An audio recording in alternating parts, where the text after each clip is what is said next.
हरे कृष्णा। हरे कृष्णा। हरे कृष्ण माता जी। हरे हरे कृष्ण। कृष्ण। हरे कृष्णा।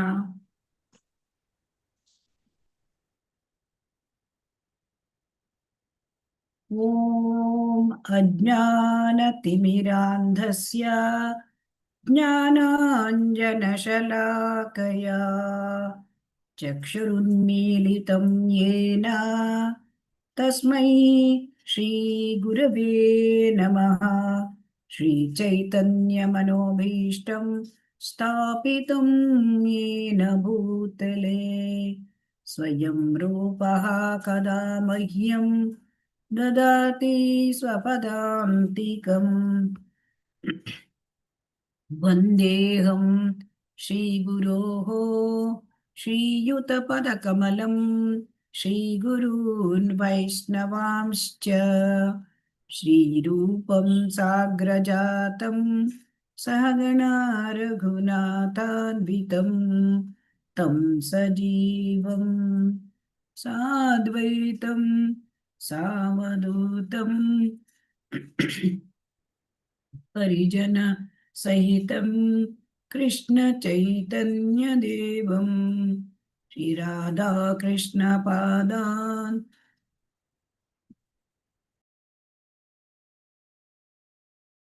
गणललिता श्रीविशाखान्वितांश्च हे कृष्णा करुणा सिन्धो दीनबन्धो जगत्पते गोपीशा गोपिका कान्ता राधकान्ता नमोऽस्तु ते तप्तकाञ्चन गौराङ्गी श्रीराधे वृन्दावनेश्वरी वृषभानुसुते देवी प्रणमामि हरिप्रिये।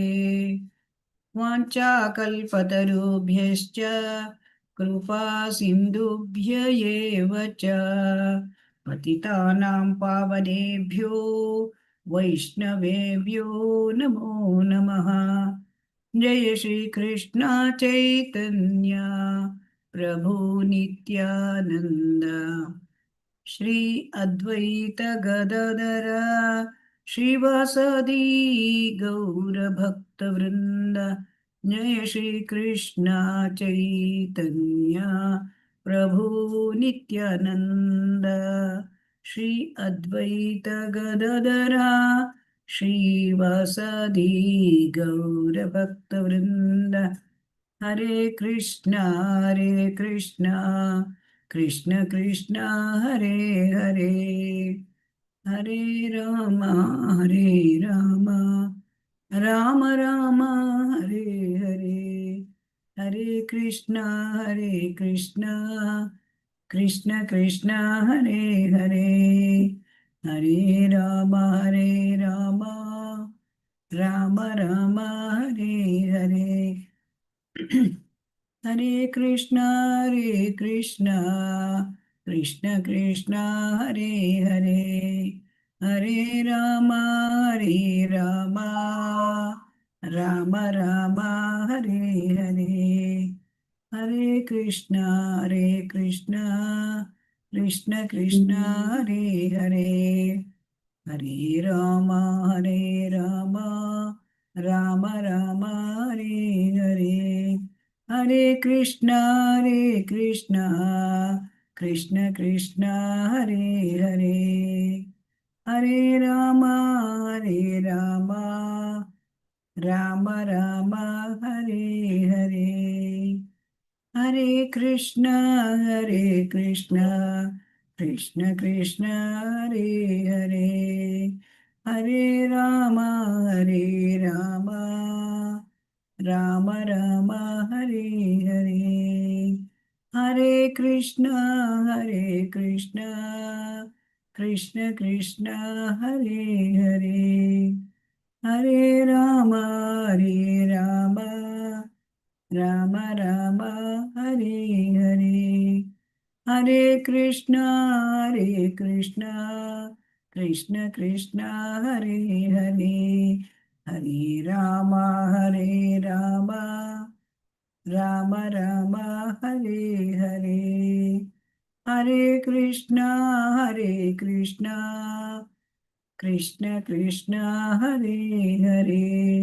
ಹರೇ ರಾಮ ಹರೇ ರಾಮ ರಾಮ ರಾಮ ಹರೇ ಹರೇ. ಹರೇ ಕೃಷ್ಣ ಕೃಷ್ಣ ಕೃಷ್ಣ ಹರೇ ಹರೇ. ಹರೇ ರಾಮ ರಾಮ ರಾಮ ರಾಮ ಹರೇ ಹರೇ. ಹರೇ ಕೃಷ್ಣ ಕೃಷ್ಣ ಕೃಷ್ಣ ಹರೇ ಹರೇ. ಹರೇ ರಾಮ ರಾಮ ರಾಮ ರಾಮ ಹರೇ ಹರೇ. ಹರೇ ಕೃಷ್ಣ ಕೃಷ್ಣ ಕೃಷ್ಣ ಹರೇ ಹರೇ. ಹರೇ ರಾಮ ರಾಮ ರಾಮ ರಾಮ ಹರೇ ಹರೇ. श्री श्री राधा गोविंद की जय. श्री श्री गौर निताय की जय.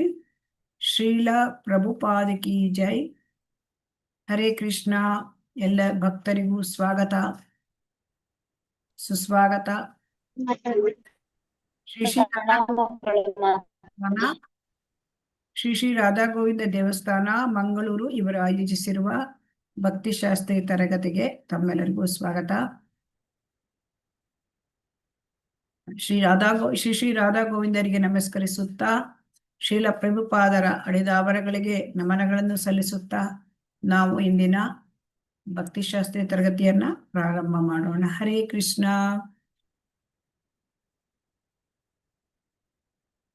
ಹರೇ ಕೃಷ್ಣ. ಹರೇ ಕೃಷ್ಣ ಮಾತಾಜಿ. ಹರೇ ಕೃಷ್ಣ ಮಾತಾಜಿ. ಹರೇ ಕೃಷ್ಣ. ಹರೇ ಕೃಷ್ಣ.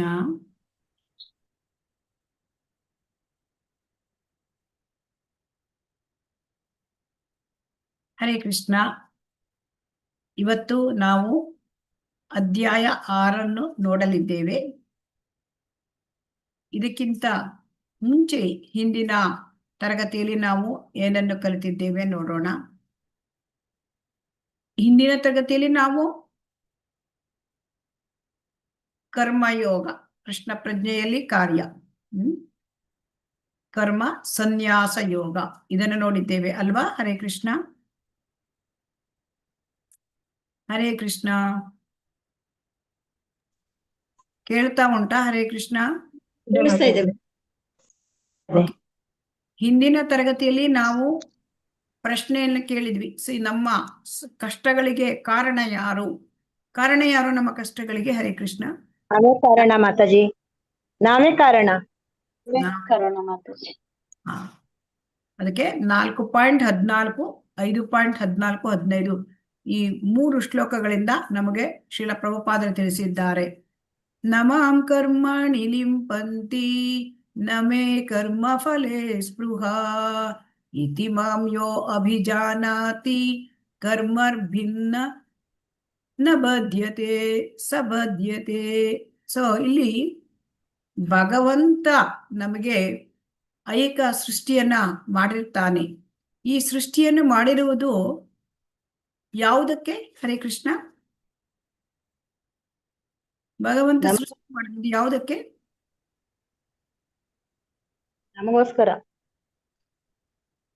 ಭಗವಂತ ಈ ಐಕ ಸೃಷ್ಟಿಯನ್ನು ಮಾಡಿರೋದು ಇಂದ್ರಿಯ ಭೋಗಕ್ಕೆ ಅಲ್ಲ. ಅದು ನಮಗೆ ಮರಳಿ ದೇವೋತ್ತಮನ ಕಡೆ ಹೋಗ್ಲಿಕ್ಕಾಗಿ, ನಾವು ನಮ್ಮನ್ನು ಸುಧಾರಿಸಿಕೊಳ್ಳಲಿಕ್ಕಾಗಿ ಭಗವಂತ ಮಾಡಿದ್ದಾನೆ ಈ ಭೌತಿಕ ಸೃಷ್ಟಿ. ಭಗವಂತ ಅವನು ಪಕ್ಷಪಾತಿ ಅಲ್ಲ. ಹಾಗಾಗಿ ಜೀವಿಗಳಿಗೆ ಪ್ರಕೃತಿ, ಐಕ ಪ್ರಕೃತಿಯ ಮೂಲಕ ಅವನು ಎಲ್ಲ ಸೌಲಭ್ಯಗಳನ್ನು ಮಾಡಿಕೊಡ್ತಾನೆ ಜೀವಿಗಳ ಇಚ್ಛೆಯನ್ನು ಪೂರೈಸಿಕೊಳ್ಳಿಕ್ಕಾಗಿ. ಆದರೆ ಜೀವಿಗಳು ಏನ್ ಮಾಡ್ತಾರೆ? ಫಲಪ್ರದ ಚಟುವಟಿಕೆಯಲ್ಲಿ ತಮ್ಮನ್ನು ತೊಡಗಿಸಿಕೊಳ್ಳುತ್ತಾರೆ. ಸೊ ಫಲಪ್ರದ ಚಟುವಟಿಕೆಯಲ್ಲಿ ತೊಡಗಿಸಿಕೊಂಡಿರೋದ್ರಿಂದ ಅವರಿಗೆ ಏನಾಗುತ್ತೆ? ಜೀವಿಗಳಿಗೆ ಕರ್ಮ ಬಂಧನ ಉಂಟಾಗುತ್ತದೆ. ಹಾಗಾಗಿ ಈ ಕರ್ಮ ಬಂಧನಕ್ಕೆ ಜವಾಬ್ದಾರಿ ಯಾರು? ನಾವೇ ಆಗಿರ್ತೀವಿ. ನಾವೇ ಜವಾಬ್ದಾರಿ. ಭಗವಂತ ಐಹಿಕ ಪ್ರಕೃತಿಯಿಂದ ನಮಗೆ ಸೌಲಭ್ಯ ಕೊಡ್ತಾನೆ, ಆದರೆ ಕರ್ಮದ ನಿಯಮಗಳಿಗೆ ಭಗವಂತ ಒಳಗಾಗೋದಿಲ್ಲ. ಭಗವಂತನಿಗೆ ಕರ್ಮದ ಫಲದಲ್ಲಿ ಬೇಕಾಗಿಲ್ಲ, ಭಗವಂತನಿಗೆ ಕರ್ಮ ಫಲ. ಈ ರೀತಿ ಭಗವಂತನನ್ನು ಯಾರು ಅರ್ಥ ಮಾಡಿಕೊಳ್ತಾರೆ, ಭಕ್ತರು ಅರ್ಥ ಮಾಡ್ಕೊಳ್ತಾರೆ ಅಲ್ವಾ, ಶುದ್ಧ ಭಕ್ತರು. ಸೊ ಹಾಗಾಗಿ ಶುದ್ಧ ಭಕ್ತರಿಗೂ ಕೂಡ ಇಲ್ಲಿ ಕರ್ಮ ಬಂಧನ ಇಲ್ಲ ಅಂತ ನಮಗೆ ಗೊತ್ತಾಗತ್ತೆ. ಸೊ ಆದ್ದರಿಂದ ನಾವು ಈ ಸಂಕಟದಿಂದ ಪಾರಾಗಬೇಕು ಅಂದ್ರೆ ನಾವೇನ್ ಮಾಡಬೇಕು, ಭಕ್ತಿಗೆ ಬರಬೇಕು. ಭಕ್ತಿಗೆ ಬಂದು ಭಗವಂತನನ್ನು ಅರ್ಥ ಮಾಡಿಕೊಳ್ಳಬೇಕು. ಸೊ ಜನ್ಮ ಕರ್ಮ ಚಮೇ ದಿವ್ಯಂ ಯೋ ವೇತಿ ತತ್ವತಃ ತ್ಯಕ್ತ್ವಾ ದೇಹಂ ಪುನರ್ಜನ್ಮನ ವಿದ್ಯತೆ. ಭಗವಂತನ ಜನ್ಮ, ಭಗವಂತನ ಕರ್ಮ ಚಟುವಟಿಕೆಗಳು, ಇದನ್ನು ನಾವು ಅರ್ಥ ಮಾಡ್ಕೊಂಡ್ರೆ ನಮಗೆ ಕರ್ಮ ಬಂಧನ ಬರೋದಿಲ್ಲ, ನಮಗೆ ಈ ಭೌತಿಕ ಬಂಧನ ಇಲ್ಲ. ಆಮೇಲೆ 5.14-15 ಏನ್ ಹೇಳಿದ್ರು, ಜೀವಿಗೆ ಭಗವಂತ ಸ್ವಲ್ಪ ಸ್ವತಂತ್ರ ಕೊಟ್ಟಿದ್ದಾನೆ. ಆ ಸ್ವಾತಂತ್ರ್ಯವನ್ನ ದುರುಪಯೋಗ ಪಡ್ಕೊಳ್ತದೆ ಜೀವಿ ಅಲ್ವಾ.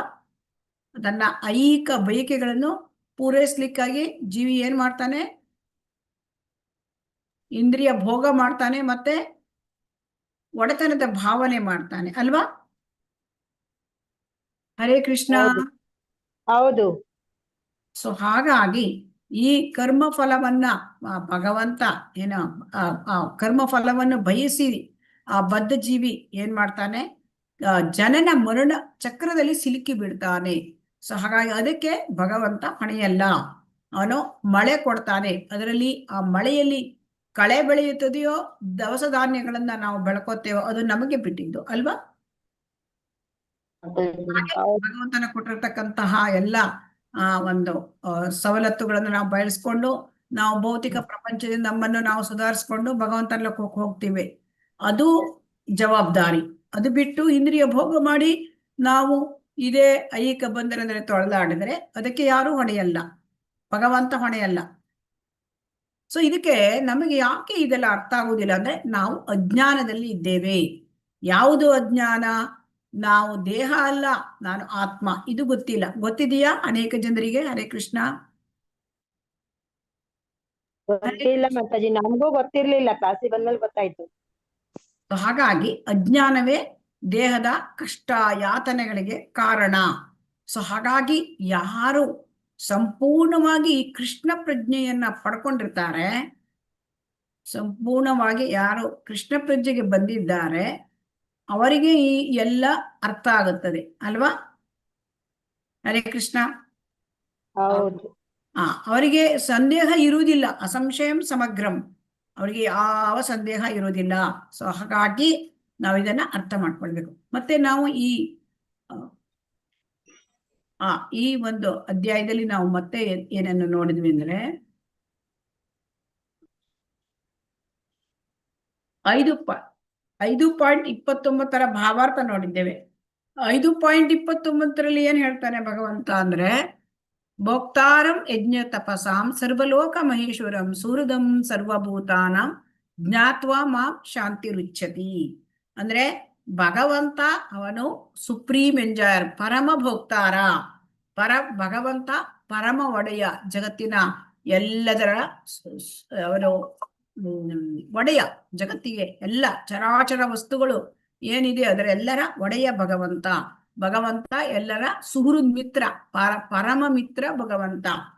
ಇದು ಯಾರು ತಿಳ್ಕೊಳ್ತಾರೆ ಆಗ ನಮಗೆ ಒಡೆತನದ ಆ ಒಂದು ಬಯಕೆಗಳು ಅದು ಬರ್ಲಿಕ್ಕೆ ಸಾಧ್ಯ ಇಲ್ಲ, ಇಂದ್ರಿಯ ಭೋಗ ಮಾಡ್ಲಿಕ್ಕೆ ನಮಗೆ ಮನಸ್ಸು ಬರೋದಿಲ್ಲ. ಸೊ ಹಾಗಾಗಿ ಇದನ್ನ ನಾವು ಯಾವಾಗ ತಿಳ್ಕೊಳ್ತೇವೆ ಅವಾಗ ಶಾಂತಿ ಉಂಟಾಗುತ್ತದೆ. ಇದು ಶಾಂತಿ ಮಂತ್ರ, ಇದನ್ನು ಕೂಡ ಕಳೆದ ವಾರ ನೋಡಿದ್ದೇವೆ. ಹಾಗೆ ಇಲ್ಲಿ ಯೋಗದ ಏಣಿ, ಇಲ್ಲಿ ಯೋಗದ ಏಣಿಯಲ್ಲಿ ಹೇಗೆ ಪ್ರಾರಂಭವಾಗುತ್ತೆ ಅಂದ್ರೆ ಯೋಗದ ಏಣಿ ಕರ್ಮಿ ಜೀವನ ಮಾಡ್ತಾನೆ. ಅಂದ್ರೆ ಹೇಗೆ ಕೇಳಿದ್ರೆ ತಾನು ಸಂಪಾದನೆ ಮಾಡ್ಕೊಳ್ತಾನೆ, ಅದರಿಂದ ತನ್ನ ಇಂದ್ರಿಯಗಳ ತೃಪ್ತಿ ಬಯಸಿ ಅವನು ಜೀವನ ಮಾಡ್ತಾನೆ. ಆಮೇಲೆ ಏನ್ ಮಾಡ್ತದೆ, ನೆಕ್ಸ್ಟ್ ಕರ್ಮಕಾಂಡ. ಕರ್ಮಕಾಂಡ ಅಂದ್ರೆ ದೇವತೆಗಳನ್ನು ತೃಪ್ತಿಪಡಿಸ್ಲಿಕ್ಕಾಗಿ ಅವರು ಯಜ್ಞಗಳನ್ನ ಮಾಡ್ತಾರೆ. ಆದರೆ ಅದರಲ್ಲಿ ಬರ್ತಿರ್ತಕ್ಕಂಥ ಫಲವನ್ನು ತಾವೇ ಅನುಭವಿಸ್ತಾರೆ. ಸೊ ಇದು ಕರ್ಮಕಾಂಡಿ. ಈ ಕರ್ಮಕಾಂಡದಿಂದ ಆಮೇಲೆ ಕರ್ಮಯೋಗ ಅಂದ್ರೆ ತಾನು ಕೆಲಸವನ್ನು ಮಾಡುವುದು, ಆದರೆ ಕೆಲಸದ ಫಲ, ಕರ್ಮದ ಫಲವನ್ನು ಭಗವಂತನಿಗೆ ಕೊಡುವುದು. ಯಾವಾಗ ವ್ಯಕ್ತಿ ನಿಷ್ಕಾಮ ಕರ್ಮಯೋಗವನ್ನು ಮಾಡ್ತಾನೆ, ಆಗ ವ್ಯಕ್ತಿ ಏನಾಗ್ತಾನೆ, ಅವನು ತನ್ನ ಎಲ್ಲ ಕರ್ಮ ಫಲವನ್ನು ಭಗವಂತನಿಗೆ ಕೊಟ್ಟಾಗ ಏನ್ ಮಾಡ್ತಾನೆ, ಅವನು ಭಕ್ತಿ ಸಾಧ್ಯ. ಜ್ಞಾನ ಬರ್ತದೆ. ಜ್ಞಾನದಿಂದ ಏನಾಗತ್ತೆ, ವೈರಾಗ್ಯ. ಜ್ಞಾನದಿಂದ ವೈರಾಗ್ಯ ಉಂಟಾಗತ್ತೆ. ಈ ಐಹಿಕ ಪ್ರಪಂಚ ಅದು ಅಶಾಶ್ವತ, ಇದು ದುಃಖಾಲಯ, ನಾನು ಶರೀರ ಅಲ್ಲ, ನಾನು ಜೀವಾತ್ಮ, ಇದೆಲ್ಲ ಅರಿವಾಗತ್ತೆ. ಅಲ್ಲಿಂದ ಯಾವಾಗ ಅವನು ಧ್ಯಾನ ಮಾಡ್ತಾನೆ, ಸತತವಾಗಿ ಭಗವಂತನ ಚಿಂತನೆ ಮಾಡ್ತಾನೆ, ಅದು ಧ್ಯಾನ ಯೋಗ. ಅದು ಇವತ್ತು ಅಷ್ಟಾಂಗ ಯೋಗಕ್ಕೆ ಬರ್ತಾನೆ. ಸೊ ನಿಷ್ಕಾಮ ಕರ್ಮ ಮಾಡಿದವನು ಅಷ್ಟಾಂಗ ಯೋಗಕ್ಕೆ ಬರ್ಲಿಕ್ಕೆ ಸಾಧ್ಯ. ಈ ಎಲ್ಲ ವಿಚಾರಗಳನ್ನು ನಾವು 5ನೆಯ ಅಧ್ಯಾಯದಲ್ಲಿ ನೋಡಿದ್ದೇವೆ. ಇವತ್ತು ನಾವು ನೋಡ್ತಾ ಇರೋದು ಅಧ್ಯಾಯದ ಹೆಸರು ಯಾರಾದ್ರೂ ಹೇಳ್ತೀರಾ? ಹರೇ ಕೃಷ್ಣ, ಈ ಅಧ್ಯಾಯದ ಹೆಸರು ಧ್ಯಾನ ಯೋಗ. ಧ್ಯಾನ ಯೋಗ. ಧ್ಯಾನ ಯೋಗ, ಇದನ್ನು ಅಷ್ಟಾಂಗ ಯೋಗ ಎಂದು ಕೂಡ ಕರೆಯುತ್ತಾರೆ. ಸೊ ಹಾಗಾಗಿ ಇಲ್ಲಿ ಧ್ಯಾನ ಯೋಗ, ಅಷ್ಟಾಂಗ ಯೋಗ, ಇದರಲ್ಲಿ 47 ಶ್ಲೋಕಗಳಿವೆ. ಈಗ ಅಷ್ಟಾಂಗ ಯೋಗ ಈ ಯುಗಕ್ಕೆ ಹೇಳಿದ್ದ ಹರೇ ಕೃಷ್ಣ? ಇಲ್ಲ ಮಾತಾಜಿ, ಇದು ಕಲಿಯುಗಕ್ಕೆ ಹೇಳಿದ್ದ? ಇಲ್ಲ, ಕಷ್ಟ ಆಗತ್ತೆ. ಕಲಿಯುಗಕ್ಕೆ ಅಷ್ಟಾಂಗ ಯೋಗ ಇಲ್ಲ ನೋಡಿ. ಇದು ಕೃತಯುಗಕ್ಕೆ ಹೇಳಿದ್ದು ಅಷ್ಟಾಂಗ ಯೋಗ, ಧ್ಯಾನ ಯೋಗ ಕೃತಯುಗಕ್ಕೆ ಹೇಳಿದ್ದು. ಕೃತಯುಗದಲ್ಲಿ ತುಂಬಾ ಕಾಡಿತ್ತು, ಎಲ್ಲಾ ಜನರು ಕೂಡ ತುಂಬಾ ಸತ್ಯವಂತರಾಗಿದ್ದರು. ಅವರು ಧರ್ಮವು 4 ಕಾಲುಗಳ ಮೇಲೆ ನಿಂತಿತ್ತು, ಎಲ್ಲರೂ ಭಕ್ತಿಯಲ್ಲಿದ್ರು. ಅವರಿಗೆ ಧ್ಯಾನ ಆ ಕಾಲದಲ್ಲಿ ಅದನ್ನ ಹೇಳಿದ್ರು. ಆಮೇಲೆ ತ್ರೇತಾಯುಗದಲ್ಲಿ ಯಜ್ಞ ಧರ್ಮ, ಯಜ್ಞ ಮಾಡ್ಲಿಕ್ಕೆ. ಆಮೇಲೆ ದ್ವಾಪರ ಯುಗ ಬಂತು. ದ್ವಾಪರ ಯುಗದಲ್ಲಿ ಅರ್ಚನೆ, ಹರೇ ಅರ್ಚನೆ. ಆಮೇಲೆ ಬಂದಿರೋದು ಕಲಿಯುಗ. ಕಲಿಯುಗಕ್ಕೆ ಏನ್ ಹೇಳಿದ್ದಾರೆ ಹರೇ ಕೃಷ್ಣ? ಹರೇ ಕೃಷ್ಣ ಸಂಕೀರ್ತನ ಯಜ್ಞ. ಹರೇರ್ನಾಮ ಇವ ಕೇವಲಂ ಕಲೌ ನಾಸ್ತಿ ಏವ ನಾಸ್ತಿ ಗತಿರನ್ಯತಾ ಅಂತ ಹೇಳಿದ್ದಾರೆ. ಸೊ ಆದ್ರೂ ಕೂಡ ಭಗವದ್ಗೀತೆಯಲ್ಲಿ ಅಷ್ಟಾಂಗ ಯೋಗದ ಚಾಪ್ಟರ್ ಅನ್ನ ಇಟ್ಟಿದ್ದಾರೆ. ಯಾಕೆ? ಇದರಿಂದ ಹೋಗ್ಬೋದು ಅಂತ, ಇದರಿಂದ ಮುಂದೆ ಭಕ್ತಿಗೆ ಬರ್ಬೋದು ಅಂತ. ಮಾತಾಜಿ ಎಲ್ಲಾನು ಇವಾಗ ಅರ್ಜುನನಿಗೆ ಎಲ್ಲಾನು ಹೇಳ್ತಾ ಇದ್ದಾರೆ ಮಾತಾಜಿ. ಈ ಎಲ್ಲದ್ರಿಂದನೂ ನನ್ನನ್ನ ಸೇರ್ಬೋದು, ನೀನ್ ಯಾವ್ದು ಬೇಕೋ ಅದನ್ನ ಚೂಸ್ ಮಾಡ್ಕೊ ಅಂತ ಮಾತಾಜಿ ಅರ್ಜುನ ಮುಖಾಂತರ ನಮ್ಗೆ ಹೇಳ್ತಾ ಇದ್ದಾರೆ ಮಾತಾಜಿ. ಅಂದ್ರೆ ನಮಗೆ ತಿಳಿಸ್ಕೊಡ್ತಾ ಇದ್ದಾರೆ, ಇದು ಕಷ್ಟದ ಮಾರ್ಗ, ಇದು ಈ ಯುಗಕ್ಕೆ ಹೇಳಿದ್ದಲ್ಲ. ಅರ್ಜುನನೇ ಎಕ್ಸೆಪ್ಟ್ ಮಾಡ್ಕೊಳ್ಳಲ್ಲ ಮಾತಾಜಿ ಇದನ್ನ. ಅರ್ಜುನನ ಮುಖಾಂತರ ನಮಗೆ ತಿಳಿಸ್ತಾ ಇದ್ದಾರೆ, ಇದು ಈ ಕಷ್ಟದ ಮಾರ್ಗ, ಇದು ಈ ಯುಗಕ್ಕೆ ಹೇಳಿದ್ದಲ್ಲ ಅಂತ ನಮಗೆ ಅರಿವು ಮಾಡ್ಕೊಡ್ತಾರೆ. ಈಗ ನೋಡಿ, ಎಷ್ಟೋ ಕಡೆ ಯೋಗ ಕೇಂದ್ರಗಳಿವೆ ಅಲ್ವಾ? ಯೋಗ ಕೇಂದ್ರಗಳು ಏನ್ ಮಾಡುತ್ತೆ, ಜನರನ್ನ ಅವ್ರನ್ನೇನ್ ಮಾಡುತ್ತೆ ಯೋಗ ಕೇಂದ್ರಗಳು? ಆ ಯೋಗ ಕೇಂದ್ರಗಳಲ್ಲಿ ಯೋಗ ಅಂದ್ರೆ ಏನು? ಯೋಗ ಅಂದ್ರೆ ಭಗವಂತನಿಗೆ ಮತ್ತೆ ಜೀವಾತ್ಮನಿಗೆ ಸಂಪರ್ಕ ಏಣಿ. ಈಗ ಯೋಗ ಕೇಂದ್ರಗಳು ತುಂಬಾ ಇದೆ ಅಲ್ವಾ ಎಲ್ಲ ಪಟ್ಟಣಗಳಲ್ಲಿ, ಇದೆಯೋ ಇಲ್ವೋ? ಇದೆ ಮಾತಾಜಿ. ಅಂದ್ರೆ ಅದು ಯೋಗ ಅಲ್ಲ. ಯೋಗ ಅಂದ್ರೆ ಭಗವಂತನ ಜೊತೆ ಸಂಪರ್ಕವನ್ನು ಬೆಳೆಸ್ತಕ್ಕಂಥದ್ದು. ಸೊ ಹಾಗಾಗಿ ಇಲ್ಲಿ ಯೋಗವನ್ನು ಯಾಕೆ ಕೊಟ್ರು ಅಧ್ಯಾಯ 6ರಲ್ಲಿ ಅಂದ್ರೆ ನಮಗೆ ತಿಳಿಸ್ಕೊಡ್ಲಿಕ್ಕಾಗಿ. ಇದು ಕೃತಯುಗದಲ್ಲಿ ಇದನ್ನು ಮಾಡ್ತಾ ಇದ್ರು. ಅರ್ಜುನ ದ್ವಾಪರ ಯುಗದಲ್ಲಿ ಇದ್ದಿದ್ದ, ಅವನಿಗೂ ಕೂಡ 5000 ವರ್ಷದಿಂದ ಅವನೇ ಇದನ್ನ ತಿರಸ್ಕರಿಸಿದ. ಇದನ್ನ ಮಾಡ್ಲಿಕ್ಕಾಗಲ್ಲ, ಕಷ್ಟ ಅಂತ ಹೇಳಿದ ಅಲ್ವಾ? ಸೊ ಹಾಗಾಗಿ ಇಲ್ಲಿ ನಾವು ತಿಳ್ಕೊಳ್ಬೇಕು, ನಮಗೆ ಕಲಿಯುಗಕ್ಕೆ ಹರೇರ್ನಾಮ ಇವ ಕೇವಲಂ. ಸೊ ಹರಿನಾಮ ಸಂಕೀರ್ತನೆಯೇ ನಮಗೆ ಇಲ್ಲಿ ಕಲಿಯುಗಕ್ಕೆ. ಸೊ ಆದರೂ ಕೂಡ ನಾವು ಇದನ್ನ ತಿಳ್ಕೊಳ್ಬೇಕು, ಭಗವಂತ ತಿಳಿಸಿದ್ದಾನೆ. ಯಾಕೆಂದ್ರೆ ಎಲ್ಲ ನಿಜವಾಗಿ ಈ ಭಕ್ತಿಯಲ್ಲಿ ಎಲ್ಲವೂ ಉಂಟು.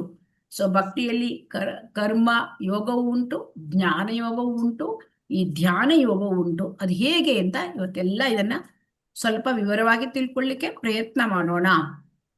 ಸೊ ಯೋಗ ರುರುಕ್ ಇಲ್ಲಿ ಅಧ್ಯಾಯ 6ರಲ್ಲಿ 1ರಿಂದ 9 ಶ್ಲೋಕಗಳಲ್ಲಿ ಏನ್ ಹೇಳ್ತಾ ಇದ್ದಾರೆ? ಯೋಗ ರುರುಕ್ಷು ಮತ್ತು ಯೋಗ ರೂಢ ಅಭ್ಯಾಸ. ಈಗ ಇಲ್ಲಿ ಯೋಗ ರುರುಕ್ಷು ಅಂದ್ರೇನು, ಯೋಗ ರೂಢ ಅಂದ್ರೇನು ಅಂತ ನೋಡೋಣ. ಯೋಗ ರುರುಕ್ಷು ಅಂದ್ರೆ ಆರಂಭದ ಹಂತ. ಈ ಏಣಿ, ಯೋಗದ ಏಣಿ ಅಂತಂದ್ರೆ ಆತ್ಮ ಸಾಕ್ಷಾತ್ಕಾರದ ಏಣಿ. ಅಲ್ಲಿ ಒಬ್ಬ ಕರ್ಮಿ ಹೋಗಿ ಭಗವಂತನ ಭಕ್ತಿಯಲ್ಲಿ ಹೋಗುವುದು, ಅದು ಏಣಿ. ಈ ಏಣಿಯಲ್ಲಿ ಏನು ಅಂತಂದ್ರೆ ಯೋಗ ರುರುಕ್ಷು, ಯೋಗ ರೂಢ. ಹಾಗಂತಂದ್ರೆ ರುರುಕ್ಷು ಅಂದ್ರೆ ಆರಂಭದ ಹಂತ. ಅಂದ್ರೆ ಆರಂಭದ ಹಂತದಲ್ಲಿ ಏನಾಗತ್ತೆ ಅಂತಂದ್ರೆ ಈ ಈ ಅಷ್ಟಾಂಗ ಯುಗದಲ್ಲಿ ಅಷ್ಟ ಅಂಗಗಳಿವೆ. ಅಷ್ಟಾಂಗಗಳು ಅಂದ್ರೆ 8 ಅಂಗಗಳು. ಸೊ ಯಮ, ನಿಯಮ, ಆಸನ, ಪ್ರಾಣಾಯಾಮ, ಪ್ರತ್ಯಾಹಾರ, ಧಾರಣ, ಧ್ಯಾನ, ಸಮಾಧಿ. ಹರೇ ಕೃಷ್ಣ. ಹರೇ ಕೃಷ್ಣ. ನಾನು ಹೇಳಿದಾಗ ಮಾತ್ರ ಹೇಳಬೇಕು, ಏನಾದ್ರು ಪ್ರಶ್ನೆ ಕೇಳಿದಾಗ. ಹರೇ ಕೃಷ್ಣ. ಸೊ ಯಮ, ನಿಯಮ, ಆಸನ, ಪ್ರಾಣಾಯಾಮ, ಪ್ರತ್ಯಾಹಾರ, ಧಾರಣ, ಧ್ಯಾನ, ಸಮಾಧಿ. ಸೊ ಇದರಲ್ಲಿ ಯಮ, ನಿಯಮ, ಆಸನ, ಪ್ರಾಣಾಯಾಮ, ಪ್ರತ್ಯಾಹಾರ, ಧಾರಣ ಇವಿಷ್ಟು ಯೋಗ ರುರುಕ್ಷು ಹಂತ. ಯೋಗಾರೂಢ ಅಂದ್ರೆ ಧ್ಯಾನ ಮತ್ತು ಸಮಾಧಿಯ ಹಂತ. ಸೊ ಇದನ್ನ 1ರಿಂದ 9ನೇ ಶ್ಲೋಕದಲ್ಲಿ ಭಗವಂತ ನಮಗೆ ತಿಳಿಸಿಕೊಟ್ಟಿದ್ದಾನೆ. ಶ್ರೀಲ ಪ್ರಭುಪಾದರು ಅದರ ಬಗ್ಗೆ ವಿವರವಾಗಿ ಭಾವಾರ್ಥದಲ್ಲಿ ಬರೆದಿದ್ದಾರೆ. ಇನ್ನು 10ರಿಂದ 27 ಯೋಗಾಭ್ಯಾಸ ಮತ್ತು ಸಮಾಧಿಯಲ್ಲಿನ ಹಂತಗಳು. ಸೊ ಹಾಗಾಗಿ ಇಲ್ಲಿ ಯೋಗಾಭ್ಯಾಸ ಮತ್ತು ಸಮಾಧಿಯಲ್ಲಿ ಯಾವ ತರ ನಾವು ಹೋಗ್ಬೇಕು ಇದನ್ನು ಕೂಡ ತಿಳಿಸಿದ್ದಾರೆ. ಅಂತಂದ್ರೆ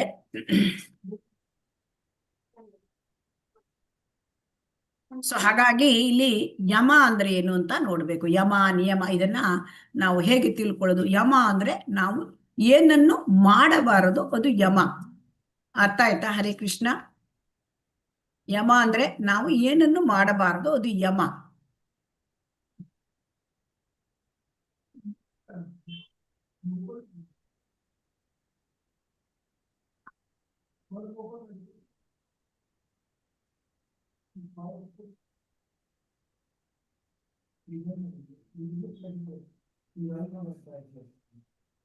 ಹರೇ ಕೃಷ್ಣ.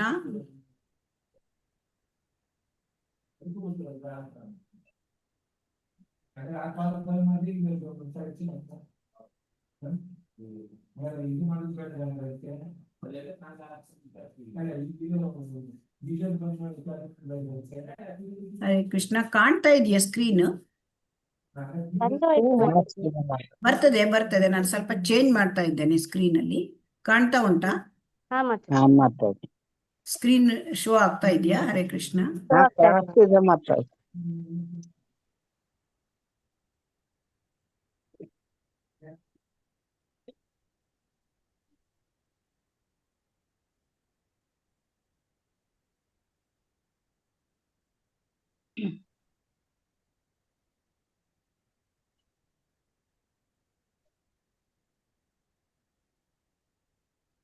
ಈಗ ಕಾಣ್ತಾ ಇದೆಯಾ? ಹರೇ ಕೃಷ್ಣ.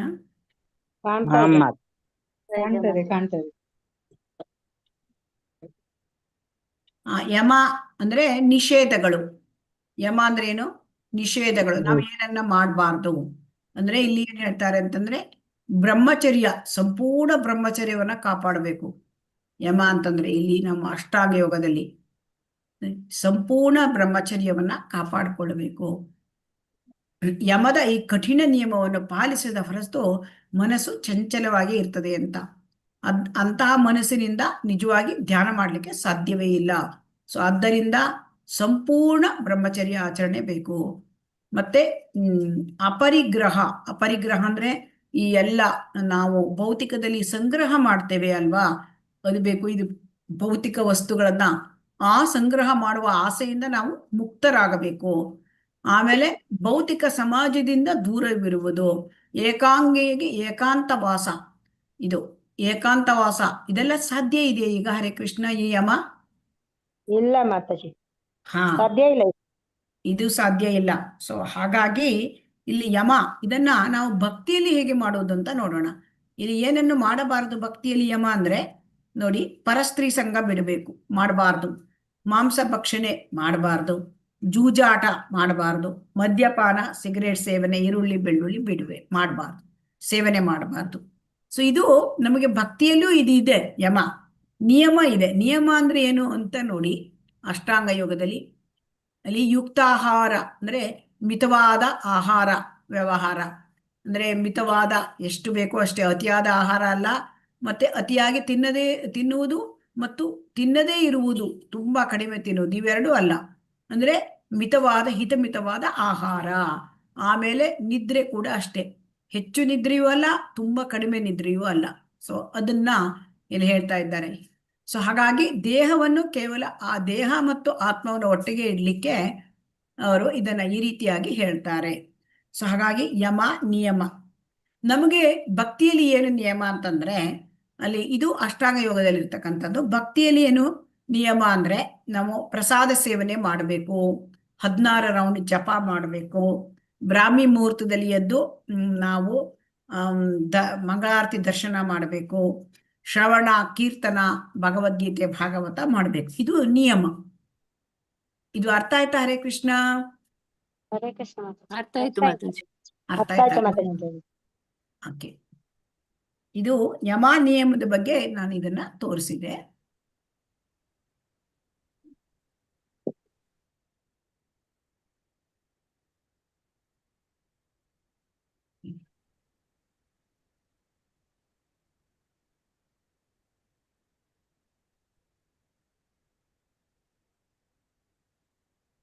ಈಗ ಆಮೇಲೆ ಏನಾಗತ್ತೆ ಅಂದ್ರೆ ಪ್ರತ್ಯಾಹಾರ ಅಂತ ಬರುತ್ತೆ.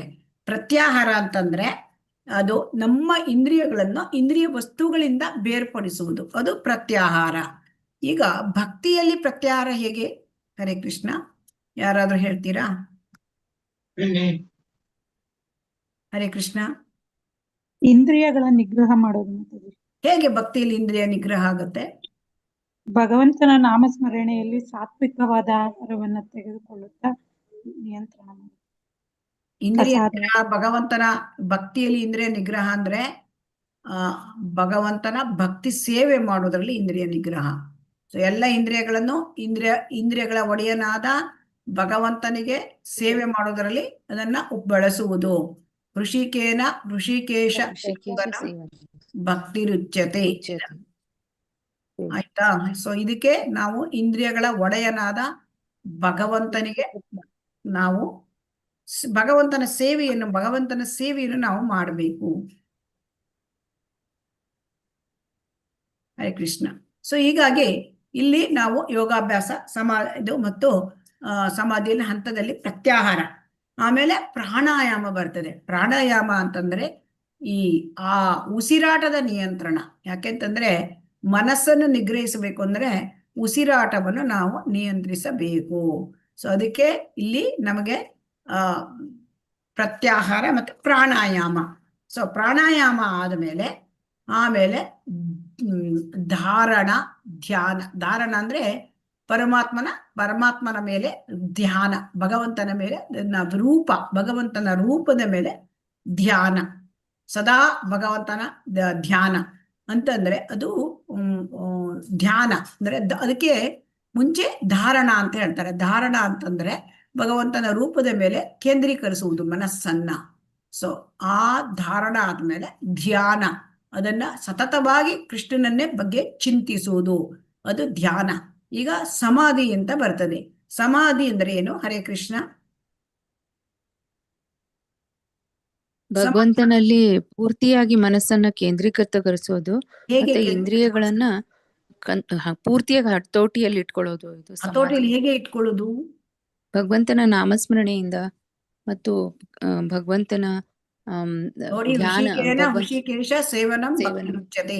ಈಗಷ್ಟೇ ಹೇಳಿದ್ದೇನೆ ನಾನು, ಸದಾ ಭಗವಂತನ ಪ್ರೇಮಪೂರ್ವಕ ಸೇವೆಯಲ್ಲಿ ತೊಡಗಬೇಕು. ಸೊ ಆದ್ದರಿಂದ ನಾವು ಭಗವಂತನ ಸೇವೆಯಲ್ಲಿ ತೊಡಗುವುದು, ಅದರಲ್ಲೇ ತಲ್ಲೀನನಾಗುವುದು, ಅದು ಸಮಾಧಿ ಸ್ಥಿತಿ. ಸೊ ಹಾಗಾಗಿ ಭಕ್ತಿಯಲ್ಲಿ ಸಮಾಧಿ ಸ್ಥಿತಿ ಅಂದ್ರೆ ಸದಾ ಭಗವಂತನ ಪ್ರೇಮಪೂರ್ವಕ ಸೇವೆಯಲ್ಲಿ ತಲ್ಲೀನನಾಗುವುದು. ಅದನ್ನ ಅಲ್ವಾ ನಾವು ಸಮಾಧಿ ಕೇಳಿದ್ದೇವೆ. ಭೌತಿಕದಲ್ಲಿ ನಾವೇನು ಸಮಾಧಿ, ನಾವು ಭೌತಿಕದಲ್ಲಿ ಇಂದ್ರಿಯ ಭೋಗದಲ್ಲಿ ಇಲ್ಲಿಯೇ ತುಳುಗಿ ಬಿಡ್ತೇವೆ ಅಲ್ವಾ. ಒಂದು 3 ಗಂಟೆಯ ಸಿನಿಮಾಕ್ಕೆ ಹೋದ್ರೆ ನಮ್ಗೆ ನಾವು ಅಲ್ಲೇ ಸಮಾಧಿ ಆಗ್ಬಿಡ್ತೇವೆ ಅಲ್ವಾ, ಆ ಕಥೆಗಳಲ್ಲಿ. ಹೌದು ಅಲ್ವಾ? ಹೌದು ಮಾತಾಜಿ. ಅದು ಭೌತಿಕದಲ್ಲಿ. ಅದೇ ನಾವು ಅದು ಏನ್ ಮಾಡ್ಬೇಕು, ಭಗವಂತನ ಸೇವೆಯಲ್ಲಿ ನಮ್ಮನ್ನು ನಾವು ಸಂಪೂರ್ಣವಾಗಿ ತೊಡಗಿಸಿಕೊಂಡಾಗ ಅದೇ ಸಮಾಧಿ ಸ್ಥಿತಿ. ಸೊ ಹಾಗಾಗಿ ಈಗ ನಮಗೆ ಕೃಷ್ಣ ಪ್ರಜ್ಞೆ ಇಲ್ಲದೆ ಹೋದರೆ ನಾವು ಏನ್ ಮಾಡ್ತೇವೆ, ಸ್ವಾರ್ಥಪರ ಅದರಲ್ಲಿ ನಾವು ನಮ್ಮನ್ನ ತೊಡಗಿಸಿಕೊಳ್ತೇವೆ. ಹರೇ ಕೃಷ್ಣ. ಎಲ್ಲರೂ ಕೂಡ ನಿಮ್ಮ ವಿಡಿಯೋಗಳನ್ನು ಆನ್ ಮಾಡಿಕೊಳ್ಳಬೇಕು. ಇದು ಭಕ್ತಿ ಶಾಸ್ತ್ರೀಯ ತರಗತಿ. ಅನೇಕ ಸಾರಿ ನಾನು ಹೇಳಿದ್ದೇನೆ ಅಲ್ವಾ ಹರೇ ಕೃಷ್ಣ. ಪ್ರತಿ ತರಗತಿಯಿಂದಲೂ ಹೇಳ್ತೇನೆ. ಆದ್ರೂ ಎಲ್ಲರೂ ಕೂಡ ಇದೇ ತರನೇ ಇರ್ತಾರೆ. ಏನ್ ಮಾಡ್ಬೇಕು ಹಾಗಾದ್ರೆ ಹರೇ ಕೃಷ್ಣ? ಸೊ ಹಾಗಾಗಿ ನಾವು ಈ ರೀತಿಯಾಗಿ ತಿಳ್ಕೊಳ್ಬೇಕು. ಸೊ ಸಮಾಧಿ ಸ್ಥಿತಿ. ಸೊ ಹೀಗಾಗಿ 10ರಿಂದ 27ನೇ ಶ್ಲೋಕದಲ್ಲಿ ಯೋಗಾಭ್ಯಾಸ ಮತ್ತು ಸಮಾಧಿಯ ಹಂತ, 28ರಿಂದ 32ನೇ ಶ್ಲೋಕದಲ್ಲಿ ಪರಮಾತ್ಮನಾಗಿ ಕೃಷ್ಣನ ಸಾಕ್ಷಾತ್ಕಾರ, ಆಮೇಲೆ 33, 30, 34, 35, 36 ಶ್ಲೋಕಗಳಲ್ಲಿ ಭಗವಂತಗೆ ಅರ್ಜುನ ಹೇಳ್ತಾನೆ, ಇದನ್ನ ಮಾಡ್ಲಿಕ್ಕೆ ಆಗುವುದಿಲ್ಲ ನನಗೆ ಈ ಯೋಗವನ್ನ ಅಂತ ತಿರಸ್ಕಾರ ಅರ್ಜುನನಂತವನೇ ಹೇಳ್ತಾನೆ. ಇದನ್ನ ಡೀಟೇಲ್ ಆಗಿ ನೋಡೋಣ.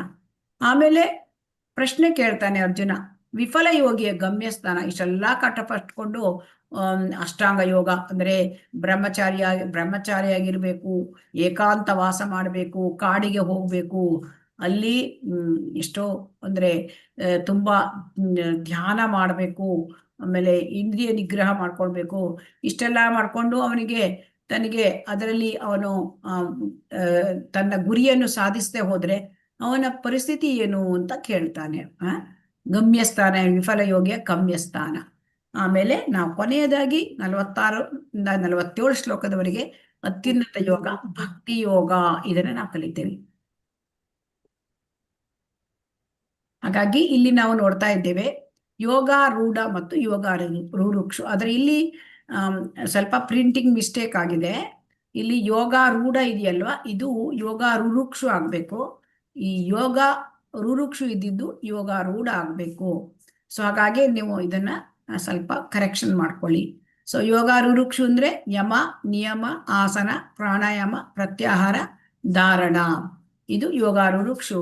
ಮತ್ತೆ ಧ್ಯಾನ ಮತ್ತು ಸಮಾಧಿ, ಇದು ಯಾವುದು? ಧ್ಯಾನ ಮತ್ತು ಸಮಾಧಿ ಇದು ಯೋಗಾರೂಢ. ಅಂದ್ರೆ ಒಬ್ಬನು ತುಂಬಾ ಮುಂದುವರಿದಿದ್ದಾನೆ ಯೋಗದಲ್ಲಿ, ಯೋಗ ಪದ್ಧತಿಯಲ್ಲಿ. ಮಾತಾಜಿ ಹರೇ ಕೃಷ್ಣ. ನಮ್ಗೆ 33 ಶ್ಲೋಕ ತನಕ ಅಷ್ಟೇ. ನಿಮಗೆ ಇಡೀ ಚಾಪ್ಟರ್ ಓದ್ಬೇಕು ಹರೇ ಕೃಷ್ಣ. ನಮ್ಗೆ ನಾಗವೇಣಿ ಮಾತಾಜಿ 33 ಶ್ಲೋಕ ಮತ್ತೆ 34 ತನಕ ಓದ್ಕೊಂಡ್ ಬನ್ನಿ ಅಂತ ಹಾಕಿದ್ರು. ಈಗ ನಾನೇ ಹಾಕಿ ಹೇಳಿದ್ದು ಅವರಿಗೆ ಹಾಕಿ ಅಂತ. ಇವತ್ತಿನ ಪಾಠಕ್ಕೆ ಅದು ಸಂಬಂಧಪಟ್ಟಿದ್ದು. ಹರೇ ಕೃಷ್ಣ. ಈಗ ಏನು ಪ್ರಾಬ್ಲಮ್ ಇದೆ ಹರೇ ಕೃಷ್ಣ? हरे कृष्ण माता जी। रति रूपा सुसेविनी देवी दासी श्री श्री राधा गोविंद से बात कर रही हूँ माता जी। रजनी माता जी, ये आपका क्लास कितने बजे तक है माता जी? मेरा क्लास तो अभी 10 o'clock तक पर्यंत है। कितना? 10 बजे तक है। अभी स्टार्ट हुआ क्या? अभी स्टार्ट हुआ। ओके, क्योंकि क्या ये एक्चुअली कुकिंग लिंक है ना, इसके लिए मैंने पूछा। ये पता नहीं है, मेरे को दिया है ये लिंक 10 बजे तक है। 10 बजे कभी से दिया ये लिंक आपको? अभी बहुत दिन हो गया है। अच्छा, यानी अभी 8:30 बजे स्टार्ट करते हैं क्या आप ये? नहीं, ये 8 बजे शुरू करते हैं, 10 बजे तो होता है। और डेली होता है माता जी? डेली नहीं, सैटरडे होता है। अच्छा, सैटरडे। ओके, ठीक है। थैंक यू माता जी। हरे हरे कृष्ण। कृष्ण। ಹರೇ ಕೃಷ್ಣ. ಈಗ 6ನೆಯ ಶ್ಲೋಕ ನೋಡೋಣ. ಹರೇ ಕೃಷ್ಣ.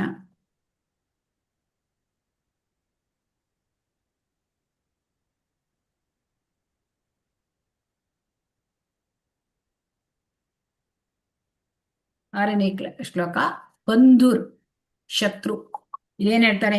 ಬಂಧುರಾತ್ಮಾತ್ಮನಸ್ತಸ್ಯ ಏನಾತ್ಮೈವಾತ್ಮನಾ ಜಿತಃ ಅನಾತ್ಮನಸ್ತು ಶತ್ರುತ್ವೇ ವರ್ತೇತಾತ್ಮೈವ ಶತ್ರುವತ್. ಅಂದ್ರೆ ಇದರಲ್ಲಿ ಏನ್ ತಿಳ್ಕೊಳ್ಬೇಕು ಅಂದ್ರೆ ಈ ಮನಸ್ಸಿದೆಯಲ್ಲ ಅದು ನಮಗೆ ಬಂಧು ಮತ್ತು ಶತ್ರು ಎರಡೂ ಕೂಡ. ಅಂದ್ರೆ ಯಾರು ಮನಸ್ಸನ್ನು ಗೆದ್ದಿದ್ದಾರೆ ಅವರಿಗೆ ಮನಸ್ಸು ಒಳ್ಳೆಯ ಬಂಧು ಅಂದ್ರೆ ಫ್ರೆಂಡ್ ಆಗ್ತದೆ, ಸ್ನೇಹಿತ.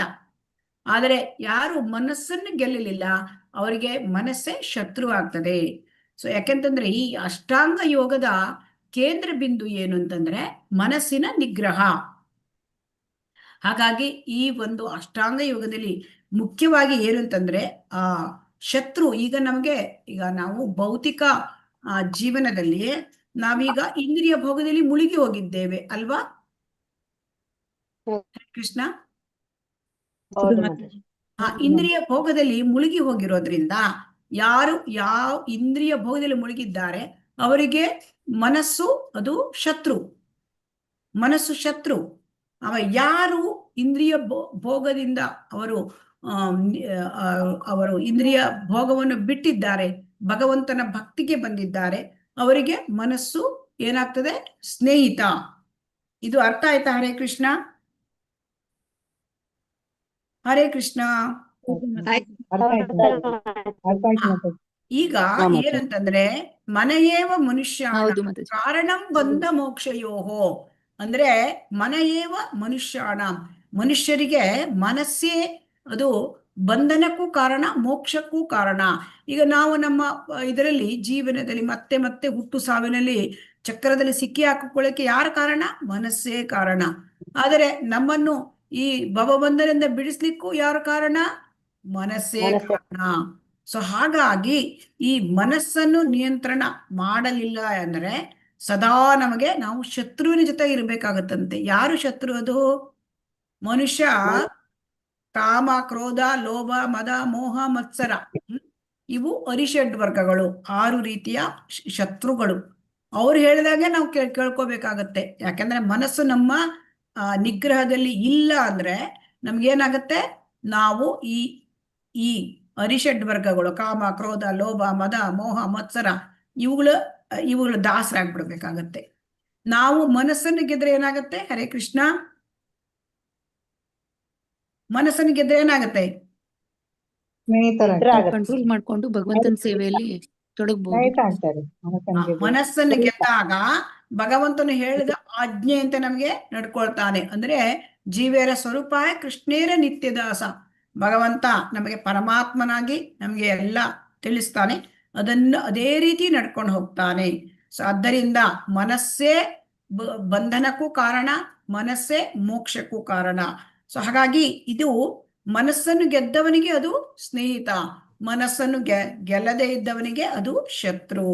ಸೊ ಹಾಗಾಗಿ ಈ ಬದ್ಧ ಜೀವಿ ಇಲ್ಲಿ ಏನಕ್ಕೆ ಯಾಕೆ ನಮ್ಮ ಮನಸ್ಸು ಶತ್ರುವಾಗಿ ವರ್ತಿಸುತ್ತೆ ಅಂದ್ರೆ ನಮಗೆ ಅಜ್ಞಾನ. ನಮ್ಮ ಮನಸ್ಸಿಗೆ ಅಜ್ಞಾನದ ಕೆಸರು ಅಂಟಿಕೊಂಡಿದೆ ಅಲ್ವಾ? ಹರೇ ಕೃಷ್ಣ. ಹೌದು ಮಾತಾಜಿ. ಮನಸ್ಸು ಹೇಳೋದಕ್ಕೆ ಅಜ್ಞಾನ ಕೆಸರು ತುಂಬಿದಾಗ ಅಜ್ಞಾನ ತೆಗೆದುಕೊಳ್ಬೇಕು ನಾವು, ಅಲ್ಲ ಜ್ಞಾನವನ್ನ ಪಡ್ಕೊಳ್ಬೇಕಾಗತ್ತೆ. ಸೊ ಹಾಗಾಗಿ ಏನ್ ಹೇಳ್ತಾರೆ, ಅಜ್ಞಾನದ ಕೆಸರನ್ನು ನಾವು ಹೇಗೆ ತೆಗೆಯುವುದು ಅಂದ್ರೆ ಮನಸ್ಸಿಗೆ ನಾವು ಶಿಕ್ಷಣ ನೀಡಬೇಕು. ಏನು ಶಿಕ್ಷಣ ನೀಡಬೇಕು? ಮನಸ್ಸಿಗೆ ಟ್ರೈನಿಂಗ್ ಅನ್ನ ಕೊಡಬೇಕು.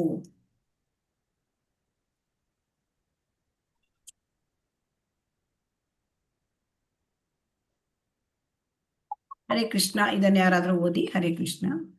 ಅಷ್ಟಾಂಗ ಯೋಗ ಪದ್ಧತಿಯ ಉದ್ದೇಶ ಮನಸ್ಸನ್ನು ಹತೋಟಿಯಲ್ಲಿ ಇಟ್ಟುಕೊಂಡು ಅದನ್ನು ಸ್ನೇಹಿತನನ್ನಾಗಿ ಮಾಡುವುದಾಗಿದೆ. ಜೀವಿಯ ಸಹಜ ಸ್ವರೂಪವು ತನ್ನ ಮೇಲಿನವರ ಅಪ್ಪಣೆಯನ್ನು ಪರಿಪಾಲಿಸುವುದು. ಎಷ್ಟು ಕಾಲ ಮನಸ್ಸು ಇನ್ನೂ ಗೆಲ್ಲಲಾಗದ ಶತ್ರುವಾಗಿ ಉಳಿದಿರುವುದೋ ಅಷ್ಟು ಕಾಲ ಮನುಷ್ಯನು ಕಾಮ, ಕ್ರೋಧ, ಲೋಭ, ಮೋಹ ಮೊದಲಾದವುಗಳ ಪ್ರೇರಣೆ. ಹರೇ ಕೃಷ್ಣ. ಮೊದಲಾದವುಗಳ ಪ್ರೇರಣೆಯಂತೆ ನಡೆದುಕೊಳ್ಳುತ್ತಾನೆ. ಸೊ ಹಾಗಾಗಿ ಏನಾಗುತ್ತೆ, ನಾವು ಮನಸ್ಸನ್ನು ಹತೋಟಿಯಲ್ಲಿ ಇಟ್ಕೊಳ್ಬೇಕು ಅಂತಂದ್ರೆ ಮನಸ್ಸನ್ನ ಸ್ನೇಹಿತನನ್ನಾಗಿ ಮಾಡ್ಕೊಳ್ಳೋದು. ಸೊ ಜೀವಿಯ ಸ್ವರೂಪ ಏನು? ಜೀವಿಯ ಸ್ವರೂಪ ಅಂದ್ರೆ ಜೀವೇರ ಸ್ವರೂಪ ಕೃಷ್ಣೇರ ನಿತ್ಯದಾಸ. ಸೊ ಆ ಭಗವಂತನ ನಿತ್ಯ ನಿರಂತರ ದಾಸ. ದಾಸ ಅಂದ್ರೆ ಏನು? ಅವನು ಸೇವೆ ಮಾಡುವುದು ದಾಸ. ಸೊ ಅಂದ್ರೆ ಈ ಸೇವೆ ಮಾಡುವುದಂದ್ರೆ ಭಗವಂತ ಏನು ಅಪ್ಪಣೆ ಕೊಟ್ಟಿದ್ದಾರೆ ಅದನ್ನು ಪಾಲಿಸುವುದು. ಸೊ ಹಾಗಾಗಿ ಎಷ್ಟು ಕಾಲ ನಾವು ಈ ಮನಸ್ಸನ್ನು ಗೆಲ್ಲೋದಿಲ್ವೋ, ನಾವು ಮನಸ್ಸು ಹೇಳಿದಾಗ ಕೇಳ್ತೇವೋ ಅಲ್ಲಿವರೆಗೆ ನಾವು ಶತ್ರುಗಳ ಜೊತೆ ಬದುಕಬೇಕು. ಈಗ ಯಾರಿಗಾದ್ರೂ ಶತ್ರುಗಳ ಜೊತೆ ಬದುಕಬೇಕು ಅಂತ ಇರ್ತದೆಯಾ? ಹರೇ ಕೃಷ್ಣ. ಇಲ್ಲ ಮಾತಾಜಿ. ಎಲ್ಲರಿಗೂ ಏನಿರುತ್ತೆ, ನಮ್ಮ ಆ ಸ್ನೇಹಿತರ ಜೊತೆ ಬದುಕಬೇಕು ಅಂತ ಇರುತ್ತೋ ಇಲ್ವೋ? ಹರೇ ಕೃಷ್ಣ. ಇರುತ್ತೆ ಮಾತಾಜಿ.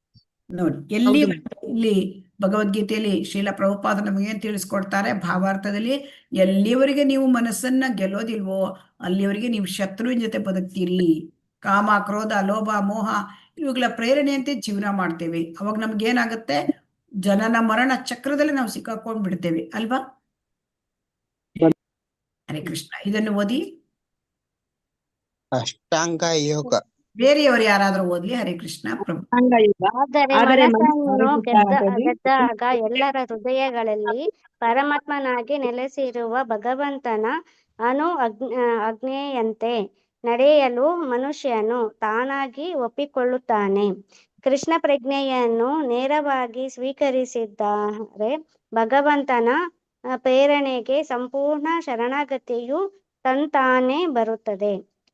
6.6 ಭಗವದ್ಗೀತಾ 6.6. ಹರೇ ಹರೇ ಕೃಷ್ಣ. ಕೃಷ್ಣ.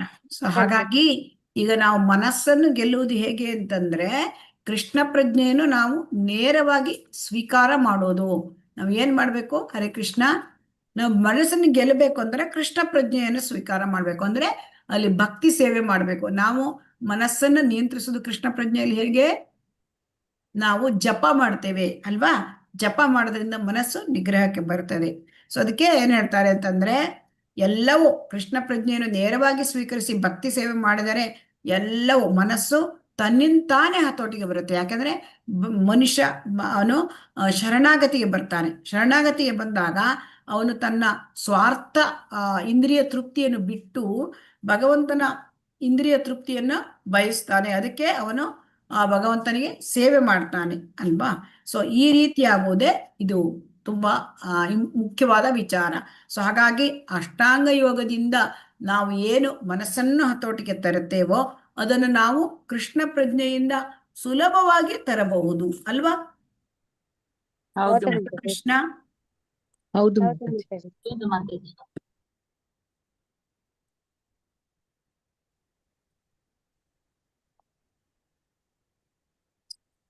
ಅದಕ್ಕೆ ಹೇಳಿದ್ದಾರೆ ನೋಡಿ, ಅದಕ್ಕೆ ಹೇಳಿದ್ದಾರೆ ಅಂದರೆ ಯೋಗಾಭ್ಯಾಸದಲ್ಲಿ ತುಂಬಾ ಮುಖ್ಯವಾಗಿದ್ದು ಅಂದರೆ ಅಂತಂದ್ರೆ ಭಕ್ತಿ ಯೋಗ.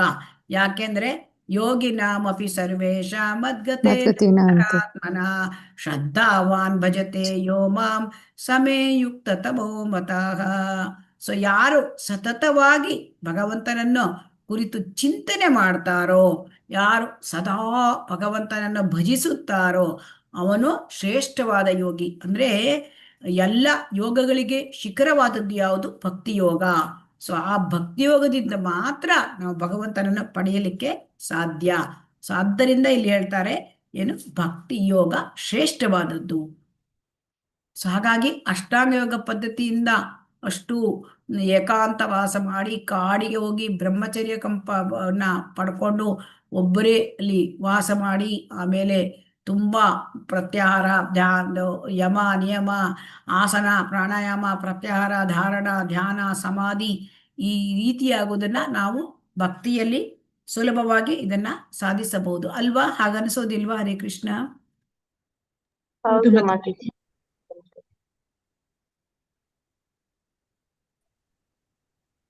ಹರೇ ಕೃಷ್ಣ. ಇದನ್ನು ಬೇರೆಯವರು ಓದಿ. ಸವಿತಾ ಮಾತಾಜಿ ಓದಿ. ಹ್ಯಾಂಡ್ ರೈಸ್ ಮಾಡಿದವ್ರನ್ನ ಕರಿತೇನೆ. ಹರೇ ಕೃಷ್ಣ. ಅಷ್ಟಾಂಗ ಯೋಗ.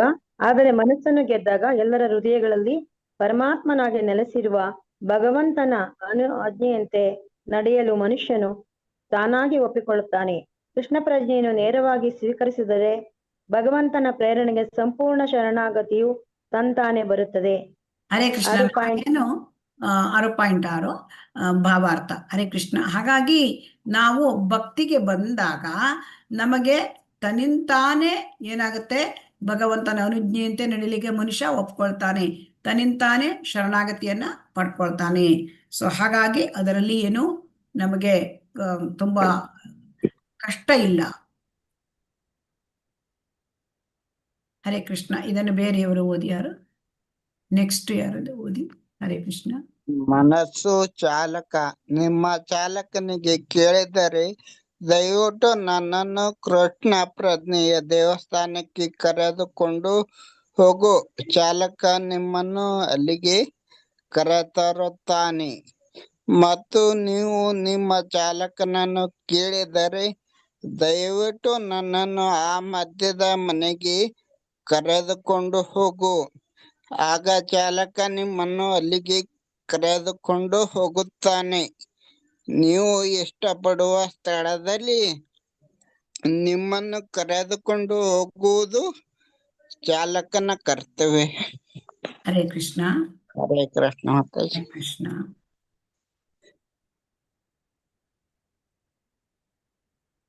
ಇದನ್ನ ನೆಕ್ಸ್ಟ್ ಯಾರು ಓದಿ? ಹರೇ ಕೃಷ್ಣ.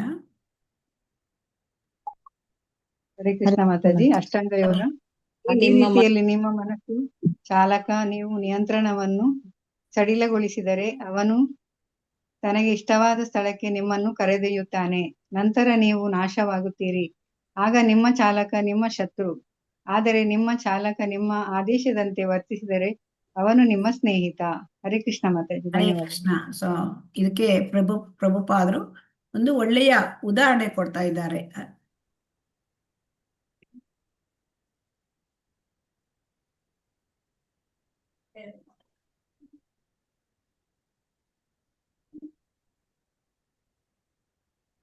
ಹಾಗಾಗಿ ಇಲ್ಲಿ ಏನಂದ್ರೆ ಈ ಚಿತ್ರದಲ್ಲಿ ನೀವು ನೋಡ್ತಾ ಇದ್ದೀರಿ 5 ಕುದುರೆಗಳಿವೆ.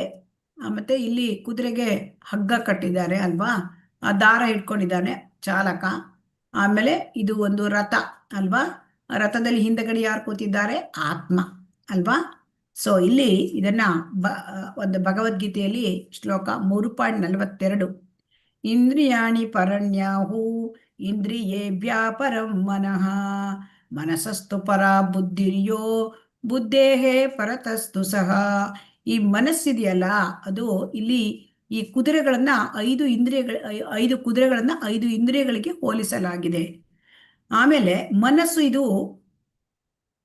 ಆಕ್ಚುಲಿ ಇದೊಂದು ದಾರ ಇದೆಯಲ್ಲ, ಅದು ಮನಸ್ಸು.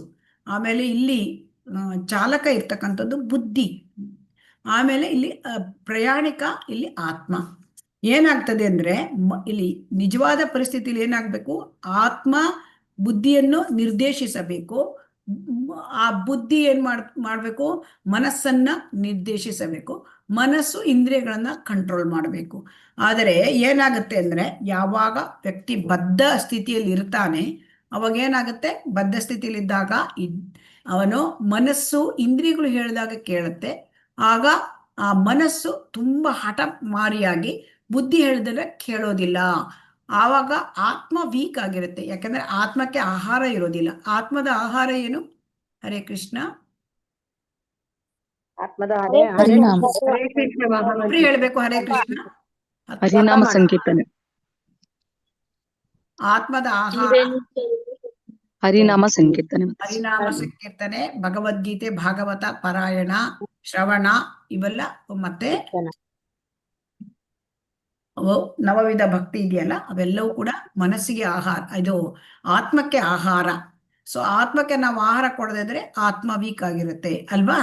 ಸೊ ಈಗ ಏನಾಗಿದೆ, ನಾವು ದೇಹಕ್ಕೆ ಆಹಾರ ಕೊಡ್ತೇವೆ, ಆತ್ಮವನ್ನ ನಾವು ನಿರ್ಲಕ್ಷ್ಯ ಮಾಡ್ತೇವೆ. ಸೊ ಹಾಗಾಗಿ ಏನಾಗುತ್ತೆ? ಆತ್ಮ ವೀಕ್ ಇರ್ತದೆ, ಆತ್ಮ ವೀಕ್ ಇರುತ್ತೆ. ಮತ್ತೆ ಬುದ್ಧಿ ಏನು? ಬುದ್ಧಿ ಅದು ಅಜ್ಞಾನದಲ್ಲಿ ಇರುತ್ತೆ ಅಲ್ವಾ. ಯಾಕೆಂದ್ರೆ ಶಾಸ್ತ್ರಜ್ಞಾನ ಇಲ್ಲ. ನಾವು ಆತ್ಮವನ್ನ ಹೇಗೆ ಸದೃಢಗೊಳಿಸೋದು, ಶಕ್ತಿಯುತವನ್ನಾಗಿ ಮಾಡೋದು? ನಾವು ಆತ್ಮಕ್ಕೆ ಆಹಾರವನ್ನು ಕೊಟ್ಟು, ಅಂದರೆ ಹರಿನಾಮ ಸಂಕೀರ್ತನೆ, ಭಗವದ್ಗೀತೆ, ಭಾಗವತ ಪಾರಾಯಣ, ಶ್ರವಣ, ಸಂಕೀರ್ತನ, ಭಗವಂತನ ವಿಗ್ರಹಾರಾಧನಾ, ಸೇವೆ, ಇದನ್ನೆಲ್ಲ ಮಾಡ್ತಾ ನಾವು ಆತ್ಮವನ್ನು ಬಲಗೊಳಿಸಬೇಕು.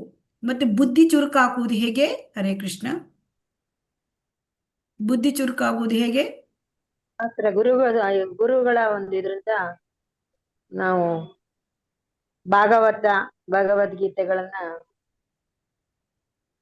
ಬುದ್ಧಿ ಚುರುಕಾಗುವುದು ಶಾಸ್ತ್ರಗಳ ಶ್ರವಣ, ಶಾಸ್ತ್ರಗಳ ಅಧ್ಯಯನದಿಂದ ಬುದ್ಧಿಯಲ್ಲಿ ಗೊತ್ತಾಗತ್ತೆ ಯಾವುದು ತಪ್ಪು ಯಾವುದು ಸರಿ ಅಂತ ಗೊತ್ತಾಗತ್ತೆ. ಆಮೇಲೆ ಆ ಬುದ್ಧಿ ಚುರುಕಾದ ಮೇಲೆ ಬುದ್ಧಿ ಮನಸ್ಸನ್ನ ನಿಯಂತ್ರಣಕ್ಕೆ ತರಬೇಕು. ಇದು ಮನಸ್ಸು ನಿಯಂತ್ರಣಕ್ಕೆ ತರುವುದು ಹೇಗೆ? ಭಕ್ತಿ ಸೇವೆಯಿಂದ, ಭಗವಂತನ ನಾಮ ಸಂಕೀರ್ತನೆ ಜಪ ಇದು ಮತ್ತೆ ಭಕ್ತಿ ಸೇವೆ ಮಾಡಿದ ಮನಸ್ಸು ಭಗವಂತನ ಪಾದ ಕಮಲದಲ್ಲಿ ಇಟ್ಟಾಗ ಅದು ಏನಾಗತ್ತೆ?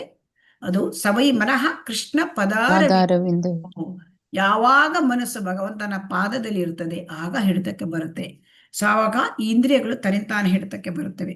ಈಗ ಏನಾಗಿದೆ? ಇದು ನಮ್ಮದು ಪರಿಸ್ಥಿತಿ ಅಪೋಸಿಟ್. ಅಂದ್ರೆ ಬದ್ಧಾತ್ಮನ ಪರಿಸ್ಥಿತಿಯಲ್ಲಿ ಶ್ರೀಲ ಪ್ರಭುಪಾದರು ಹೇಳಿದ್ದಾರೆ. ಒಬ್ಬ ಚಾಲಕ ಕೂತಿದ್ದಾನೆ, ಚಾಲಕ ಮನಸ್ಸು ಚಾಲಕ, ಅವನಿಗೆ ನನ್ನ ತೆಗೆದುಕೊಂಡು ಕೃಷ್ಣನ ದೇವಸ್ಥಾನಕ್ಕೆ, ಭಗವಂತನ ದೇವಸ್ಥಾನಕ್ಕೆ ಕರ್ಕೊಂಡೋಗಂದ್ರೆ ಕರ್ಕೊಂಡು ಹೋಗ್ತಾನೆ ಒಂದು ಆಟೋದಲ್ಲಿ ಒಬ್ಬ ಡ್ರೈವರು. ಇಲ್ಲ ನೀವು ನನಗೆ ನೀವು ಮದ್ಯದ ಅಂಗಡಿಗೆ ಕರ್ಕೊಂಡು ಹೋಗಂದ್ರೆ ಅವನು ಮದ್ಯದ ಅಂಗಡಿಗೆ ಕರ್ಕೊಂಡು ಹೋಗ್ತಾನೆ. ಇದು ಅವನ ಕೆಲಸ ಅಲ್ವಾ? ಹರೇ ಕೃಷ್ಣ. ಬದ್ಧಾತ್ಮ ಏನ್ ಮಾಡ್ತಾನೆ? ಅವನು ಮದ್ಯದ ಅಂಗಡಿಗೆ ಹೋಗ್ತಾನೆ ಅಲ್ವಾ? ಅವನ ಇಂದ್ರಿಯ ಭೋಗ. ಇಲ್ಲಿ ಒಂದು ಉದಾಹರಣೆ ಕೊಟ್ಟಿದ್ದಾರೆ. ಆದರೆ ಭಕ್ತ ಎಲ್ಲಿ ಹೋಗ್ತಾನೆ? ದೇವಸ್ಥಾನ.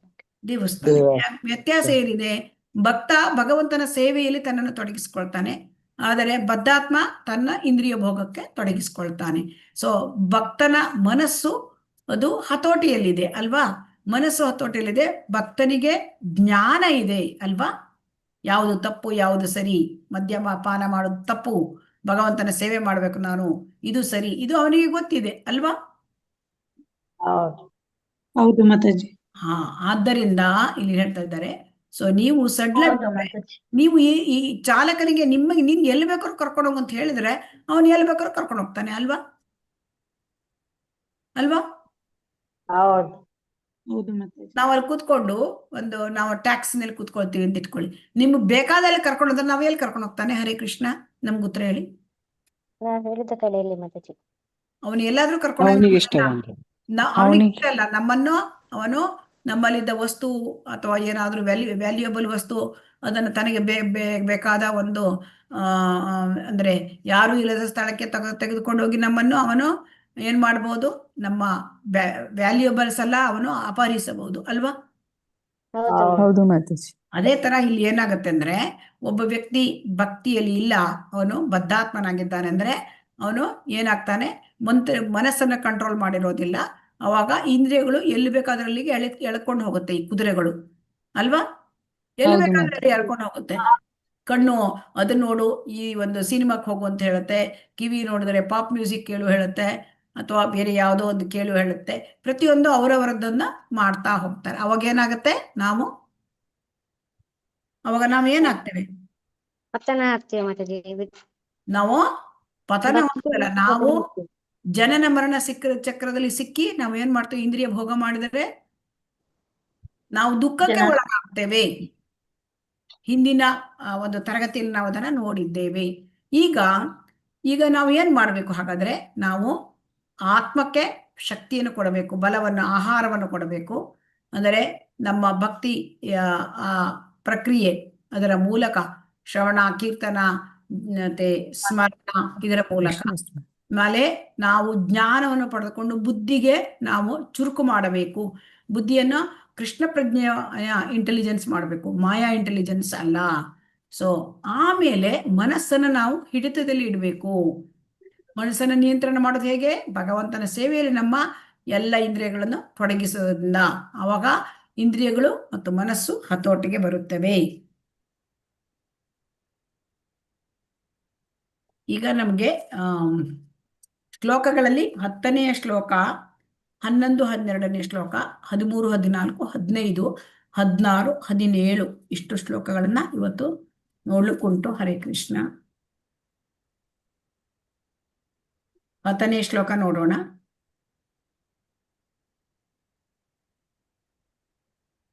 ಯೋಗಿ ಯುಂಜೀತ ಸತತಂ ಆತ್ಮಾನಂ ರಹಸಿ ಸ್ಥಿತಃ ಏಕಾಕಿ ಯತಚಿತ್ತಾತ್ಮ ನಿರಾಶೀರ ಅಪರಿಗ್ರಹ. ಹರೇ ಕೃಷ್ಣ. ನಾನು ಓದ್ಬೇಕಾದ್ರೆ ಎಲ್ಲರೂ ಕೂಡ ಸೈಲೆಂಟ್ ಇರಬೇಕು. ಹರೇ ಕೃಷ್ಣ. ಹಾಗಾಗಿ ಇಲ್ಲಿ ಮುಖ್ಯವಾಗಿ ಶ್ರೀಲ ಪ್ರಭುಪಾದರು ಏನು ಹೇಳ್ತಾರೆ? ಏಕಾಕಿ ಹೇಳೋದು ಶಬ್ದ ಮುಖ್ಯವಾಗಿದ್ದು. ಇಲ್ಲಿ ನೋಡೋಣ, ಏಕಾಕಿ ಅಂದ್ರೆ ಏನು? ಏಕಾಕಿ ಅಂದ್ರೆ ಒಬ್ಬನೇ. ಆಮೇಲೆ ರಹಸಿ ಸ್ಥಿತ ಅಂದ್ರೆ ಏಕಾಂತ ಸ್ಥಳ. ಈಗ ಒಬ್ಬನೇ ನಮಗೆ ಇರ್ಲಿಕ್ಕಾಗತ್ತಾ? ಹರೇ ಕೃಷ್ಣ. ಇಲ್ಲ ಮಾತಾಜಿ. ನಿಮ್ಮಲ್ಲಿ ಪ್ರಶ್ನೆ, ಒಬ್ಬನೇ ಇರ್ಲಿಕ್ಕಾಗತ್ತಾ? ಇಲ್ಲ. ಆಗಲ್ಲ. ಏಕಾಂತ ಸ್ಥಳದಲ್ಲಿ ಇರ್ಲಿಕ್ಕಾಗತ್ತಾ? ಆಗಲ್ಲ. ಏಕಾಂತ ಸ್ಥಳ ಎಲ್ಲಾದ್ರೂ ಇದೆಯಾ?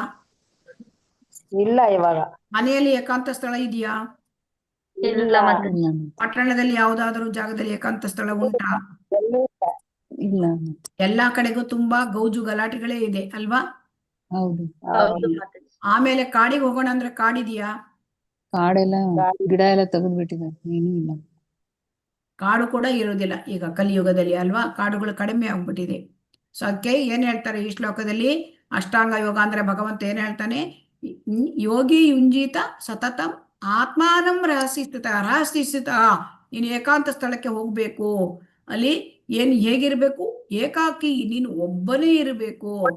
ಒಬ್ಬನೇ ಇದೇನ್ ಮಾಡ್ಬೇಕು? ಸದಾ ಯಥ ಆ ಚಿತ್ತ ಆತ್ಮ, ಸದಾ ಮನಸ್ಸನ್ನು ಜಾಗೃತನಾಗಿರ್ಬೇಕು. ಅಂದ್ರೆ ಮನಸ್ಸನ್ನು ಹತೋಟಿಯಲ್ಲಿರಬೇಕು. ಆಮೇಲೆ ನಿರಾಶೀಹಿ, ಯಾವುದರಲ್ಲೂ ಆಕರ್ಷಣೆ ಇರಬಾರ್ದಂತೆ. ಈ ಭೌತಿಕದ ಆಕರ್ಷಣೆ ನಮಗದೇ ಪ್ರಾಬ್ಲಮ್ ಅಲ್ವಾ? ಹರೇ ಕೃಷ್ಣ. ನೋಡಿ, ಭೌತಿಕದ ಆಕರ್ಷಣೆ ಎಲ್ಲ ಬಿಟ್ಟು ಆಮೇಲೆ ಅಪರಿಗ್ರಹ, ಸ್ವಾಧೀನ ಭಾವ. ಅಂದ್ರೆ ನಂಗೆ ಅದು ಬೇಕು, ಇದು ಬೇಕು, ನಾನು ಹಣ ಸಂಪಾದನೆ ಮಾಡಬೇಕು, ನಾನು ಕಾರ್ ತಗೋಬೇಕು, ಮನೆ ಮಾಡ್ಕೋಬೇಕು, ಇದೆಲ್ಲ ಆಶೆಗಳು ಇರುತ್ತೆ ಇಲ್ವೋ? ಹರೇ ಕೃಷ್ಣ. ಇರುತ್ತೆ. ಆಮೇಲೆ ನನ್ಗೆ ಆ ಭೋಗ ಮಾಡ್ಬೇಕು, ಇಂದ್ರಿಯ ಭೋಗ. ಸೊ ಇದೆಲ್ಲ ಇರುತ್ತೆ. ಇದರಿಂದ ಯಾವುದರಿಂದಲೂ ಆಕರ್ಷಿತ ಆಗ್ಬಾರ್ದಂತೆ. ಮತ್ತೆ ಇದು ನೋಡಿ, ಅಪರಿಗ್ರಹ, ಸ್ವಾಧೀನತಾ ಭಾವದಿಂದ ಮುಕ್ತನಾಗಬೇಕು. ಇದು ಸಾಧ್ಯ ಇದೆಯಾ? ಹರೇ ಕೃಷ್ಣ. ಅಷ್ಟಾಂಗ ಯೋಗದಲ್ಲಿ ಇದನ್ನ ಮೊದಲು ಮಾಡ್ಬೇಕಂತೆ. ಸಾಧ್ಯ ಇದೆಯಾ? ಕಷ್ಟ ಮಾತಾಜಿ. ಅದಕ್ಕೆ ನಮ್ ಕೃಷ್ಣ ಪ್ರಜ್ಞೆಯಲ್ಲಿ ಏಕಾಕಿ ಅಂತಂದ್ರೆ, ಒಬ್ಬನೇ ಇರುವುದು ಅಂತಂದ್ರೆ, ನಾವು ಏನನ್ನ ಮಾಡ್ಬೇಕು? ನಾವು ಈ ಭೌತಿಕದ ಜನರ ಸಂಪರ್ಕ ಇಡಬಾರ್ದು. ಏಕಾಂಗಿ ಅಂದ್ರೆ ಏನು? ಕೃಷ್ಣ ಪ್ರಜ್ಞೆ ಯಾರಿಗೆ ಇಲ್ವೋ ಅವರಿಗೆ ಜೊತೆ ಸಂಬಂಧ ಇಲ್ಲ, ಅವ್ರ ಜೊತೆ ಹೆಚ್ಚಿನ ಒಂದು ಇಂಟರಾಕ್ಷನ್ ಇಲ್ಲ, ಅವನು ಏಕಾಂಗಿ. ಸೊ ಅದರಿಂದ ನಾವು ಏಕಾಂಗಿ ಅಂದ್ರೆ ಏನಂತ ಅರ್ಥ ಮಾಡ್ಕೊಳ್ಬೇಕು? ಕೃಷ್ಣ ಪ್ರಜ್ಞೆಯಲ್ಲಿ ಇಲ್ಲದವರ ಜೊತೆ, ಕೃಷ್ಣ ಪ್ರಜ್ಞೆ ಇಲ್ಲದವರ ಜೊತೆ ಹೆಚ್ಚಿನ ಒಂದು ಸಂಪರ್ಕ ಇಲ್ಲ, ಎಷ್ಟು ಬೇಕೋ ಅಷ್ಟು, ಅದೇ ಏಕಾಂಗಿ. ಮತ್ತೆ ಏಕಾಂತ ಸ್ಥಳ ಅಂದ್ರೆ ಏನು? ಏಕಾಂತ ಸ್ಥಳ ಅಂತಂದ್ರೆ ಎಲ್ಲಿ ಕೃಷ್ಣ ಪ್ರಜ್ಞೆಯ ಭಕ್ತಿ ಸೇವೆ ನಡೆಯುತ್ತೆ, ಎಲ್ಲಿ ಭಕ್ತರಿದ್ದಾರೆ, ಅದು ಏಕಾಂತ ಸ್ಥಳ. ಯಾಕೆ? ಅಲ್ಲಿ ಭಕ್ತಿ ಸೇವೆ ನಡೀತದೆ, ಅದು ಬಿಟ್ಟರೆ ಬೇರೆ ಇಲ್ಲ ಅಲ್ವಾ? ಇದು ನಮಗೆ ಸಿಕ್ಕತ್ತೆ. ಎಲ್ಲಿ ಸಿಕ್ಕತ್ತೆ? ಇದು ಶ್ರೀಲ ಪ್ರಭುಪಾದರು ಹೇಳ್ತಾರೆ. ಎಲ್ಲಿ ಸಿಕ್ಕತ್ತೆ ಅಂದ್ರೆ, ನಮ್ಗೆ ಈ ಏಕಾಂತ ಸ್ಥಳ ಅಥವಾ ಒಂದು ವಾಸ ಅಂತಂದ್ರೆ ನಮಗೆ ಅಂದ್ರೆ ದೇವಸ್ಥಾನದಲ್ಲಿ ಇರೋದು, ಅದರಲ್ಲಿ ವಾಸ ಮಾಡೋದು, ಅಥವಾ ಪ್ರಯಾಗ, ಮಥುರಾ, ವೃಂದಾವನ, ಋಷಿಕೇಶ, ಹರಿದ್ವಾರ ಇಂಥ ಪುಣ್ಯ ಕ್ಷೇತ್ರಗಳು, ಗಂಗಾ ನದಿ, ಯಮುನಾ ನದಿ ಹರಿಯುವ ಸ್ಥಳಗಳು, ಇವೆಲ್ಲ ಪವಿತ್ರ ಸ್ಥಳಗಳು. ಮತ್ತು ಇಲ್ಲಿ ಏಕಾಂತ ಸ್ಥಳಗಳು ನಾವು ಆರಿಸ್ಬೇಕು. ಇದು ಕೂಡ ಎಲ್ಲರಿಗೂ ಆಗತ್ತಾ? ಹರೇ ಕೃಷ್ಣ. ಆಗೋದಿಲ್ಲ. ಇದನ್ನ ಹೇಳ್ತಾರೆ. ಇಲ್ಲಿ ಹೋದ್ಮೇಲೆ ಏನ್ ಮಾಡ್ಬೇಕು ಅಂತಂದ್ರೆ, ಈ ರೀತಿಯಾಗಿ ಅಂದ್ರೆ ನಾವು ಬೇರೆ ಭೌತಿಕದಿಂದ ಆಕರ್ಷಿತರಾಗದೆ, ಮತ್ತೆ ಯಾವುದೇ ಒಂದು ವಸ್ತುವಿನ ಮೇಲೆ ಸ್ವಾಧೀನ ಭಾವನೆ ಇಟ್ಕೊಳ್ಳದೆ ಏಕಾಂತ ಸ್ಥಳಕ್ಕೆ ಹೋಗಿ ಏಕಾಕಿಯಾಗಿ ನಮಗೆ ಇದ್ದು ಏನು ಮಾಡಬೇಕು? ಸದಾ ಭಗವಂತನಲ್ಲಿ ನಾವು ಮನಸ್ಸನ್ನ ಕೇಂದ್ರೀಕರಿಸಬೇಕು. ಯಾಕೆ ಏಕಾಕಿಯಾಗಿರ್ಬೇಕು ಅಂದ್ರೆ, ನಮಗೆ ಹೊರಗಿನ ವಸ್ತುಗಳಿಂದ ಕ್ಷೋಭೆ ಉಂಟಾಗತ್ತೆ, ನಮಗೆ ಮನಸ್ಸಿಗೆ ಸಮಾಧಾನ, ಶಾಂತಿ ಇರೋದಿಲ್ಲ ಅಲ್ವಾ? ನಾವು ಧ್ಯಾನ ಮಾಡ್ಬೇಕು ಭಗವಂತ ಅಂದ್ರೆ ಶೋಭೆ ಉಂಟಾಗಬಾರದು, ಕ್ಷೋಭೆ ಉಂಟಾಗದ ಹಾಗೆ. ಸೊ ಅದಕ್ಕೆ ನಾವು ಭಕ್ತರ ಸಂಪರ್ಕದಲ್ಲಿ ಇರಬೇಕು. ಭಕ್ತರ ಸಂಪರ್ಕ, ಭಕ್ತರ ಜೊತೆ ವಾಸ ಮಾಡುವುದು. ಮತ್ತೆ ಈ ಸ್ವಾಧೀನತಾ ಭಾವವನ್ನು ಹೇಗೆ ಕಳ್ಕೊಳ್ಳೋದು ಅಂತ ಶ್ರೀಲ ಪ್ರಭುಪಾದ ಹೇಳ್ತಾರೆ. ಅನಾಸಕ್ತಸ್ಯ ವಿಷಯಾನ್ ಯಥಾರ್ಹಂ ಉಪಯುಂಜತಃ ನಿರ್ಬಂಧ ಕೃಷ್ಣ ಸಂಬಂಧೇ ಯುಕ್ತ ವೈರಾಗ್ಯ ಉಚ್ಯತೆ. ಅಂದ್ರೆ ಯಾವಾಗ ವ್ಯಕ್ತಿಗೆ ಗೊತ್ತಾಗತ್ತೆ ಅಂದ್ರೆ, ಏನ್ ಗೊತ್ತಾಗುತ್ತೆ? ಎಲ್ಲ ವಸ್ತು, ಚರಾಚರ ಜಗತ್ತಿನಲ್ಲಿ ಎಲ್ಲ ವಸ್ತು ಭಗವಂತನಿಗೆ ಸೇರಿದ್ದು, ಇದು ಭಗವಂತನೇ ಇದಕ್ಕೆ ಒಡೆಯ ಅಂದಾಗ ನಾವು ಹೇಗೆ ಒಡೆಯರಾಗೋದು? ಒಡೆತನದ ಭಾವನೆ ಬರಬಾರದು. ಯಾಕೆಂದ್ರೆ ಎಲ್ಲವೂ ಭಗವಂತನಿಗೆ ಸೇರಿದ್ದು, ಎಲ್ಲವನ್ನೂ ಕೂಡ ಭಗವಂತನ ಸೇವೆಯಲ್ಲಿ ನಾವು ಬಳಸ್ತಕ್ಕಂಥದ್ದು. ಇದು ಯುಕ್ತ ವೈರಾಗ್ಯ.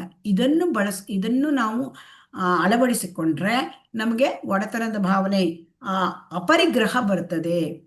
ಇದು ಅರ್ಥ ಆಯ್ತಲ್ವ ಹರೇ ಕೃಷ್ಣ? ಅರ್ಥ ಆಯ್ತು ಮಾತಾಜಿ. ಆದರೆ ಪ್ರಾಪಂಚಿಕತೆಯ ಬುದ್ಧಿಯ ಹರಿಸಂಬಂಧಿ ವಸ್ತುನಃ ಮುಮುಕ್ಷುಭಿ ಪರಿತ್ಯಾಗೋ ವೈರಾಗ್ಯಂ ಫಲ್ಗು ಕಥ್ಯತೆ. ಸೊ ಅಂದ್ರೆ ಇಲ್ಲಿ ಏನಂತಂದ್ರೆ ಇಲ್ಲಿ ಫಲ್ಗು ವೈರಾಗ್ಯ, ಕೆಲವು ವಿಜ್ಞಾನಿಗಳು ಏನ್ ಮಾಡ್ತಾರೆ, ಅವರು ಇದು ನೇತಿ ಹೇಳಿದು ಐಹಿಕವಾದ ವಸ್ತು, ಇದನ್ನು ಮುಟ್ಟಬಾರದು ಹೇಳಿ ಅವರು ಬಳಸುವುದಿಲ್ಲ. ಆದರೆ ಅದು ಅವ್ರ ಭಕ್ತಿಗೆ ಬಂದಿರೋದಿಲ್ಲ. ಸೊ ಹಾಗಾಗಿ ಅದು ಏನಾಗುತ್ತೆ, ಫಲ್ಗು ವೈರಾಗ್ಯ, ಅದು ಅಪರಿಪೂರ್ಣವಾದ ವೈರಾಗ್ಯ. ಅದಕ್ಕೆ ಶ್ರೀಲ ರೂಪ ಗೋಸ್ವಾಮಿ ಏನ್ ಹೇಳ್ತಾರೆ, ನಾವು ಯುಕ್ತ ವೈರಾಗ್ಯಕ್ಕೆ ಬರಬೇಕು. ಯುಕ್ತ ವೈರಾಗ್ಯಕ್ಕೆ ಬಂದಾಗ ನಮಗೆ ಈ ಸ್ವಾಧೀನತಾ ಭಾವದಿಂದ ನಾವು ಮುಕ್ತರಾಗ್ಲಿಕ್ಕೆ ಸಾಧ್ಯ. ಸೊ ಹಾಗಾಗಿ ನಾವು ಏಕಾಕಿಯಾಗಿರೋದು ಅಂದ್ರೆ ಭಕ್ತರ ಸಂಘದಲ್ಲಿರೋದು, ಏಕಾಂತವಾಸ ಅಂತಂದ್ರೆ ಭಕ್ತರ ಸಮೂಹದಲ್ಲಿಯೇ ಇರೋದು, ಸಂಘದಲ್ಲಿಯೇ ಇರೋದು, ಭಕ್ತಿಯಲ್ಲಿ ನಡೀತದೆ ಅಲ್ಲಿ ವಾಸ ಮಾಡುವುದು, ಇದನ್ನ ಹೇಳ್ತಾರೆ. ಹರೇ ಕೃಷ್ಣ. ಈಗ 11 ಮತ್ತು 12ನೇ ಶ್ಲೋಕ ನೋಡೋಣ. ಶುಚೌ ದೇಶೇ ಪ್ರತಿಷ್ಠಾಪ್ಯ ಸ್ಥಿರಂ ಆಸನಮಾತ್ಮನಃ ನಾತ್ಯುಚ್ಛ್ರಿತಂ ನಾತಿ ನೀಚಂ ಚೈಲಾಜಿನ ಕುಶೋತ್ತರಂ. ಹರೇ ಕೃಷ್ಣ. ನಾನು ಭಗವದ್ಗೀತೆ ಹಾಕ್ತೇನೆ ನಿಮ್ಗೆ. ಹರೇ ಕೃಷ್ಣ. ನಂಗೆ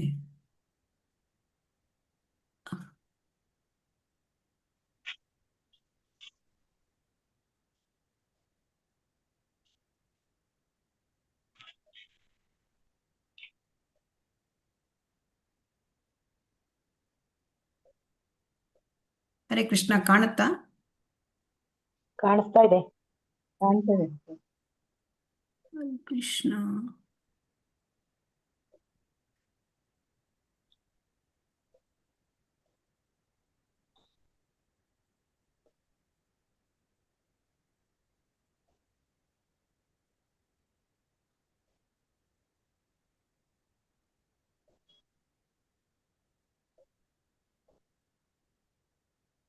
ಫಾಂಟ್ ಚಿಕ್ಕದಾಯ್ತು ಕಾಣುತ್ತಲ್ವಾ?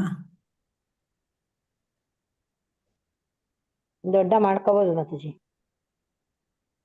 ಕಾಣುತ್ತಾ ಈಗ? ಸ್ಕ್ರೀನಲ್ಲಿ ಮಾಡ್ಕೋಬಹುದು ಮಾತಾಜಿ. ಓಕೆ, ಕಾಣುತ್ತಾ ನಿಮ್ಗೆ? ಇದು ಕಾಣಿಸ್ತಾ ಇದೆ. ಕಾಣಿಸ್ತಾ ಇದೆಯಲ್ವಾ? ಸೊ ನಾನೀಗ 11 ಮತ್ತು 12ನೇ ಶ್ಲೋಕ ನೋಡೋಣ. ನೋಡಿ. ಶುಚ ಉದ್ದೇಶೆ ಪ್ರತಿಷ್ಠಾಪ್ಯ ಸ್ಥಿರಂ ಆಸನಮಾತ್ಮನಃ ನಾತ್ಯುಚ್ಛ್ರಿತಂ ನಾತಿ ನೀಚಂ ಚೈಲಾಜಿನ ಕುಶೋತ್ತರಂ ತತ್ರೈಕಾಗ್ರಂ ಮನಃ ಕೃತ್ವಾ ಯತ ಚಿತ್ತೇಂದ್ರಿಯ ಕ್ರಿಯಃ ಉಪವಿಶ್ಯಾಸನೆ ಯುಂಜಾತ್ ಯೋಗಂ ಆತ್ಮವಿಶುದ್ಧಯೇ. ಆಮೇಲೆ ಏನ್ ಮಾಡ್ಬೇಕಂತೆ, ಏಕಾಂತ ಸ್ಥಳಕ್ಕೆ ಹೋದ ಮೇಲೆ ನಾವು ಶುಚಿಯಾದ ಒಂದು ಜಾಗವನ್ನು ಆರಿಸ್ಕೊಳ್ಬೇಕು. ಮತ್ತು ಅದು ಪವಿತ್ರವಾದ ಜಾಗ ಆಗಿರ್ಬೇಕಂತೆ. ಪವಿತ್ರವಾದ ಸ್ಥಳ ಅಂದ್ರೆ ನಾವೀಗ ನೋಡಿದ್ವಿ, ಪವಿತ್ರವಾದ ಸ್ಥಳ ಎಲ್ಲಿ? ಅದು ವೃಂದಾವನ, ಆಮೇಲೆ ಮಾಯಾಪುರ, ಇದೆಲ್ಲ ಪವಿತ್ರ ಸ್ಥಳಗಳು. ಋಷಿಕೇಶ, ಹರಿದ್ವಾರ, ಮಥುರಾ, ಆಮೇಲೆ ಗಂಗಾ ನದಿ, ಯಮುನಾ ನದಿ ಒಂದು ಹರಿತಕ್ಕಂತಹ ಪ್ರದೇಶ, ಇದೆಲ್ಲ ತುಂಬಾ ಇದು ಅಂದ್ರೆ ತುಂಬಾ ಪವಿತ್ರವಾದ ಸ್ಥಳ. ಅಂದ್ರೆ ಏಕಾಕಿಯಾಗಿರ್ಬೇಕು, ಏಕಾಂತ ಸ್ಥಳಕ್ಕೆ ಹೋಗ್ಬೇಕು, ಮತ್ತೆ ಅದು ಪವಿತ್ರ ಸ್ಥಳ ಆಗಬೇಕು. ಅದರಲ್ಲಿ ಅತಿ ಎತ್ತರದ ಜಾಗವೂ ಅಲ್ಲ, ಅತಿ ತಗ್ಗಾದ ಜಾಗವೂ ಅಲ್ಲ. ಅಲ್ಲಿ ನಾವು ಆಸನವನ್ನು ಹಾಕಬೇಕು. ಏನಂತ?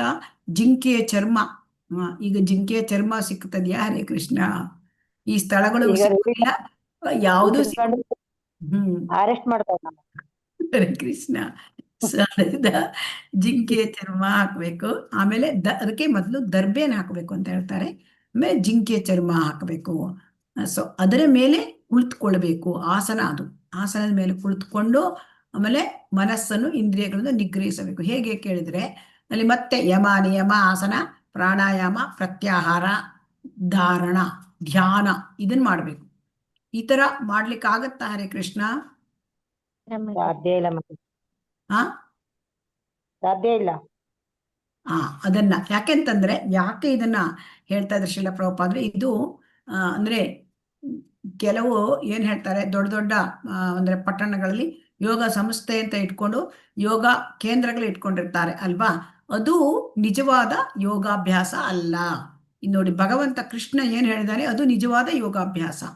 ಆದರೆ ಇದನ್ನ ನಮಗೆ ಈ ತರ ಧ್ಯಾನ ಮಾಡೋದು ನಮಗೆ ಸಾಧ್ಯ ಆಗತ್ತಾ? ಹರೇ ಕೃಷ್ಣ. ಸಾಧ್ಯ ಇಲ್ಲ. ಸಾಧ್ಯ ಆಗತ್ತಾ? ಈ ರೀತಿ ಅಷ್ಟಾಂಗ ಯೋಗದಲ್ಲಿ ಸಾಧ್ಯ ಇಲ್ಲ. ಅಷ್ಟಾಂಗ ಯೋಗದಲ್ಲಿ ಸಾಧ್ಯ ಆಗುತ್ತದ್ಯಾ? ಇಲ್ಲ. ಸೊ ಅದನ್ನೇ ಹೇಳ್ತಾ ಇದ್ದಾರೆ. ಅಂದ್ರೆ ಕಲಿಯುಗದಲ್ಲಿ ಶ್ರೀಲ ಪ್ರಭುಪಾದರು ಹೇಳ್ತಾರೆ ಜನರ ಆಯುಸ್ಸು ಕಡಿಮೆ.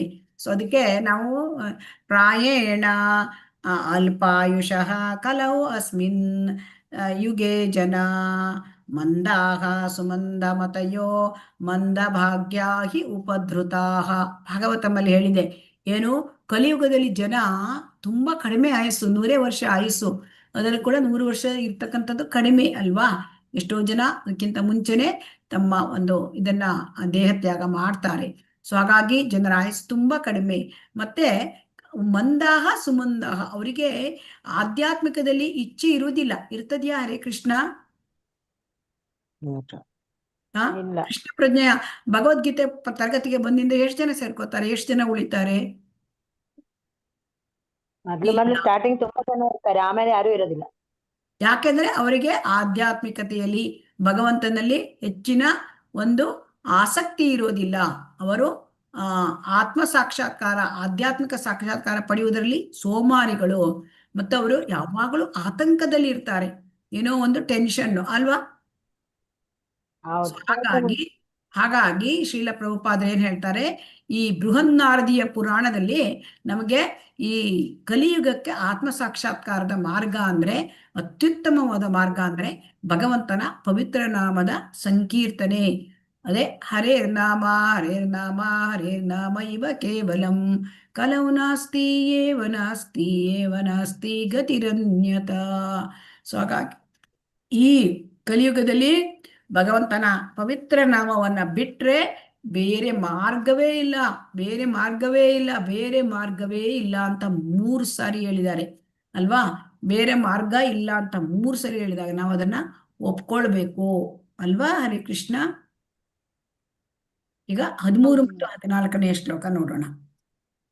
ಸಮಂ ಕಾಯ ಶಿರೋ ಗ್ರೀವಂ ಧಾರಯನ್ ಅಚಲಂ ಸ್ಥಿರಃ ಸಂಪ್ರೇಕ್ಷ ನಾಸಿಕಾಗ್ರಂ ಸ್ವಂ ದಿಶಶ್ಚಾನವಲೋಕಯನ್ ಪ್ರಶಾಂತಾತ್ಮ ವಿಗತಭೀರ್ ಬ್ರಹ್ಮಚಾರಿ ವ್ರತೆ ಸ್ಥಿತಃ ಮನಃ ಸಂಯಮ್ಯ ಮಚ್ಚಿತ್ತೋ ಯುಕ್ತಾಸೀತ ಮತ್ಪರಃ. ಅಂದ್ರೆ ಇಲ್ಲಿ ಏನ್ ಹೇಳ್ತಾನೆ 13, 14ನೇ ಶ್ಲೋಕದ ನೋಡಿ. ಸಮಂ ಕಾಯ ಶಿರೋಗ್ರೀವ ಅಂದ್ರೆ ಕುತ್ತಿಗೆ, ತಲೆ ಮತ್ತು ಶರೀರ ನೆಟ್ಟಗಿಡಬೇಕಂತೆ, ಒಂದೇ ಲೈನಲ್ಲಿ ಇಡಬೇಕು. ಆಮೇಲೆ ಮೂಗಿನ ತುದಿಯನ್ನು ಅವನು ನೋಡ್ತಾ ಅಲ್ಲಿ ಕಣ್ಣಲ್ಲಿ ಅರ್ಧ ಕಣ್ಣು ಇಟ್ಕೊಂಡು ಮುಚ್ಕೊಂಡು, ಕಣ್ಣನ್ನ ಪೂರ್ತಿ ಮುಚ್ಚುವಾಗಿಲ್ಲ, ಅರೆಗಣ್ಣಿನಿಂದ ಅದನ್ನ ಮೂಗಿನ ತುದಿಯನ್ನ ಅವರು ನಿತ್ಯ ನಾ ಮಾಡ್ಕೊಡ್ಲಿ. ಹರೇ ಕೃಷ್ಣ. ಮ್ಯೂಟ್ ಮಾಡಿ ಮಾತಾಜಿ ಅವರಿಗೆ. ಹರೇ ಕೃಷ್ಣ. ನಿಮ್ಮ ಕಡೆಯಿಂದ ಎಲ್ಲರೂ ಕೂಡ ಮ್ಯೂಟ್ ಮಾಡ್ಕೊಳ್ಳಿ. ಹರೇ ಕೃಷ್ಣ. ಸೊ ದೇಹ, ಕುತ್ತಿಗೆ ಮತ್ತು ಶಿರಸ್ಸುಗಳನ್ನ ಒಂದೇ ಪಂಕ್ತಿಯಲ್ಲಿ ಇಡಬೇಕು. ಮೂಗಿನ ತುದಿಯನ್ನು ಒಂದೇ ಸಮನೆ ದೃಷ್ಟಿಸಬೇಕು, ಅಲ್ಲಿ ಕಾನ್ಸಂಟ್ರೇಷನ್ ಮಾಡಬೇಕು. ಆಮೇಲೆ ಅವನು ಪ್ರಶಾಂತ ಆತ್ಮ ಅಂದ್ರೆ ಮನಸ್ಸು ಯಾವಾಗಲೂ ಏನಾಗಿರ್ಬೇಕು, ಪ್ರಶಾಂತವಾಗಿರ್ಬೇಕು. ಅದು ಈ ತರ ಮನಸ್ಸಿನಲ್ಲಿ ತಳಮಳ ಇರಬಾರ್ದು. ಆಮೇಲೆ ನಿರ್ಭಯ, ಇದು ವಿಗತ ಬೀಹಿ ಅಂತಂದ್ರೆ ನಿರ್ಭಯ. ಈಗ ಭಯ, ನೀವು ಕಾಡಲ್ಲಿ ಕೂತ್ಕೊಳ್ಳಿ ಒಬ್ರೇ, ಅಲ್ಲಿ ಭಯ, ಒಂದು ಸಿಂಹ ಹುಲಿ ಏನಾದ್ರು ಗರ್ಜನೆ ಮಾಡಿದ್ರೆ ಭಯ ಆಗತ್ತಾ ಇಲ್ವೋ? ಭಯ ಆಗತ್ತೆ. ಹರೇ ಕೃಷ್ಣ. ಸೊ ಹಾಗಾಗಿ ಇದು ಸುಲಭನಾ? ಹರೇ ಕೃಷ್ಣ. ನಿರ್ಭಯವಾಗಿರ್ಬೇಕಂತೆ, ಮತ್ತೆ ಪ್ರಶಾಂತವಾಗಿ, ಮನಸ್ಸು ಏನು ತಳಮಳಗೊಳ್ಳಬಾರ್ದು. ಆಮೇಲೆ ಬ್ರಹ್ಮಚಾರಿಯಾಗಿರ್ಬೇಕು. ಇದನ್ನ ತುಂಬಾ ಆಗ ಹೃದಯದಲ್ಲಿ ಭಗವಂತನ ಧ್ಯಾನ ಮಾಡಬೇಕು. ಮತ್ತೆ ಭಗವಂತನೇ ಜೀವನದ ಗುರಿ ಅಂತ ಇಟ್ಕೋಬೇಕು ಅಂತ ಹೇಳ್ತಾರೆ. ಇದನ್ನ ಶ್ರೀಲ ಪ್ರಭುಪಾದರು ಏನ್ ಹೇಳ್ತಾರೆ, ನಾವು ಇದನ್ನೆಲ್ಲವನ್ನು ಪೂರೈಸಬೇಕು ಅಂದ್ರೆ ನಾವು ಕೃಷ್ಣ ಪ್ರಜ್ಞೆಯ ಮೂಲಕ ಮಾತ್ರ ಇದನ್ನೆಲ್ಲ ಪೂರೈಸಲಿಕ್ಕೆ ಸಾಧ್ಯ ಈಗಿನ ಕಾಲದಲ್ಲಿ ಅಲ್ವಾ. ಇದು ಕೃತಯುಗದಲ್ಲಿ ಸಾಧ್ಯ ಇದ್ದಿತ್ತು ಅಲ್ವಾ, ಈಗ ಸಾಧ್ಯ ಆಗ್ತಾ ಇಲ್ಲ ಅಲ್ವಾ. ನೋಡಿ, ಅದಕ್ಕೆ ಇಲ್ಲಿ ಗುರಿ ಏನು, ಜೀವನದ ಗುರಿ ಏನು ಅಂತಂದ್ರೆ ಭಗವಂತನನ್ನು ತಿಳಿದುಕೊಳ್ಳುವುದೇ ಜೀವನದ ಗುರಿ, ಭಗವಂತನ ಸೇವೆ ಮಾಡುವುದೇ ಜೀವನದ ಗುರಿ ಅಂತ ಇಲ್ಲಿ ಹೇಳ್ತಾ ಇದ್ದಾರೆ. ಸೊ ಹಾಗಾಗಿ ವಿಷ್ಣುವಿನ ರೂಪವನ್ನು ಅದನ್ನ ತನ್ನ ಅಂತರ್ಯಾಮಿ ರೂಪವನ್ನು ಕಂಡುಕೊಳ್ಳೋದು ಅಂದ್ರೆ ಪರಮಾತ್ಮ ರೂಪವನ್ನು ಕಂಡುಕೊಳ್ಳೋದು ಅಷ್ಟಾಂಗ ಯೋಗದ ಒಂದು ಇದು ಸಾಧನೆ. ಸೊ ಹಾಗಾಗಿ ಇಲ್ಲಿ ವಿಷ್ಣುಮೂರ್ತಿ ಯೋಗಾಭ್ಯಾಸದ ಗುರಿ. ಅದಕ್ಕೆ ಹೇಳ್ತಾರೆ ಇದನ್ನ ಈ ರೀತಿಯಾಗಿ ನಾವು ಮಾಡ್ಬೇಕಾದ್ರೆ ಬ್ರಹ್ಮಚರ್ಯವನ್ನ ಕಾಪಾಡ್ಕೊಳ್ಬೇಕು. ಈ ಬ್ರಹ್ಮಚರ್ಯವನ್ನ ಕಾಪಾಡ್ಕೊಳ್ಳಕ್ಕೆ ಸಾಧ್ಯ ಆಗೋದು ಹೇಗೆ? ಗುರುಕುಲಕ್ಕೆ 5 ವರ್ಷದ ಮಕ್ಕಳನ್ನು ಕಳಿಸ್ಕೊಡ್ತಾ ಇದ್ರು ಹಿಂದೆ. ಈಗ ಗುರುಕುಲ ಇದೆಯಾ? ಹರೇ ಕೃಷ್ಣ. ಎಲ್ಲೋ ಒಂದು ಕಡೆ ಇರುತ್ತೆ ಗುರುಕುಲ ಅಲ್ವಾ? ಎಲ್ಲಿ ವೃಂದಾವನದಲ್ಲಿ ಒಂದು ಗುರುಕುಲ, ಮಾಯಾಪುರದಲ್ಲಿ ಒಂದು ಗುರುಕುಲ. ಎಲ್ಲ ಮಕ್ಕಳಿಗೂ ಗುರುಕುಲಕ್ಕೆ ಇಲ್ಲ ಅಲ್ವಾ? ಹರೇ ಕೃಷ್ಣ. ಎಲ್ಲ ಮಕ್ಕಳು ಎಲ್ಲಿ ಹೋಗ್ತಾರೆ? ಸ್ಕೂಲಿಗೆ ಹೋಗ್ತಾರೆ ಮಾತಾಜಿ. ಅಲ್ಲ ಸ್ಕೂಲ್. ಆಮೇಲೆ ಕೆಲವರು ರೆಸಿಡೆನ್ಷಿಯಲ್ ಸ್ಕೂಲಿಗೂ ಹೋಗ್ತಾರೆ. ಅಲ್ಲಿ ಬ್ರಹ್ಮಚರ್ಯದ ಎಲ್ಲಾದ್ರೂ ತರಗತಿ ಉಂಟಾ? ಇಲ್ಲ ಮಾತಾಜಿ, ಇಂಗ್ಲಿಷ್ ಶಿಕ್ಷಣದಲ್ಲಿ ಅದು ಇಲ್ಲೇ ಇಲ್ಲ. ಇಲ್ಲ. ಆದ್ದರಿಂದ ಇಲ್ಲಿ ಏನ್ ಹೇಳ್ತಾರೆ ಅಂದ್ರೆ ನಮಗೆ ಬ್ರಹ್ಮಚರ್ಯದ ಅಂದ್ರೆ ಗಂಡು ಮಕ್ಕಳಿಗೆ ಬ್ರಹ್ಮಚರ್ಯದ ಒಂದು ತರಗತಿ ಹಿಂದೆ ಇತ್ತು. ಯಾವಾಗ ಅದು ಆ ಒಂದು ವೇದ ಕಾಲದಲ್ಲಿ ಇತ್ತು. ಆ ಎಲ್ಲ ಕೃತಯುಗದಲ್ಲಿ ಇದು ಯಾವಾಗಿತ್ತು ಆ ಸಮಯದಲ್ಲಿ ಇದೆಲ್ಲ ಇತ್ತು. ಗುರುಕುಲಕ್ಕೆ 5 ವರ್ಷಕ್ಕೆ ಮಕ್ಕಳನ್ನ ಕಳಿಸ್ತಾ ಇದ್ರು, ಗಂಡು ಮಕ್ಕಳನ್ನ, ಪುಟ್ಟ ಬಾಲಕರನ್ನ. ಅಲ್ಲಿ ಅವರಿಗೆ ಗುರುಗಳು ಎಲ್ಲ ಬ್ರಹ್ಮಚರ್ಯದ ಶಿಸ್ತನ್ನ ಕಲಿಸ್ತಾ ಇದ್ದಿದ್ರು. ಇದು ಇಲ್ಲದೆ ನೋಡಿ, ಬ್ರಹ್ಮಚರ್ಯ ಇಲ್ಲದೆ ಧ್ಯಾನ ಇಲ್ಲ, ಧ್ಯಾನ ಯೋಗ ಇಲ್ಲ.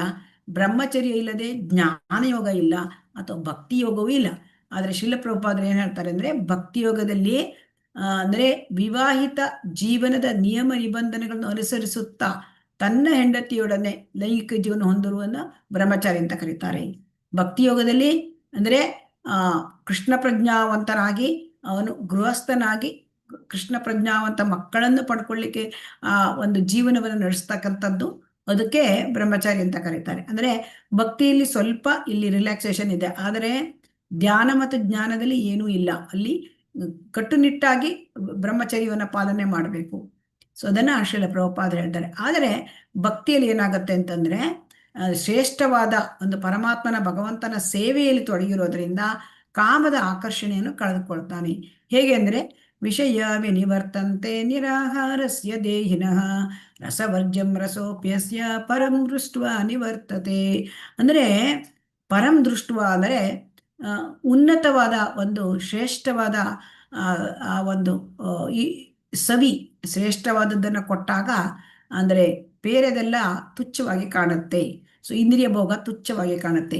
ಭಗವಂತನ ಸೇವೆಯನ್ನು ನಾವು ಕೊಟ್ಟಾಗ ಮನಸ್ಸಿಗೆ ಅಲ್ವಾ? ಹರೇ ಕೃಷ್ಣ. ಇದು ಅರ್ಥ ಆಯ್ತಾ? ಹರೇ ಕೃಷ್ಣ.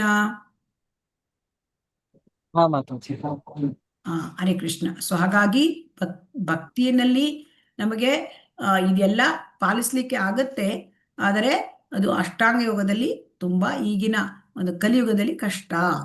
ಮತ್ತೆ ವಿಗತ ಬೀಹಿ ಭಯ ಯಾಕಾಗತ್ತೆ ಅಂತ ಶ್ರೀಲ ಪ್ರಭುಪಾದರು ಹೇಳ್ತಾರೆ. ಕೃಷ್ಣ ಪ್ರಜ್ಞೆಯಲ್ಲಿ ಭಯದಿಂದ ಇರದೇ ಇರೋದು ಹೇಗೆ?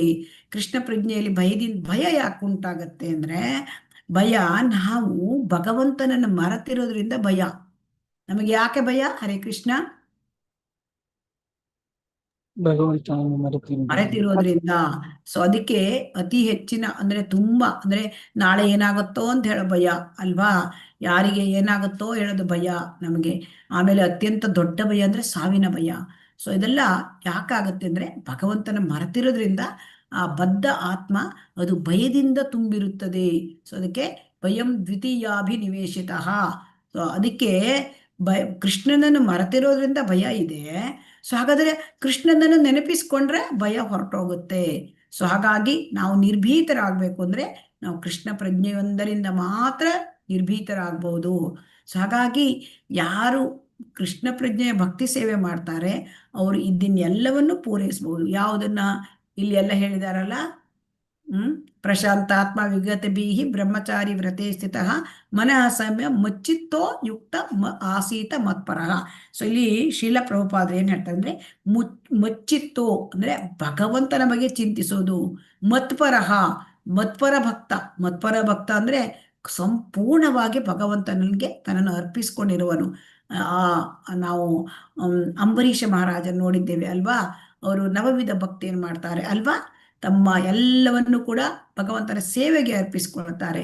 ತಮ್ಮ ಪಾದಗಳಿಂದ ದೇವಸ್ಥಾನಕ್ಕೆ ಹೋಗ್ತಾರೆ, ಕೈಗಳಿಂದ ಕರಗಳಿಂದ ಅವರು ಮಂದಿರ ಮಾರ್ಜನವನ್ನು ಮಾಡ್ತಾರೆ. ಕಣ್ಣಿನಿಂದ ಭಗವಂತನ ಸೌಂದರ್ಯ ವಿಗ್ರಹವನ್ನ ನೋಡಿ ಆನಂದಿಸ್ತಾರೆ. ಕಿವಿಗಳಿಂದ ಭಗವಂತನ ಆ ಒಂದು ಶ್ರವಣವನ್ನು ಮಾಡ್ತಾರೆ, ಭಗವಂತ ಹರಿಕಥಾ ಶ್ರವಣ. ಮತ್ತು ನಾಲಿಗೆಯಿಂದ ಭಗವತ್ ಪ್ರಸಾದವನ್ನು ಸೇವಿಸ್ತಾರೆ. ಆಮೇಲೆ ಮೂಗಿನಿಂದ ಆ ತುಳಸಿ ದಳ, ಅದರ ಪರಿಮಳ ಭಗವಂತನಿಗೆ ಅರ್ಪಿಸಿದ್ದು ಆ ಹೂವಿನ ಪರಿಮಳ ಆಘ್ರಾಣಿಸ್ತಾರೆ. ಸೊ ಅದೆಲ್ಲ ಮತ್ಪರ ಭಕ್ತ. ಸೊ ಆಮೇಲೆ ಮಚ್ಚಿತ್ತ, ಭಗವಂತನನ್ನು ಸದಾ ಚಿಂತಿಸುವುದು. ಸೊ ಅದರಿಂದ ಮಚ್ಚಿತ್ತ ಮತ್ತೆ ಮತ್ಪರ ಇವೆರಡು ಕೂಡ ತುಂಬಾ ಮುಖ್ಯವಾದದ್ದು. ಸೊ ಮಚ್ಚಿತ್ತ ಮತ್ಪರ, ಆಮೇಲೆ ಭಗವಂತನಲ್ಲಿ ಮತ್ತು ಗುರಿ ಭಗವಂತ ಆಗಿರ್ಬೇಕು. ತುಂಬಾ ಇದನ್ನ ಹೇಳ್ತಾರೆ ಇಲ್ಲಿ. ಮಚ್ಚಿತ್ತ ಮತ್ಪರ ಇವೆರಡು ತುಂಬಾ ಮುಖ್ಯವಾದ ವಿಚಾರಗಳು.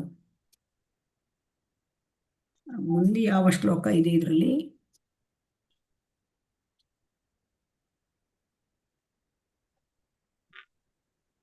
15ನೇ ಶ್ಲೋಕ ಇದೆ ಇಲ್ಲಿ.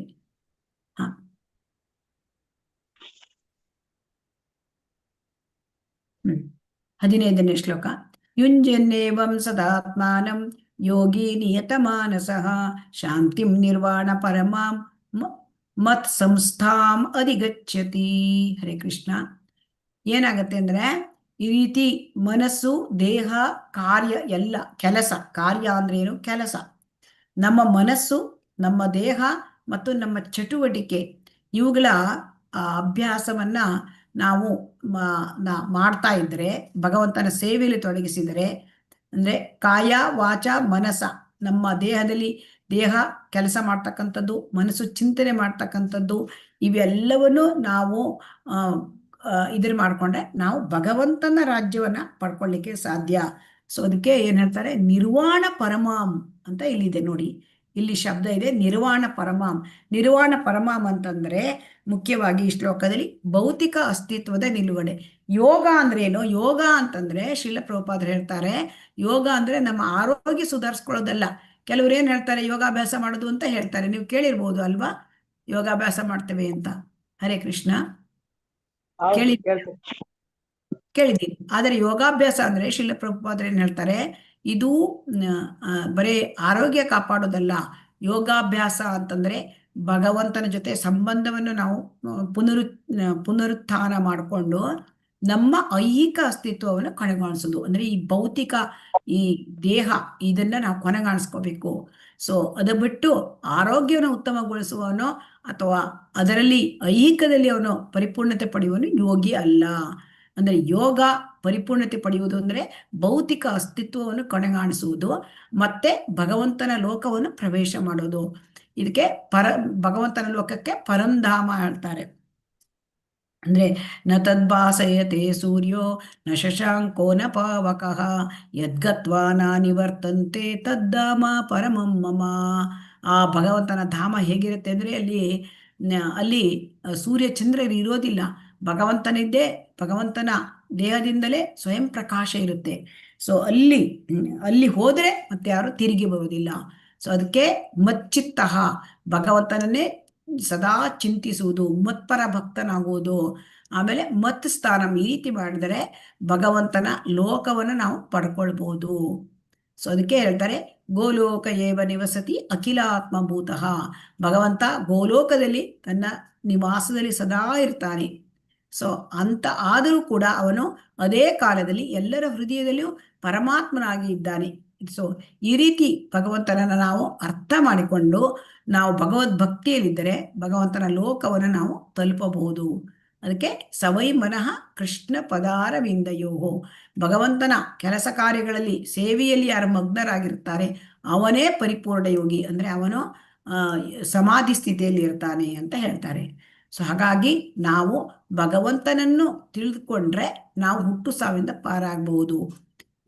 ಜನ್ಮ ಕರ್ಮ ಚಮೇ ದಿವ್ಯಂ ಯೋವೇತಿ ತತ್ವತಃ ತ್ಯಕ್ತ್ವಾ ದೇಹಂ ಪುನರ್ಜನ್ಮನ ವಿದ್ಯತೆ. ಈಗ 16ನೇ ಮತ್ತು 17ನೇ ಶ್ಲೋಕ ಕೂಡ ಇದೆ ಇವತ್ತು. 16 ಮತ್ತು 17ನೇ ಶ್ಲೋಕ ನೋಡೋಣ. 16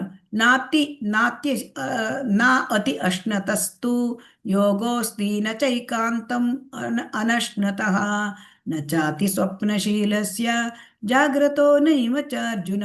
ಅಂದ್ರೆ ಇಲ್ಲೇನ್ ಹೇಳ್ತಾರೆ ಅಂದ್ರೆ ಶ್ರೀಲ ಪ್ರಭುಪಾದ ನಮಗೇನ್ ತಿಳಿಸ್ಕೊಡ್ತಾರೆ ಅಂದ್ರೆ ನಾವು ಅಷ್ಟಾಂಗ ಯೋಗ ಮಾಡುವಾಗ ಅತಿಯಾಗಿ ತಿನ್ಲೂಬಾರ್ದು, ಅತಿಯಾಗಿ ಅಂದ್ರೆ ತುಂಬಾ ಕಡಿಮೆನೂ ತಿನ್ಬಾರ್ದು. ಅತಿಯಾಗಿ ತಿಂದ್ರೆ ಏನಾಗುತ್ತೆ? ಹರೇ ಕೃಷ್ಣ, ಅತಿಯಾಗಿ ತಿಂದ್ರೆ ಏನಾಗುತ್ತೆ? ಅಜೀರ್ಣ, ನಿದ್ರೆ, ಆಲಸ್ಯ, ಸೋಮಾರಿತನ ಬರುತ್ತೆ, ಮತ್ತೆ ಆಲಸ್ಯ ಆಗ್ತಾನೆ. ಸೊ ಆಮೇಲೆ ನಿದ್ರೆ ಬರುತ್ತೆ. ಸೊ ಅತಿಯಾಗಿ ನಿದ್ರೆನೂ ಮಾಡಬಾರ್ದು, ಅತಿ ಕಡಿಮೆನೂ ನಿದ್ರೆ ಮಾಡಬಾರ್ದು. ಸೊ ಅಂದ್ರೆ ಇಲ್ಲಿ ಎಲ್ಲವೂ ಕೂಡ ನಿಯಂತ್ರಣದಲ್ಲಿ ಇರಬೇಕು ಅಂತ ಹೇಳ್ತಾರೆ. ಸೊ ಹಾಗಾಗಿ ನಾವು ಅಷ್ಟಾಂಗ ಯೋಗದಲ್ಲಿ ತುಂಬಾ ಕಡಿಮೆ ಆಹಾರ ಸೇವಿಸುವುದು ಅಥವಾ ತುಂಬಾ ಹೆಚ್ಚಾಗಿ ಆಹಾರ ಸೇವಿಸುವುದು ಇಲ್ಲ. ಇಲ್ಲಿ ಶ್ರೀಲ ಪ್ರಭುಪಾದರು ಭಕ್ತಿಯಲ್ಲೂ ಕೂಡ ಹಾಗೇ ಇದೆ. ಭಕ್ತಿಯಲ್ಲಿಯೂ ಕೂಡ ನಾವು ನಿಯಂತ್ರಣದಿಂದ ಆಹಾರ ಸೇವನೆ ಮಾಡಬೇಕು. ಅಂದ್ರೆ ಇಲ್ಲಿ ಇದಕ್ಕೆ ಹೇಗೆ ನಾವು ಆಹಾರವನ್ನೇ ನಿಯಂತ್ರಣೆ ಪಡ್ಕೊಳ್ಳೋದು? ಹರೇ ಕೃಷ್ಣ, ಆಹಾರ ಸೇವನೆ ನಿಯಂತ್ರಣೆ ಪಡ್ಕೊಳ್ಳೋದು ಅಂದ್ರೆ ನಾವು ಕೃಷ್ಣ ಪ್ರಸಾದವನ್ನು ಸೇವಿಸಿ, ಪ್ರಸಾದ ಸೇವಿಸಿ ನಾವು ಆಹಾರ ನಿಯಂತ್ರಣ ಮಾಡ್ಕೋಬಹುದು. ಅಂದ್ರೆ ಕೃಷ್ಣ ಪ್ರಸಾದವನ್ನು ಯಾರು ಸೇವಿಸೋದಿಲ್ಲ ಅವರು ಪಾಪವನ್ನೇ ತಿಂತಾರೆ. ಪುಂಜತೇತು ಅಗಂ ಪಾಪಂ ಏ ಪಚಂತಿ ಆತ್ಮ ಕಾರಣಾತ್.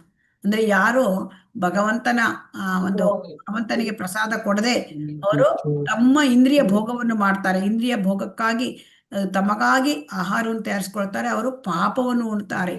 ಸೊ ಹಾಗಾಗಿ ನಾವು ಕೃಷ್ಣ ಪ್ರಸಾದ ಸೇವನೆ ಮಾಡಿದರೆ ಹರೇ ಕೃಷ್ಣ ಕೃಷ್ಣ ಕೃಷ್ಣ ಹರೇ ಹರೇ, ಹರೇ ರಾಮ ರಾಮ ರಾಮ ಹರೇ ಹರೇ. ಹರೇ ಕೃಷ್ಣ. ದಯವಿಟ್ಟು ಮ್ಯೂಟಲ್ಲಿ ಇಟ್ಕೊಳ್ಳಿ. ಹರೇ ಕೃಷ್ಣ. ಸೊ ಕೃಷ್ಣ ಪ್ರಸಾದವನ್ನು ಸೇವನೆ ಮಾಡಿ ನಾವು ಆಹಾರ ನಿಯಂತ್ರಣವನ್ನು ಮಾಡ್ಕೊಳ್ಬೇಕು ಅಂತ ಹೇಳ್ತಾರೆ ಶ್ರೀಲ ಪ್ರಭುಪಾದರು. ಅದರಿಂದ ನಾವು ಮತ್ತೆ ನಿದ್ರೆ ಬಗ್ಗೆ ಶ್ರೀಲ ಪ್ರಭುಪಾದರು ಏನ್ ಹೇಳ್ತಾರೆ ಅಂದ್ರೆ ನಾವು 6 ಗಂಟೆಗಿಂತ ಹೆಚ್ಚು ನಿದ್ರೆ ಮಾಡಬಾರ್ದು. ತುಂಬಾ ನಿದ್ರೆ ಮಾಡಿದರೆ ತಾಮಸ ಗುಣದಿಂದ ಪ್ರಭಾವಿತನಾಗ್ತಾನೆ. ಸೊ ತಾಮಸ ಗುಣದಿಂದ ಪ್ರಭಾವಿತನಾಗುವುದು ಸೋಮಾರಿ. ಸೊ ಹಾಗಾಗಿ ನಾವು ಅತಿಯಾದ ನಿದ್ರೆ ಇಲ್ಲ, ಮತ್ತೆ ಅತಿಯಾಗಿ ಆಹಾರ ಸೇವನೆ ಇಲ್ಲ, ಕೃಷ್ಣ ಪ್ರಸಾದವನ್ನು ಸೇವಿಸಿ ನಾವು ಭಕ್ತಿಯಲ್ಲಿ ಮುಂದುವರಿಬಹುದು. ಇದನ್ನೇ ಶ್ಲೋಕ 17ರಲ್ಲಿ ಕೂಡ ಹೇಳ್ತಾರೆ. ಯುಕ್ತ ಆಹಾರ ವಿಹಾರಸ್ಯ ಯುಕ್ತ ಚೇಷ್ಟಸ್ಯ ಕರ್ಮಸು ಯುಕ್ತ ಸ್ವಪ್ನಾವಬೋಧಸ್ಯ ಯೋಗೋ ಭವತಿ ದುಃಖಃ. ಅಂದ್ರೆ ಆಹಾರ, ನಿದ್ರೆ, ವಿಹಾರ, ಕೆಲಸಗಳ ಅಭ್ಯಾಸದಲ್ಲಿ ಮಿತಿಯಾಗಿರುವವನಿಗೆ ಯೋಗ ಪದ್ಧತಿಯ ಅಭ್ಯಾಸವು ಎಲ್ಲ ಐಹಿಕ ದುಃಖಗಳನ್ನು ಕಡಿಮೆ ಮಾಡಬಲ್ಲದು. ಅಂದ್ರೆ ಮನುಷ್ಯನಿಗೆ ಇವೆಲ್ಲ ಅಗತ್ಯ ಅಲ್ವಾ? ನಾವು ತಿನ್ಲೇಬೇಕು, ನಿದ್ರೆ ಮಾಡಲೇಬೇಕು, ನಮಗೆ ರಕ್ಷಣೆ ಬೇಕು, ಇದೆಲ್ಲ ದೇಹದ ಅವಶ್ಯಕತೆಗಳು. ಇವನು ಮೈಥುನ ಇವೆಲ್ಲ ದೇಹದ ಅವಶ್ಯಕತೆಗಳು. ಆದರೆ ಇದನ್ನೆಲ್ಲ ನಿಯಂತ್ರಿಸಿಕೊಳ್ಳಬೇಕು ಅಂತ ನಮಗೆ ಭಗವದ್ಗೀತೆಯಲ್ಲಿ ಹೇಳಿದ್ದಾನೆ.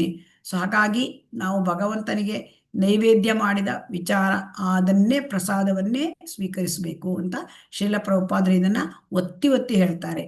ಈ ರೀತಿ ಕೃಷ್ಣ ಪ್ರಜ್ಞಾವಂತನಿಗೆ ಏನಾಗತ್ತೆ? ಸಾತ್ವಿಕ ಆಹಾರ ಸೇವಿಸುವುದರಿಂದ ನಮಗೆ ಏನಾಗುತ್ತೆ? ತನ್ನಿಂತಾನೇ ಸಾತ್ವಿಕ ಆಹಾರ ಸೇವನೆ ಮಾಡೋದು ಬರುತ್ತೆ ಅಲ್ವಾ? ನಿಮ್ಗೆಲ್ಲ ಬಂದಿರ್ಬೋದು ಅಲ್ವಾ ಈಗಾಗ್ಲೇ? ಹರೇ ಕೃಷ್ಣ. ಎಲ್ಲರೂ ಸಾತ್ವಿಕ ಆದ ಆಹಾರ ಅಂದರೆ ಭಗವಂತನಿಗೆ ಅರ್ಪಣೆ ಮಾಡಿ ತಿಂತಾ ಇದ್ದೀರಿ ಅಲ್ವಾ? ಹರೇ ಕೃಷ್ಣ. ಹೌದು ಮಾತಾಜಿ. ಅದರಿಂದ ಆಹಾರ ನಿಯಂತ್ರಣಕ್ಕೆ ಬರ್ತದೆ. ಆಮೇಲೆ ಅವರು ಎಲ್ಲ ಸಮಯದ ಸದುಪಯೋಗವನ್ನು ಹೇಳ್ತಾರೆ. ಪ್ರತಿಯೊಂದು ಸಮಯವನ್ನು ಕೂಡ ಅವ್ಯರ್ಥ ಕಾಲತ್ವ ಅಂದ್ರೆ ಪ್ರತಿಯೊಂದು ಸಮಯದಲ್ಲಿ ಎಲ್ಲವನ್ನು ಕೂಡ ಭಗವಂತನ ಸೇವೆಯಲ್ಲಿ ಅವರು ತಮ್ಮ ಸಮಯವನ್ನು ವಿನಿಯೋಗಿಸಿಕೊಳ್ತಾರೆ. ಅದನ್ನ ಅವರು ಭಗವಂತನ ಸೇವೆಯಲ್ಲಿ ನಿರತನಾಗದೆ ಅವರು ಸಮಯವನ್ನು ಹಾಳು ಮಾಡೋದಿಲ್ಲ ಹೇಳ್ತಾರೆ. ಇಲ್ಲಿ ಅದರ ಬಗ್ಗೆ ಹೇಳ್ತಾರೆ. ಆದ್ದರಿಂದ ನಾವು ಅಂದ್ರೆ ಯಾವಾಗಲೂ ನಾವು ಈ ಕೃಷ್ಣ ಪ್ರಸಾದವನ್ನು ಸೇವಿಸುವುದು ಮತ್ತು ಭಗವಂತನ ಸೇವೆಯಲ್ಲಿ ನಾವು ನಿರತರಾಗುವುದು, ಇದರಿಂದ ನಮ್ಗೆ ಎಲ್ಲವೂ ಕೂಡ ಕಂಟ್ರೋಲಿಗೆ ಬರುತ್ತೆ ಅಂತ ಶ್ರೀಲ ಪ್ರಭುಪಾದರು ಹೇಳ್ತಾರೆ. ನಮ್ಮ ಕೆಲಸ ಕೃಷ್ಣ ಪ್ರಜ್ಞೆಯ ಭಕ್ತಿ ಸೇವೆ ಮತ್ತು ನಮ್ಮ ಆಹಾರ ನಮಗೆ ಕೃಷ್ಣ ಪ್ರಸಾದ ಸೇವನೆ, ಇದಿದ್ರೆ ನಮ್ಗೆಲ್ಲವೂ ಕೂಡ ಶಿಸ್ತಿಗೆ ಒಳಪಡುತ್ತೆ ಅಂತ ಹೇಳ್ತಾರೆ. ಹರೇ ಕೃಷ್ಣ. ನಮ್ಗೆ ಇಲ್ಲಿಗೆ ಈ ಶ್ಲೋಕ ಕೊಟ್ಟಿದ್ದು ಮುಗೀತು ಅಂತ ಮಾಡಿದ್ದೀನಿ ನಾನು. ಹರೇ ಕೃಷ್ಣ. ಈಗ ಒಂದು ಇದೆ.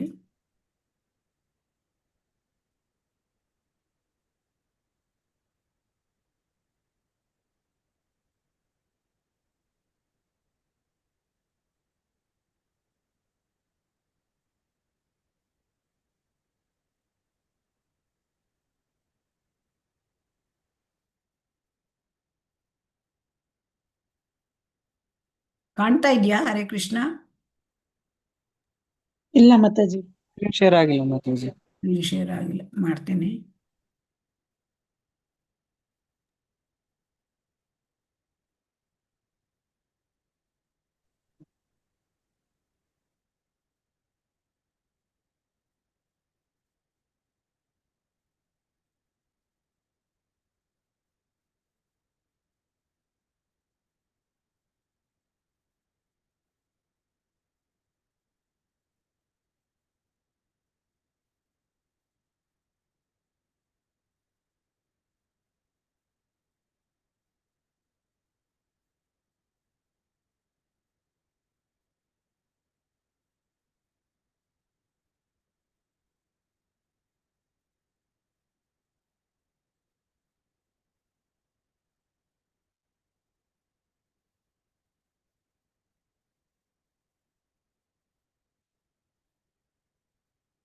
ಈಗ ಕಾಣಿಸುತ್ತಾ? ಕಾಣಿಸ್ತಾ ಇದೆ ಮಾತಾಜಿ.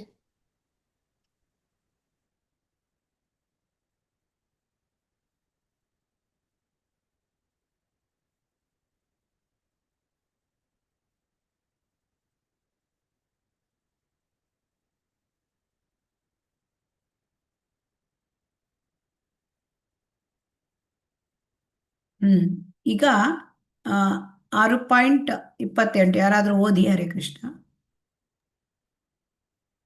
ಹರೇ ಕೃಷ್ಣ. ಹರೇ ಕೃಷ್ಣ ಮಾತಾಜಿ. ಅಷ್ಟಾಂಗ ಯೋಗ. ಸುಖೇನ ಬ್ರಹ್ಮ ಸಂಸ್ಪರ್ಶ ಮತ್ಸನಂತಂ ಸುಖಮಶ್ನುತೆ. ಭಗವಂತನ ಅಲೌಕಿಕ ಪ್ರೇಮ ಸೇವೆಯಲ್ಲಿ ಪರಿಪೂರ್ಣ ಸುಖದ ಅತ್ಯುನ್ನತ ಹಂತವನ್ನು ತಲುಪುತ್ತಾನೆ. ಹರೇ ಕೃಷ್ಣ. ಕೃಷ್ಣ ಏನ್ ಹೇಳ್ತಾನೆ 28ನೇ ಶ್ಲೋಕದಲ್ಲಿ?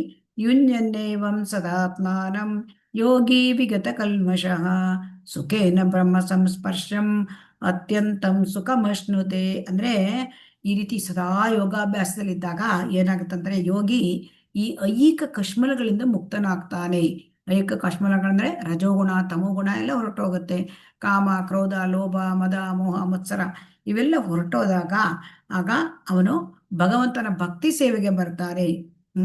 ಅವಾಗ ಏನಾಗತ್ತೆ, ಅದು ಆ ಸುಖದ ಹಂತ. ಅದಕ್ಕೆ ಸೇವಾನಂದ, ಕೃಷ್ಣಾನಂದ, ಪರಮಾನಂದ ಅಂತ ಹೇಳ್ತಾರೆ. ಸೊ ಹಾಗಾಗಿ ಈ ರೀತಿ ಜೀವಿ ಏನು, ಜೀವಾತ್ಮ ಭಗವಂತನ ನಿತ್ಯ ನಿರಂತರ ಸೇವಕ ಅಲ್ವಾ. ಜೀವಾತ್ಮನನ್ನು ನಾವು ಏನ್ ಹೇಳ್ತೇವೆ? ಜೀವಿಯರ ಸ್ವರೂಪ ಕೃಷ್ಣೀಯರ ನಿತ್ಯದಾಸ ಅಂತ ಕರಿತೇವೆ. ಸೊ ಹಾಗಾಗಿ ಆ ಹಂತಕ್ಕೆ ಬಂದಾಗ ಭಗವಂತನಿಗೆ ಅಲೌಕಿಕ ಸೇವೆಯನ್ನು ಸಲ್ಲಿಸಿದಾಗ ಆ ಹಂತಕ್ಕೆ ಏನ್ ಹೇಳ್ತಾರೆ, ಆ ರೀತಿ ಇದಕ್ಕೆ ಸಂಪರ್ಕಕ್ಕೆ ಬ್ರಹ್ಮ ಸಂಸ್ಪರ್ಶ ಅಂತ ಕರೀತಾರೆ. ಸೊ ಆ ಹಂತದಲ್ಲಿ ಭಕ್ತ ಅನ್ನೋದವನು ಅತ್ಯುನ್ನತ ಹಂತ. ಅದು ಆ ಹಂತದಲ್ಲಿ ಅವನು ಆನಂದವನ್ನು ಅನುಭವಿಸುತ್ತಾನೆ. ನೋಡಿ, ಇಲ್ಲಿ ನಾವು ಆನಂದ ಅಂದ್ರೆ ನಮ್ಗೇನ್ ಗೊತ್ತಿದೆ, ಭೌತಿಕದಲ್ಲಿ ನಾವು ಏನೋ ದುಃಖಗಳಿಲ್ಲದೆ ಇರ್ತಕ್ಕಂಥ ಸ್ಥಿತಿಯನ್ನೇ ನಾವು ಸುಖ ಅಂತ ತಿಳ್ಕೊಂಡ್ಬಿಟ್ಟಿದ್ದೇವೆ ಅಲ್ವಾ. ಅದು ಸುಖ ಅಂದ್ರೆ ಚಪಲ ಸುಖ ಭೌತಿಕದಲ್ಲಿ. ಆದರೆ ಯಾರು ಭಗವಂತನ ಸೇವೆಯಲ್ಲಿ ತಲ್ಲೀನನಾಗಿ ಅವನು ಆ ಅಲೌಕಿಕ ಪ್ರೇಮ ಸೇವೆಯಲ್ಲಿ ಪರಿಪೂರ್ಣದ ಹಂತವನ್ನು ತಲುಪಿರ್ತಾನೆ, ಪ್ರೇಮವನ್ನು, ಕೃಷ್ಣ ಪ್ರೇಮವನ್ನು ಪಡ್ಕೊಂಡಿರ್ತಾನೆ, ಅವನಿಗೆ ಆಗ್ತಕ್ಕಂಥದ್ದು ಅತ್ಯಂತ ಪರಿಪೂರ್ಣ ಸುಖ. ಅದು ಆ ಪ್ರೇಮಾನಂದ, ಕೃಷ್ಣಾನಂದ, ಆ ಸುಖದ ಹಂತವನ್ನು ತಲುಪೋದು. ಅದಕ್ಕೆ ಬ್ರಹ್ಮ ಸಂಸ್ಪರ್ಶ ಅಂತ ಹೇಳ್ತಾರೆ. ಹರೇ ಕೃಷ್ಣ.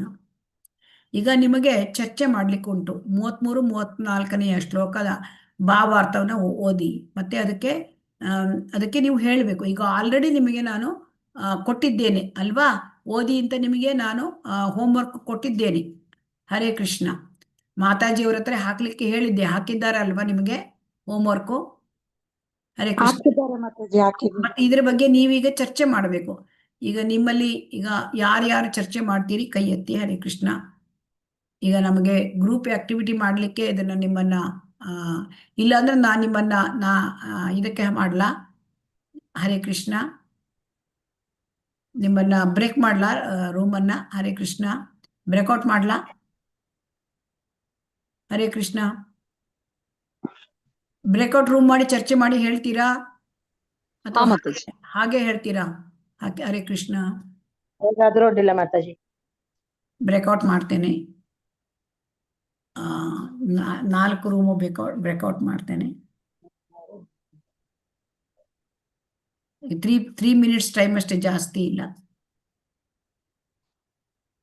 ಹರೇ ಕೃಷ್ಣ. ಜಾಯ್ನ್ ಆಗಿ ಎಲ್ಲರೂ ಕೂಡ. ಹರೇ ಕೃಷ್ಣ.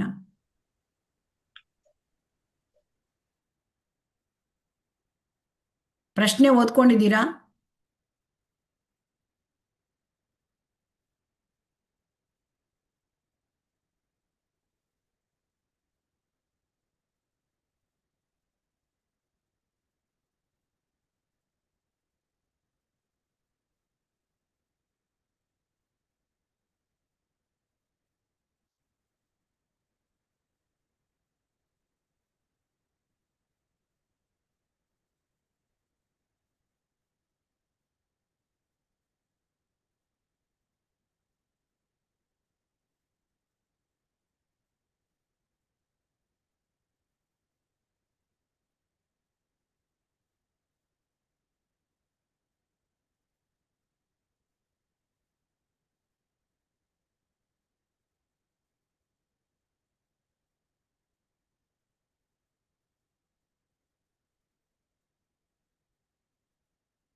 ಹರೇ ಕೃಷ್ಣ. Dakshayini not joined. 10 ಜನ ಜಾಯ್ನ್ ಆಗಲಿಲ್ಲ, ಯಾಕೆ? ಹರೇ ಕೃಷ್ಣ. ಮಾತಾಜಿ ನಂದು ಯಾಕೋ ಆಫ್ ಹಾ? ಆಗ್ತಿದೆ ಮಾತಾಜಿ. ಯಾಕೋ ನನ್ನ ಮೊಬೈಲ್ ಆಫ್ ಆಗ್ತಿದೆ ಮಾತಾಜಿ. ಓಕೆ, ಎಲ್ಲ ಜಾಯ್ನ್ ಆಗ್ಬೇಕಲ್ವಾ ನೀವು ಬ್ರೇಕ್ಔಟ್ ರೂಮಿಗೆ? ಆಫ್ ಆಗ್ಬಿಡ್ತು ಮಾತಾಜಿ ಮೊಬೈಲು. ಹರೇ ಕೃಷ್ಣ ಮಾತಾಜಿ. ಜಾಯಿನ್ ಆದ್ವಿ, ಮತ್ತೆ ಅದು ಲಾಕ್ ಆಯ್ತು ಮಾತಾಜಿ ಏನಕ್ಕೋ. ನಾನೇ ಮತ್ತೆ ರೀಜಾಯಿನ್ ಆಗಿದೆ ಮಾತಾಜಿ ಕ್ಲಾಸ್ಗೆ. ಜಾಯ್ನ್ ನಂದು ಆಗ್ಬೋದು. ರೀಸನ್ ಮಾತಾಜಿ. ನೋಡಿ ಹರೇ ಕೃಷ್ಣ, ಈ ನಿಮ್ಗೆ ಭಕ್ತಿ ಶಾಸ್ತ್ರೆಯಲ್ಲಿ ಅಟೆಂಡೆನ್ಸ್ ಅಗತ್ಯ ಇದೆ. ಸೊ ಎಲ್ಲರೂ ಜಾಯಿನ್ ಆಗಿ ಲಾಸ್ಟ್ ತನಕ ಇಡಿ. ಮತ್ತೆ ಮಾತಾಜಿ ಅವರಿಗೆ ಶ್ಲೋಕ ರಿಸಿಟ್ ಇದಕ್ಕೆ ಹಾಕಿದ್ದೇನೆ, 5 ಗುಂಪು ಮಾಡಿದ್ದೇನೆ. ಹಾ, 5 ನೋಡಿದ್ದೇನೆ ಗುಂಪು ನಾನು ಸೇರಿಸಿದೆ. ಮಾತಾಜಿ. ಅವರು ಅವರಿಗೆ 108 ಶ್ಲೋಕಕ್ಕೆ ಹಾಕಿದ್ದಾರಲ್ಲ. ಹೌದೌದು ಹೌದು. ಹಾ, ನೋಡಿದ್ದೇನೆ ನಾನು ಮಾತಾಜಿ. ಧನ್ಯವಾದಗಳು. ಎಲ್ಲರೂ ನೋಡಿ, ನಿಮ್ಗೆ ಅವರು ನಿಮ್ಮ ಟೀಚರ್ಸ್ ಯಾರು ಶ್ಲೋಕ ಕೇಳ್ತಾರೆ ಅವರು ನಿಮ್ಮನ್ನು ಒಂದು ಗುಂಪು ಮಾಡಿದ್ದಾರೆ. ಆ ಗುಂಪಿನಲ್ಲಿ ಎಲ್ಲರೂ ಭಾಗವಹಿಸಿ. ಮಾತಾಜಿ, ಈಗ ಅವರೆಲ್ಲ ಏನ್ ಮಾಡ್ತಾ ಇದ್ದಾರೆ ಅಂದ್ರೆ ಬ್ರೇಕ್ಔಟ್ ರೂಮಿಗೆ ಹೋಗಿದ್ದಾರೆ. ನೀವು ಕೇಳ್ತಾ ಓ, ಇಲ್ಲ. ಮತ್ತೆ ಹೇಳಿ ಮಾತಾಜಿ ಹಾ, ಲಾಸ್ಟಿಗೆ. ಓಕೆ. ಹರೇ ಹರೇ ಕೃಷ್ಣ.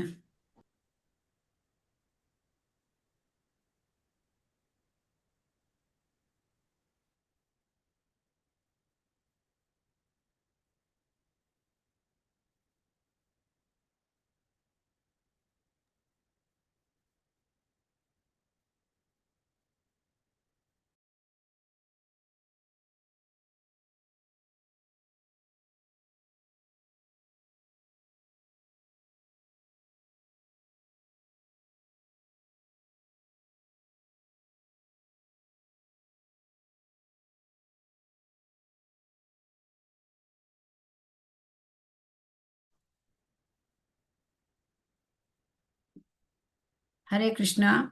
ಅರ್ಚನಾ ಮಾತಾಜಿ ಹೇಳ್ತೀರಾ? ಹರೇ ಕೃಷ್ಣ ಮಾತಾಜಿ. ಇವ್ರು ಹೇಳ್ತಾರೆ ಮಾತಾಜಿ, ಮತ್ತೊಬ್ರು ಮಾತಾಜಿ ಇದ್ದಾರೆ, ಅವ್ರು ಹೇಳ್ತಾರೆ. ಹೇಳಿ, ಹರೇ ಕೃಷ್ಣ ಯಾರು ಮಾತಾಜಿ. ಹೇಳ್ತೀರಾ ಹೇಳಿ. ಹರೇ ಕೃಷ್ಣ. ಮಾತಾಜಿ, ಮನಸ್ಸನ್ನ ಮನಸ್ಸು ಮತ್ತೆ ಬುದ್ಧಿನ ನಾವು ಹತೋಟಿಯಲ್ಲಿ ಭಕ್ತಿ ಸೇವೆಯಿಂದ ಮಾಡಿ ನಾವು ಅದು ಗಾಳಿಗಿಂತ ಫಾಸ್ಟ್ ಆಗಿ ಹೋಗ್ತಾ ಇರುತ್ತೆ. ಅರ್ಜುನ ಹೇಳಿದಂಗೆ ಯಾವಾಗ ನಮ್ಮ ಮನಸ್ಸು ತುಂಬಾ ಹತೋಟಿಯಲ್ಲಿ ಇಟ್ಕೊಳ್ಳೋದಕ್ಕೆ ಸಾಧ್ಯ ಇಲ್ಲ, ಇದನ್ನ ಹೇಗೆ ಕಂಟ್ರೋಲ್ ಮಾಡೋದು ಅಂದ್ಬಿಟ್ಟು ಕೃಷ್ಣನ ಹೇಳ್ತಾರೆ, ನಮ್ಮ ಇಂದ್ರಿಯಗಳನ್ನು ಕಂಟ್ರೋಲ್ ಯಾವಾಗ್ಲೂ ನೀನು ನನ್ನನ್ನೇ ಚಿಂತೆ ಮಾಡೋದು, ನನ್ನ ಧ್ಯಾನಿಸ್ತಾ ಇರು, ಆಗ ನಿಮ್ಮ ಮನಸ್ಸು ಹತೋಟಿಯಲ್ಲಿ ಇಟ್ಕೊಳ್ಳೋದಕ್ಕೆ ನಿಯಂತ್ರಣದಲ್ಲಿ ಇಟ್ಕೊಳ್ಬಹುದು ಅಂತ ಒಂದು ಹೇಳ್ತಾರೆ ಮಾತಾಜಿ. ಆ ಒಂದು ಇದನ್ನ ನಾವು ತಗೊಳ್ಬಹುದು. ಅಂದ್ರೆ ಇದು ಹರೇ ಕೃಷ್ಣ. ಹರೇ ಕೃಷ್ಣ. ಮತ್ತೆ ಯಾರು ಹೇಳ್ತೀರಿ? ಹರೇ ಕೃಷ್ಣ ಮಾತಾಜಿ. ಹೇಳಿ.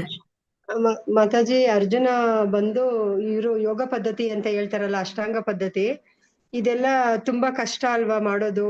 ನೀನ್ ಹೇಳೋ ಯೋಗ ಪದ್ಧತಿ ಅಂತಂದ್ರೆ ಮನಸ್ಸನ್ನ ಕಂಟ್ರೋಲ್ ಮಾಡೋದು ತುಂಬಾ ಕಷ್ಟ ಆಗುತ್ತಲ್ವಾ ಅನ್ನೋದಕ್ಕೆ ಕೃಷ್ಣ ಬಂದು ಹೇಳ್ತಾರೆ, ಹೌದು ಕಷ್ಟನೇ, ಆದ್ರೆ ಅಭ್ಯಾಸ ಮಾಡಿದ್ರೆ ಈಸಿ ಆಗುತ್ತೆ. ಯಾವ ತರ ಅಂತಂದ್ರೆ ಈ ನವವಿಧ ಭಕ್ತಿ ಇದೆಯಲ್ಲ ಮಾತಾಜಿ, ಶ್ರವಣಂ, ಕೀರ್ತನಂ, ಸ್ಮರಣಂ, ವಿಷ್ಣುಪಾದ ಸೇವನಂ, ಅದೆಲ್ಲ ಇದೆಯಲ್ಲ, ನವವಿಧ ಭಕ್ತಿ ಮಾಡಿದ್ರೆ ಆ ಅಭ್ಯಾಸದಿಂದ ಮನಸ್ಸನ್ನ ಕಂಟ್ರೋಲ್ ಮಾಡಕ್ ಆಗುತ್ತೆ ಅಂತ ಕೃಷ್ಣ ಹೇಳ್ತಾರೆ ಮಾತಾಜಿ. ಹರೇ ಕೃಷ್ಣ ಮಾತಾಜಿ. ಹರೇ ಕೃಷ್ಣ. ಮತ್ತೆ ಯಾರು ಹೇಳ್ತೀರಿ? ನಾ ಹೇಳ ಮಾತಾಜಿ. ಹೇಳಿ. ಅಷ್ಟಾಂಗ ಯೋಗ ತುಂಬಾ ಕಷ್ಟ ಈ ಕಾಲದಲ್ಲಿ. ಆದ್ರೆ ಅರ್ಜುನ ಹೇಳ್ತಾ ಇದ್ದಾನೆ, ನಾನು ಮನಸ್ಸನ್ನ ನಿಗ್ರಹಿಸೋದ್ ಬಹಳ ಕಷ್ಟ. ಗಾಳಿಯನ್ನಾದ್ರೂ ನಿಗ್ರಹಿಸ್ಬೋದು, ಮನಸ್ಸನ್ನ ನಿಗ್ರಹಿಸ್ಲಿಕ್ಕೆ ಆಗಲ್ಲ ಅಂತ. ಆದ್ರೆ ಯೋಧ ಅವನಿಗೆ ಆ ಕಾಲದಲ್ಲಿ ಅವನಿಗೆ ಕಷ್ಟ ಆಗಿ ಅದನ್ನು ಈ ಅಷ್ಟಾಂಗ ಯೋಗವನ್ನು ಅವನು ಒಪ್ಕೊಳ್ಳೋದಿಲ್ಲ.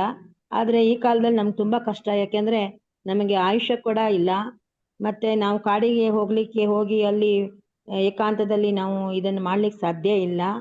ಆದ್ರಿಂದ ನಾವು ಇವತ್ತಿನ ಈ ಒಂದು ಕಲಿಯುಗಕ್ಕೆ ನಮ್ಗೆ ಚೈತನ್ಯ ಮಹಾಪ್ರಭುಗಳು ಕೊಟ್ಟಿರುವ ಈ ಹರೇ ಕೃಷ್ಣ ಸಂಕೀರ್ತನ ಯಜ್ಞ, ಇದನ್ನು ಮಾಡಿಕೊಂಡು ನಾವು ಕೃಷ್ಣನ ಒಂದು ಇದಕ್ಕೆ ಬಂದ್ರೆ ನಮ್ಗೆ ಸುಲಭ ಆಗತ್ತೆ ಅಂತ ನನ್ನ ಒಂದು ಅಭಿಪ್ರಾಯ. ಹರೇ ಕೃಷ್ಣ. ಮತ್ತೆ ಯಾರಿದ್ದೀರಿ ಹರೇ ಕೃಷ್ಣ ಹೇಳೋರು? ಹರೇ ಕೃಷ್ಣ ಮಾತಾಜಿ. ಶ್ಲೋಕ 33ರಲ್ಲಿ ಹೇಳ್ತಾರೆ, ಒಬ್ಬಂಟಿಯಾಗಿ ಪವಿತ್ರವಾದ ಸ್ಥಳದಲ್ಲಿ ಕುಳಿತು ಅಷ್ಟಯೋಗ ಮಾಡುವುದು ಇಂದಿನ ದಿನಗಳಲ್ಲಿ ತುಂಬಾ ಕಷ್ಟ ಆಗತ್ತೆ. ಹಾಗಾಗಿ ಆತ್ಮ ಸಾಕ್ಷಾತ್ಕಾರ ಮಾಡೋದಾದ್ರೆ ಪವಿತ್ರ ನಾಮ ಸಂಕೀರ್ತನೆ ಮಾಡೋದು, ಹರೇ ನಾಮ ಸ್ಮರಣೆಯನ್ನ ಮಾಡುವಂಥದ್ದು ಮಾಡಬಹುದು. ಹರೇ ಕೃಷ್ಣ. ಹೇಳಿ. ಈಗ ಹೇಳಿದ್ದ ವಿಚಾರಗಳನ್ನ ಹೇಳ್ಬಾರ್ದು, ರಿಪೀಟ್ ಮಾಡಬಾರ್ದು. ಬೇರೆ ಏನಾದ್ರು ಇದ್ರೆ ಹೇಳ್ಬೋದು. ಹರೇ ಕೃಷ್ಣ. ಇದೆಲ್ಲವೂ ನೀವು ಈಗ ಕ್ಲಾಸಲ್ಲಿ ಹೇಳಿದ್ದಲ್ಲ ಮಾತಾಜಿ. ಎಲ್ಲವೂ ಹೇಳಿದ್ದನ್ನ ರಿಪೀಟ್ ಮಾಡಬಾರ್ದು.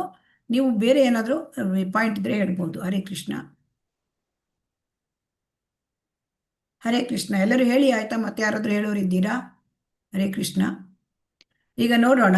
ಸೊ ಇದಕ್ಕೆ ಆಧುನಿಕ ಯುಗಕ್ಕೆ ಎಷ್ಟು ಈ ಹರೇ ಕೃಷ್ಣ ಇದು ಸಾರಿ ಈ ಅಷ್ಟಾಂಗ ಯೋಗ ಎಷ್ಟು ಪ್ರಾಯೋಗಿಕ ಅಂತ ನೋಡಕ್ಕೆ 33 ಮತ್ತು 34ನೇ ಶ್ಲೋಕದಲ್ಲಿ ಯಾವ ರೀತಿ ಹೇಳ್ತಾರೆ ಅಂತ.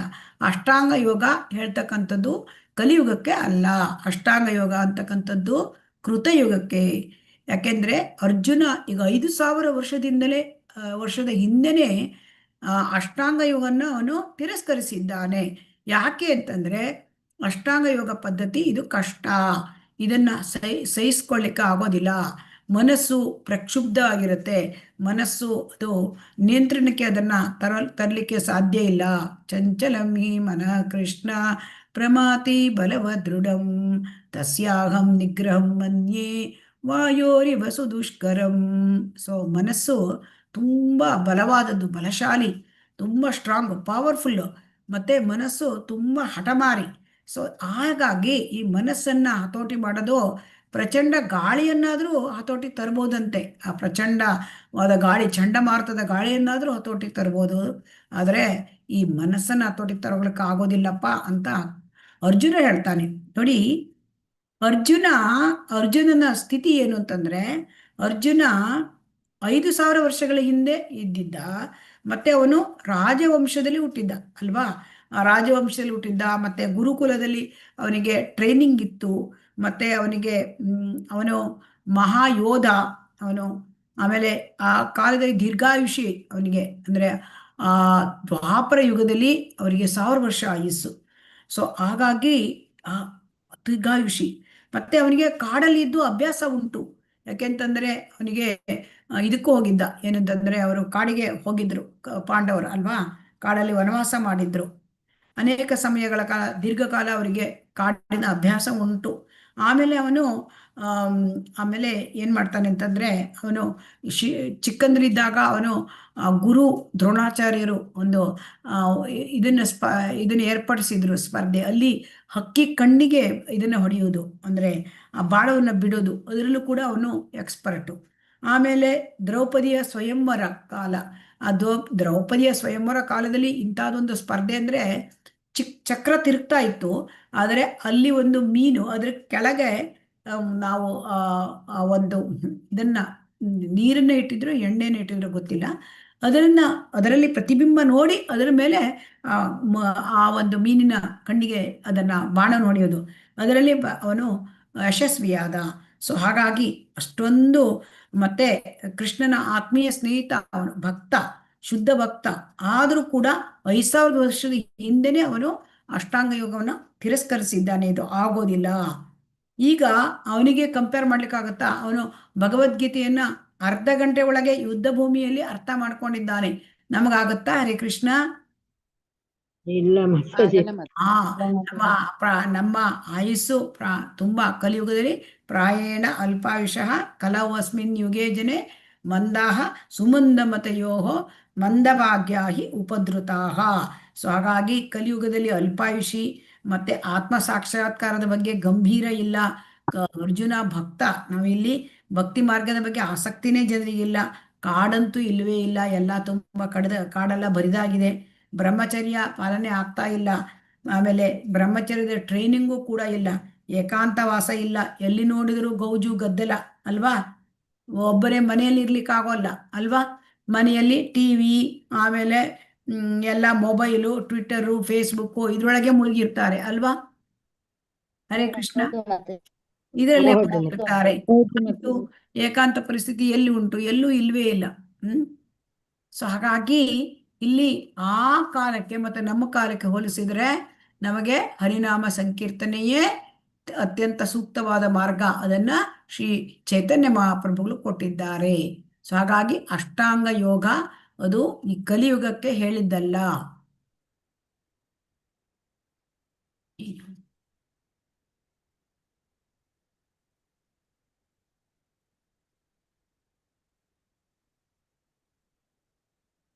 ಇದನ್ನು ಓದಿ. ಹರೇ ಕೃಷ್ಣ. ಹರೇ ಕೃಷ್ಣ. ಹರೇ ಕೃಷ್ಣ ಮಾತಾಜಿ, ನಾವು ಓದ್ತೀವಿ. ಅಷ್ಟಾಂಗ ಯೋಗ, ಅವನ ಅರ್ಹತೆ ಏನು ಎಂದು ಊಹಿಸಿ. ಅವನು ಕೃಷ್ಣನ ನೇರ ಸ್ನೇಹಿತ ಮತ್ತು ಅವನು ಮಹಾನ್ ಯೋಧ. ಅವರು ಆಡಳಿತಾತ್ಮಕ ಸಾಮರ್ಥ್ಯವನ್ನು ಹೊಂದಿದ್ದಾರೆ ಮತ್ತು ಅದೇ ಸಮಯದಲ್ಲಿ ಅವರ ಜ್ಞಾನವನ್ನು ಹೋಲಿಸಿದಾಗ ಅವರು ಈ ಭಗವದ್ಗೀತೆಯನ್ನು 1 ಗಂಟೆಯೊಳಗೆ ಅರ್ಥ ಮಾಡಿಕೊಂಡರು. ಪುಸ್ತಕ ಕ್ಷಣದಲ್ಲಿ 1 ಜನ್ಮದಲ್ಲಿ ಅರ್ಥವಾಗದ ಈ ಭಗವದ್ಗೀತೆಯನ್ನು ಅವರು 1 ಗಂಟೆಯಲ್ಲಿ ಈ ಭಗವದ್ಗೀತೆಯನ್ನು ಅರ್ಥ ಮಾಡಿಕೊಂಡರು. ಹಾಗಾದರೆ ಅವನು ಎಷ್ಟು ಬುದ್ಧಿವಂತನಾಗಿದ್ದನು. ಮತ್ತು ಅವರು ರಾಜಮನೆತನಕ್ಕೆ ಸೇರಿದವರು, ಅಲ್ಲಿ ಎಲ್ಲಾ ಸೌಲಭ್ಯಗಳಿದ್ದವು. ಹರೇ ಕೃಷ್ಣ ಮಾತಾಜಿ. ಹರೇ ಕೃಷ್ಣ. ನೆಕ್ಸ್ಟ್ ಮಾತಾಜಿ ಓದಿ. ಯಾರೋ ಓದ್ಲಿಕ್ಕೆ ಬಿಟ್ರಲ್ವಾ? ಓದಿ, ಅದು ಅವ್ರು ಓದಿ. ಹರೇ ಕೃಷ್ಣ. ಹರೇ ಕೃಷ್ಣ ಮಾತಾಜಿ. ಓದಿ ಮಾತಾಜಿ. ಅಷ್ಟಾಂಗ ಯೋಗ. 5000 ವರ್ಷಗಳ ಹಿಂದೆ ಇಂತಹ ಅನುಕೂಲಕರ ಸಂದರ್ಭಗಳಲ್ಲಿ ಅರ್ಜುನನಿಗೆ ಯಾವುದು ಅಸಾಧ್ಯವೆಂದು ಅನ್ನಿಸುತ್ತಿತ್ತೋ ಅದು ನಿಮಗೆ ಸಾಧ್ಯವೇ? ನೀವು ಅರ್ಜುನನ ವರ್ಗಕ್ಕೆ ಸೇರಿದವರಾ? ಇಲ್ಲ, ನಾವು ಅರ್ಜುನನ ವರ್ಗಕ್ಕಿಂತ 1000 ಪಟ್ಟು ಕಡಿಮೆ. ಮತ್ತು ಅರ್ಜುನನಿಗೆ ಯಾವುದು ಅಸಾಧ್ಯವಾಗಿತ್ತೋ ಅದು ನಿಮಗೆ ಸಾಧ್ಯವೆಂದು ನೀವು ಭಾವಿಸುತ್ತೀರಾ? ಹರೇ ಕೃಷ್ಣ. ಶ್ರೀಲ ಪ್ರಭುಪಾದ ಏನ್ ಕೇಳ್ತಾರೆ? ಅರ್ಜುನನಿಗೆ 5000 ವರ್ಷದ ಹಿಂದೆ ಅವನಿಗೆ ಸಾಧ್ಯ ಆಗಿಲ್ಲ. ಅರ್ಜುನ ತುಂಬಾ ಬುದ್ಧಿವಂತ, ಅವನು ಭಕ್ತ, ಅವನು ರಾಜವಂಶದಲ್ಲಿ ಹುಟ್ಟಿದವನು. ಅವನಿಗೆ ನಮ್ಗಿಂತ 1000 ಪಟ್ಟು ಅರ್ಜುನ ಏನ್ ಹೇಳ್ತಾರೆ? ನಾವು ಅರ್ಜುನನ ವರ್ಗಕ್ಕಿಂತ 1000 ಪಟ್ಟು ಕಡಿಮೆ ನಾವು. ಅರ್ಜುನನಿಗೆ ಯಾವುದು ಅಸಾಧ್ಯವಾಗಿತ್ತು ಅದು ನಮಗೆ ಸಾಧ್ಯವಾ ಅಂತ ಕೇಳ್ತಾರೆ. ಸಾಧ್ಯವಾ ನಮಗೆ? ಹರೇ ಕೃಷ್ಣ. ಆದ್ದರಿಂದ ನಾವು ಏನನ್ನು ಮಾಡಬೇಕು? ಹರೇ ಕೃಷ್ಣ. ಹರೇ ಕೃಷ್ಣ. ಜಪ ಮಾಡಿ ಸಂಕೀರ್ತನ. ಹರೇ ಕೃಷ್ಣ. ಈಗ ಇನ್ನೊಂದು ಇದೆ, ಶ್ರೀಲ ಪ್ರಭುಪಾದರ ಮನಸ್ಥಿತಿ ಮತ್ತು ಧ್ಯೇಯ. ಶ್ರೀಲ ಪ್ರಭುಪಾದ, ನಾನು ಇದನ್ನ ಕೊಟ್ಟಿದ್ದೆ ನಿಮಗೆ ಹೋಮ್ವರ್ಕು 6.32 ಮತ್ತು 3.29 ಅಲ್ವಾ? ಅವರ ಮನಸ್ಥಿತಿ ಮತ್ತು ಧ್ಯೇಯ ತತ್ವಗಳನ್ನು ಪ್ರತಿಬಿಂಬಿಸುವ ಹೇಳಿಕೆಗಳನ್ನು ಆಯ್ಕೆ ಮಾಡಿ ನಮಗೆ ಪ್ರತ್ಯೇಕವಾಗಿ ಮತ್ತು ಇಸ್ಕಾನ್ಗಾಗಿ ತತ್ವಗಳ ಪ್ರಾಮುಖ್ಯತೆಯನ್ನು ಚರ್ಚಿಸಿರಿ. ಯಾರಾದ್ರೂ ಮಾಡ್ತೀರಾ? ಮಾಡಿದ್ದೀರಾ? ಸಮಯವಿಲ್ಲ ನಿಮ್ಮನ್ನು ಬ್ರೇಕ್ಔಟ್ ಮಾಡಲಿಕ್ಕೆ. ಹರೇ ಕೃಷ್ಣ. ಹರೇ ಕೃಷ್ಣ.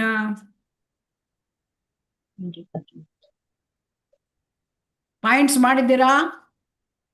ನೋಡಿ, ನಿಮಗೆ ಓದ್ಲಿಕ್ಕೆ ಕೊಟ್ಟಿರೋದು ಪಾಯಿಂಟ್ಸ್ ಮಾಡ್ಕೊಂಡು ಬರ್ಲಿಕ್ಕೆ. ಹರೇ ಕೃಷ್ಣ. ನಾನು ಕೊಟ್ಟಿದ್ದೆ ಅಲ್ವಾ ನಿಮಗೆ ಮುಂಚೆನೆ, 3 ದಿವಸ ಮುಂಚೆನೆ. ಹರೇ ಕೃಷ್ಣ. ಯಾರಾದ್ರೂ ಪಾಯಿಂಟ್ಸ್ ಮಾಡಿದ್ದೀರಾ? ಓದ್ತೀರಾ? ಹರೇ ಕೃಷ್ಣ. ಹರೇ ಕೃಷ್ಣ ಮಾತಾಜಿ. ಹೇಳಿ. ಶುಚೋದೇಶ ಅಂತ ಇದೆ. ಅಂದ್ರೆ ಶುಚೋದೇಶದಿಂದ 6.32ರಲ್ಲಿ ಶುಚೋದೇಶ ಇಲ್ಲ, 33 ಇದೆ ಅಲ್ಲ ಮಾತಾಜಿ? ನಾನು ಕೊಟ್ಟಿರೋದು 6.32 ಮತ್ತು 3.29. ಇದರಲ್ಲಿ ಹೇಳಬೇಕು ನೀವು ಪಾಯಿಂಟ್ಸ್. ಹರೇ ಕೃಷ್ಣ ಮಾತಾಜಿ. ಅರ್ಜುನನು ಎಲ್ಲಾ ಜೀವಿಗಳನ್ನ ತನ್ನೊಳಗೆ ಹೋಲಿಸಿಕೊಂಡು ಅವರ ಸುಖ ದುಃಖಗಳನ್ನ ಅದರಲ್ಲಿ ಹೇಳ್ತಾ ಇದ್ದಾರೆ. ಕೃಷ್ಣ ಪ್ರಜ್ಞೆಯಲ್ಲಿ ಇರುವಂತವ್ರು ಯಾವುದೇ ಸುಖ ದುಃಖಗಳಿಗೆ ಮಾತಾಜಿ, ನಾನು ಹೇಳ್ತಾ ಇರೋದು ಈ ಪ್ರಶ್ನೆ ಗೊತ್ತಾಯ್ತಾ ನಿಮಗೆ? ಪ್ರಭುಪಾದರ ಮನಸ್ಥಿತಿ ಮತ್ತು ಧ್ಯೇಯಗಳ ತತ್ವವನ್ನು ಪ್ರತಿಬಿಂಬಿಸುವ ಹೇಳಿಕೆಗಳನ್ನು ಹೇಳಿ ಅಂತ ಹೇಳ್ತಾ ಇರೋದು ನಾವು. ಅರ್ಥ ಆಯ್ತಾ? ಹರೇ ಕೃಷ್ಣ. ನಾನು ಅರ್ಜುನನ ಬಗ್ಗೆ ಕೇಳ್ತಾ ಇಲ್ಲ. ಹರೇ ಕೃಷ್ಣ. ಯಾರು ಬರೆದಿದ್ದೀರಿ? ಹರೇ ಕೃಷ್ಣ. ಹ್ಯಾಂಡ್ ರೈಸ್ ಮಾಡಿ ಯಾರು ಈ ಪಾಯಿಂಟ್ಗಳನ್ನೆಲ್ಲ ಮಾಡಿದ್ದೀರಿ? ಹರೇ ಕೃಷ್ಣ. ಸೊ ಹಾಗಾಗಿ ನಾನೇ ಹೇಳಬೇಕಾಗತ್ತೆ. ನೀವು ಮಾಡಿದ್ದೀರಾ ಹರೇ ಕೃಷ್ಣ ಹೋಮ್ವರ್ಕ್ ಅಲ್ಲಿ? ಹರೇ ಕೃಷ್ಣ. ಕೇಳ್ತಾ ಉಂಟಾ? ಹರೇ ಕೃಷ್ಣ. ಹರೇ ಕೃಷ್ಣ ಮಾತಾಜಿ. ಪ್ರಭುಪಾದರು ಇಲ್ಲಿ ತ್ರಿಗುಣಗಳು ಬಂಧನನ ಹೇಳ್ತಾ ಇದ್ದಾರೆ ಮಾತಾಜಿ. ಅಂದ್ರೆ ಸಾಮಾನ್ಯ ಮನುಷ್ಯರು ಯಾವಾಗಲೂ ತ್ರಿಗುಣಗಳ ಬಂಧನಕ್ಕೆ, ರಜೋ ತಮಸ್ಸು ಗುಣಗಳಿಗೆ ಬಂಧಿತರಾಗಿರ್ತಾರೆ. ಆ ಬಂಧಿತರಾದಾಗ ಅವರು ಯಾವ ಕಾರ್ಯಗಳನ್ನ ಮಾಡ್ತಾರೆ, ಅವರಿಂದ ಯಾವ ತಪ್ಪುಗಳಾಗತ್ತೆ, ಅದನ್ನ ತಿದ್ದಿಕೊಳ್ಳೋದು ಹೇಗೆ, ಇದು ಪ್ರತಿಯೊಬ್ಬ ಮಾನವರಿಗೂ ಸಿಗ್ಬೇಕು ಅನ್ನೋದು ಪ್ರಭುಪಾದರ ಮನಸ್ಥಿತಿ.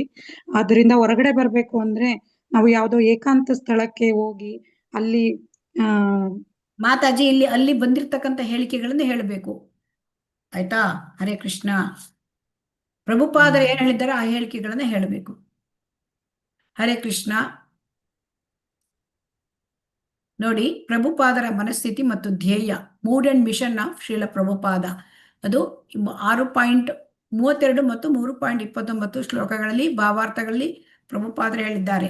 ಅಂದ್ರೆ ಏನ್ ಹೇಳಿದ್ದಾರೆ ಪಾಯಿಂಟ್ಸ್ಗಳು ಅಂತಂದ್ರೆ, ಜೀವಿಯ ಯಾತನೆಗೆ ಏನು ಕಾರಣ ಅಂದ್ರೆ, ದುಃಖಕ್ಕೆ ಕಾರಣ ಏನು, ಅವರ ಪಾಯಿಂಟ್ಸ್ಗಳಲ್ಲಿ ಇರ್ತಕ್ಕಂಥದ್ದು. ಅಂದ್ರೆ ಇದೆಲ್ಲ ಪಾಯಿಂಟ್ಸ್ಗಳು ಡಿಸ್ಕಷನ್ ಆಗಿದೆ.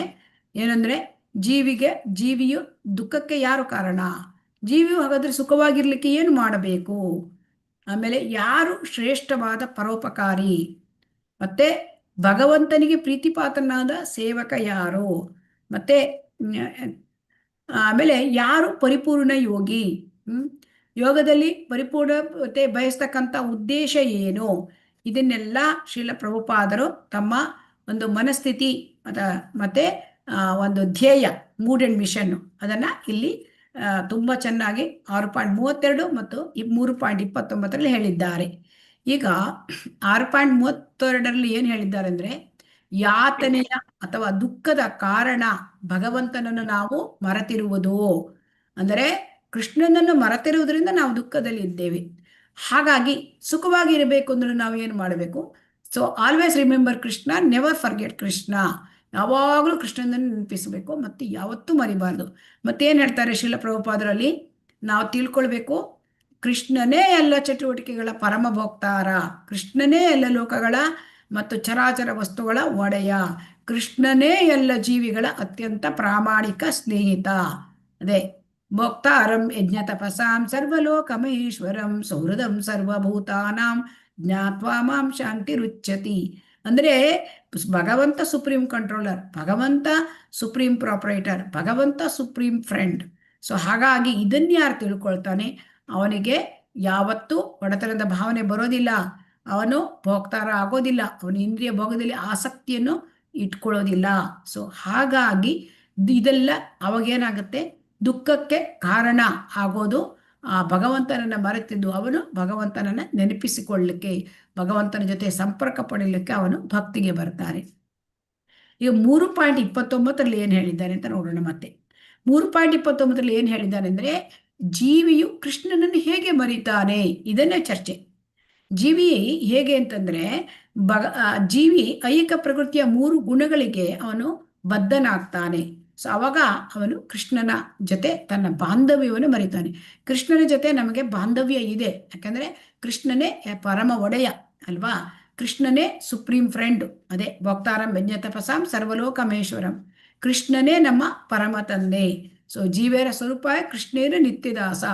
ಜೀವಿ ಕೃಷ್ಣನ ಭಗವಂತ ಒಡೆಯ, ಜೀವಿ ಸೇವಕ. ಇದು ನಮಗೆ ಮತ್ತು ಭಗವಂತನಿಗೆ ಇರ್ತಕ್ಕಂಥ ಸಂಬಂಧ. ಈ ಕೃಷ್ಣನನ್ನು ನಾವು ಮರೆತು ಬಿಟ್ಟಿದ್ದೇವೆ. ಯಾಕೆ? ತ್ರಿಗುಣಗಳಿಗೆ ನಾವು ಒಳಪಟ್ಟಿದ್ದೇವೆ, ನಾವು ಮಾಯೆಯಲ್ಲಿದ್ದೇವೆ. ಸೊ ಹಾಗಾಗಿ ನಾವು ದುಃಖಗಳನ್ನ ಅನುಭವಿಸಬೇಕಾಗತ್ತೆ. ಯಾಕೆ ಅಂತಂದ್ರೆ, ಯಾಕೆ ಈ ದುಃಖ ಅಂದ್ರೆ, ನಾವು ಭಗವಂತನನ್ನು ಮರೆತಿರುವುದರಿಂದ ನಾವು ಕಾಮ್ಯ ಕರ್ಮಗಳಲ್ಲಿ ತೊಡಗುತ್ತೇವೆ. ಅಂದ್ರೆ ಫಲಪ್ರದ ಚಟುವಟಿಕೆಯಲ್ಲಿ ನಾವು ತೊಡಗುತ್ತೇವೆ. ಅವಾಗ ನಾವು ಕರ್ಮ ಬಂಧನದಲ್ಲಿ ಸಿಕ್ಕಿಕೊಳ್ಳುತ್ತೇವೆ. ಅಂದರೆ ನಾವು ಪಾಪ ಪುಣ್ಯಗಳನ್ನ ಗಳಿಸುತ್ತೇವೆ. ಅಂದ್ರೆ ನಾವು ಪುಣ್ಯ ಕೆಲಸ ಮಾಡಿದರೂ ಕೂಡ ಅದು ಪುಣ್ಯ ಆಗೋದಿಲ್ಲ, ಅದೇ ಪಾಪಗಳು ಘಟಿಸಿ ಹೋಗುತ್ತವೆ. ಸೊ ಹಾಗಾಗಿ ಏನಾಗುತ್ತೆ, ನಾವು ಕರ್ಮ ಬಂಧನದಲ್ಲಿ ಸಿಲುಕಿ ಬಿಡುತ್ತೇವೆ. ಸೊ ಇದೆಲ್ಲ ಯಾಕೆ ಆಗತ್ತೆ ಅಂತ ಶ್ರೀಲ ಪ್ರಭುಪಾದರು ಹೇಳ್ತಾರೆ. ಏನಂತಂದ್ರೆ, ಅಜ್ಞಾನದಿಂದ ಇದು ಉಂಟಾಗತ್ತೆ. ನಮಗೆ ಅಜ್ಞಾನ, ಇಗ್ನೊರೆನ್ಸ್. ಯಾಕೆ ಅಂದ್ರೆ ನಾವು ದೇಹ ಅಂತ ನಾವು ಭಾವಿಸ್ಕೊಂಡು ಬಿಡ್ತೇವೆ. ಇದು ನಾನು ದೇಹ ಅಂದ್ಕೊಳ್ಳೋದು ಏನಾಗುತ್ತೆ, ದೇಹಕ್ಕೆ ಸಂಬಂಧಪಟ್ಟವರು ನನ್ನವರು. ಸೊ ಇದು ನಾನು, ಇದು ನನ್ನವರು, ನನ್ನ ಕುಟುಂಬ, ಇದು ನನ್ನ ಊರು, ಇದು ನನ್ನ ದೇಶ, ಇದು ನನ್ನ ರಾಜ್ಯ, ಹೀಗೆಲ್ಲ ನಮಗೆ ಮೋಹ ಉಂಟಾಗತ್ತೆ. ಸೊ ಅದು ಅಜ್ಞಾನದಿಂದ ಉಂಟಾಗತ್ತೆ. ಈ ಅಜ್ಞಾನ ಯಾಕೆ ಬರುತ್ತೆ ಅಂದ್ರೆ, ಪ್ರಕೃತಿಯ ಗುಣದಲ್ಲಿ ಇರೋದ್ರಿಂದ ಬರುತ್ತೆ.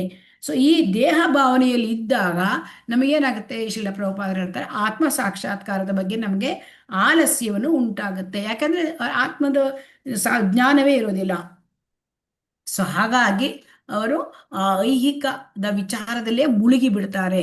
ಸೊ ಐಹಿಕ ವಿಚಾರದಲ್ಲಿ ಮುಳುಗಿದ್ದವರು ಏನು ಮಾಡ್ತಾರೆ, ತಮ್ಮ ಅಂದರೆ ತಾನು ಹುಟ್ಟಿದ ದೇಶವನ್ನ ಆರಾಧ್ಯ ದೈವ, ಸೊ ದೇಶಭಕ್ತಿ ಮಾಡ್ಕೊಳ್ತಾರೆ.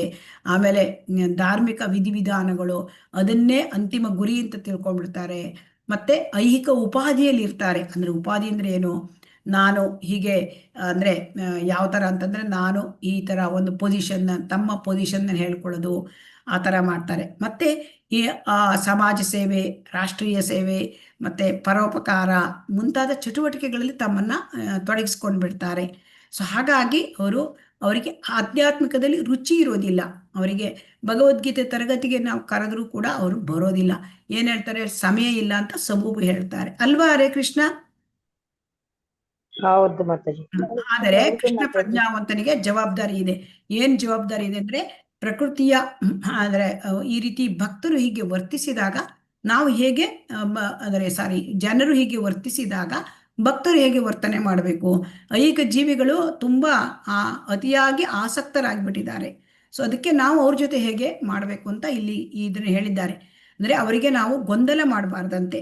ಲೌಕಿಕ ಬಂಧನದಲ್ಲಿ ಅವಳು ತೊಳಲಾಡ್ತಾ ಇದ್ದಾರೆ, ಅವರನ್ನು ನಾವು ಗೊಂದಲ ಪಡಿಸಬಾರ್ದು. ನೀವು ಬನ್ನಿ, ನೀವು ಮಾಡ್ತಾ ಇರೋದು ಇಂದ್ರಿಯ ಭೋಗ, ನಿಮಗೆ ಈ ಥರ ಮಾಡಿದ್ರೆ ನಿಮಗೆ ಪಾಪಕರ್ಮದಲ್ಲಿ ಸಿಕ್ಕಾಕೊಂಡ್ಬಿಡ್ತೀರಿ, ಹುಟ್ಟು ಸಾವಿರ ಚಕ್ರದಲ್ಲಿ ನೀವು ತೊಳಲಾಡ್ತೀರಿ, ಹೀಗೆಲ್ಲ ನಾವು ಅವರಿಗೆ ಡೈರೆಕ್ಟಾಗಿ ಅವರನ್ನ ಗೊಂದಲದಲ್ಲಿ ಉಳಿಸಬಾರ್ದು. ಅವ್ರನ್ನ ಗೊಂದಲಕ್ಕೆ ಅವ್ರನ್ನ ಬಯಸಬಾರ್ದು. ಮತ್ತು ಐಹಿಕ ಕರ್ಮಗಳನ್ನು ನಾವು ಬಲವಂತವಾಗಿ ನಿಲ್ಲಿಸಬಾರ್ದು. ಯಾಕೆಂದ್ರೆ ನೀವು ಇದು ಮಾಡಿದ್ರೆ ನೀವು ಬಂಧನ ಸಿಕ್ಕಾಕೊಳ್ತೀರಿ, ಈ ಥರ ಎಲ್ಲ ಮಾಡಬಾರ್ದು. ಸೊ ಹಾಗಾಗಿ ಹಾಗಾದ್ರೆ ಅಜ್ಞಾನಿಗಳ ಜೊತೆ ನಾವು ಭಕ್ತರು ಹೇಗಿರ್ಬೇಕು ಅಂತಂದ್ರೆ, ನಾವು ಆಧ್ಯಾತ್ಮಿಕ ಚಟುವಟಿಕೆ ನಮ್ಮದನ್ನು ಮಾಡಬೇಕು. ನಮ್ಮ ಜಪ, ನಮ್ಮ ಭಕ್ತಿ ಸೇವೆ ಇದನ್ನು ಮುಂದುವರಿಸ್ಕೊಂಡು ನಿಷ್ಠೆಯಿಂದ ನಾವು ಮುಂದುವರಿಸ್ಕೊಂಡು ಹೋದಾಗ ನಮ್ಮನ್ನು ಅವರು ನೋಡ್ತಾ ಇರ್ತಾರೆ ಅಲ್ವಾ. ಅವರಿಗೆ ನಾವು ಅವರು ಮಾಡ್ತಕ್ಕಂಥ ಕೆಲಸದಲ್ಲಿ ಅವರು ಅಹಿಂಸೆವಾದಿಯಾಗಿರ್ಬೋದು, ಅವರು ಸಮಾಜ ಕಲ್ಯಾಣ ಕೆಲಸ ಮಾಡಿದ್ರೆ ಅವರು ಮಾಡ್ಕೊಳ್ಳಿ, ನಾವು ಅವರನ್ನ ಬಲವಂತ ಮಾಡಬಾರ್ದು. ಸೊ ಅವಾಗ ಅವ್ರಿಗೆ ಯಾಕೆ ಅಂತಂದ್ರೆ, ಅವರಿಗೆ ಕೃಷ್ಣ ಪ್ರಜ್ಞೆ ಶ್ರೇಷ್ಠ ಮಟ್ಟದ ಒಂದು ತಿಳುವಳಿಕೆ ಅವ್ರಿಗೆ ಇರೋದಿಲ್ಲ, ಕೃಷ್ಣ ಪ್ರಜ್ಞೆ ಮಹತ್ವ ಇರೋದಿಲ್ವಾ, ಗೊತ್ತಿರೋದಿಲ್ಲ. ಸೊ ಅದಕ್ಕೆ ಶ್ರೀಲ ಪ್ರಭುಪಾದರು ಏನು ಹೇಳ್ತಾರೆ ಅಂತಂದ್ರೆ, ಅಂದ್ರೆ ನಾವು ಅಜ್ಞಾನಿಗಳಾದತಕ್ಕಂಥ ಜನ ತುಂಬಾ ಇದ್ದಾರೆ, ಅವ್ರ ಜೊತೆ ಸಹನೆಯಿಂದ ನಾವು ಕರುಣೆಯಿಂದ ನಾವು ಇರಬೇಕು. ಮತ್ತೆ ನಾವು ಭಕ್ತಿ ಸೇವೆ ಮಾಡ್ತಾ ಇರಬೇಕು ನಾವು. ಮತ್ತೆ ಭಕ್ತಿ ಸೇವೆ ಮಾಡಿ ನಾವು ಅವರಿಗೆ ಪ್ರಸಾದವನ್ನು ಹಂಚೋದು, ಮತ್ತೆ ನಾವು ಹರಿನಾಮ ಸಂಕೀರ್ತನೆಯನ್ನ ಮಾಡೋದು, ಈ ರೀತಿಯಿಂದ ನಾವು ಅವರಿಗೆ ಕೃಷ್ಣ ಪ್ರಜ್ಞೆಯನ್ನ ಕೊಡಬೇಕು. ಸೊ ಹಾಗಾಗಿ ಕೃಷ್ಣ ಪ್ರಜ್ಞೆಯಲ್ಲಿ ಯಾವಾಗಲೂ ಕೃಷ್ಣ ಪ್ರಜ್ಞಾವಂತನಾದ ಭಕ್ತ ಇನ್ನೊಬ್ಬರಿಗೆ ಉಪಕಾರ ಮಾಡೋದು ಅಂತಂದ್ರೆ ಅವನು ಪ್ರಸಾರ ಮಾಡ್ತಾನೆ. ಯಾಕೆ ಅಂತಂದ್ರೆ ಅವನು ಭಗವಂತನಿಗೆ ಅತ್ಯಂತ ಪ್ರೀತಿಯಾದ ಸೇವಕ. ಯಾಕೆಂದ್ರೆ ಕೃಷ್ಣ ಪ್ರಜ್ಞೆಯನ್ನ ಅವನು ಭಕ್ತಿ ಪ್ರಸಾರ ಮಾಡ್ತಾ ಇರ್ತಾನೆ. ಸೊ ಹಾಗಾಗಿ ಭಗವದ್ಗೀತೆಯನ್ನು ಪ್ರಸಾರ ಮಾಡುವವನು ನಚ ತಸ್ಮಾನ್ ಮನುಷ್ಯೇಶು ಕಶ್ಚಿದ್ಮೇ ಪ್ರಿಯಕೃತ್ತಮಃ, ಅಂದರೆ ಭಗವದ್ಗೀತೆ ಯಾರು ಪ್ರಸಾರ ಮಾಡ್ತಾನೆ ಅವನು ನನಗೆ ಅತ್ಯಂತ ತುಂಬ ಪ್ರಿಯ ಅಂತ ಹೇಳಿ ಭಗವಂತ ಹೇಳಿದ್ದಾನೆ. ಭಕ್ತನಾದವನು ಏನು ಮಾಡ್ತಾನೆ, ನಿಜವಾದ ಸ್ನೇಹಿತ ಜನರಿಗೆ. ಯಾಕೆ? ಭಕ್ತನಾದವನು ಕೃಷ್ಣ ಪ್ರಜ್ಞೆಯನ್ನು ಕೊಡ್ತಾನೆ. ಕೃಷ್ಣ ಪ್ರಜ್ಞೆಯನ್ನು ಕೊಟ್ಟಾಗ ಆತ್ಮೋದ್ಧಾರವಾಗುತ್ತೆ. ಸೊ ಹಾಗಾಗಿ ಎಲ್ಲರನ್ನೂ ಕೃಷ್ಣ ಪ್ರಜ್ಞೆ ತರಲಿಕ್ಕೆ ಅವನು ಪ್ರಯತ್ನ ಮಾಡ್ತಾನೆ. ಆದ್ದರಿಂದ ಅವನು ಶ್ರೇಷ್ಠನಾದ ಯೋಗಿ. ಅವನಿಗೆ ಬೇರೆಯವರಲ್ಲಿ ಅಸೂಯೆ ಇರೋದಿಲ್ಲ, ಇಂದ್ರಿಯ ಭೋಗ ಆಸಕ್ತಿ ಇರೋದಿಲ್ಲ. ಸೊ ಹಾಗಾಗಿ ಅವನು ಇತರ ಮನುಷ್ಯರಿಗೂ ಕೂಡ ಕೃಷ್ಣ ಪ್ರಜ್ಞೆಗೆ ತರಲಿಕ್ಕೆ ಮಾಡ್ತಾನೆ. ಹಾಗಾಗಿ ಅವನು ಪರಿಪೂರ್ಣ ಯೋಗಿ. ಸೊ ಆದರೆ ಬೇರೆ ಯೋಗಿಗಳು ಈ ತರ ಅಷ್ಟಾಂಗ ಯೋಗ ಮಾಡ್ಕೊಂಡಿರೋದು ಅಥವಾ ಜ್ಞಾನ ಯೋಗಿಗಳಾಗಿರೋದು ತಮ್ಮದೊಂದೇ ನೋಡ್ಕೊಳ್ತಾರೆ. ಅವರು ಬೇರೆಯವರಿಗೆ ಕೃಷ್ಣ ಪ್ರಜ್ಞೆ ಕೊಡೋದಿಲ್ಲ ಅಲ್ವಾ? ಹರೇ ಕೃಷ್ಣ. ಬೇರೆಯವರಿಗೆ ಕೊಡ್ತಾರೆ ಅವರು? ಇಲ್ಲ ಮಾತಾಜಿ. ಹರೇ ಕೃಷ್ಣ. ಇಲ್ಲ ಮಾತಾಜಿ.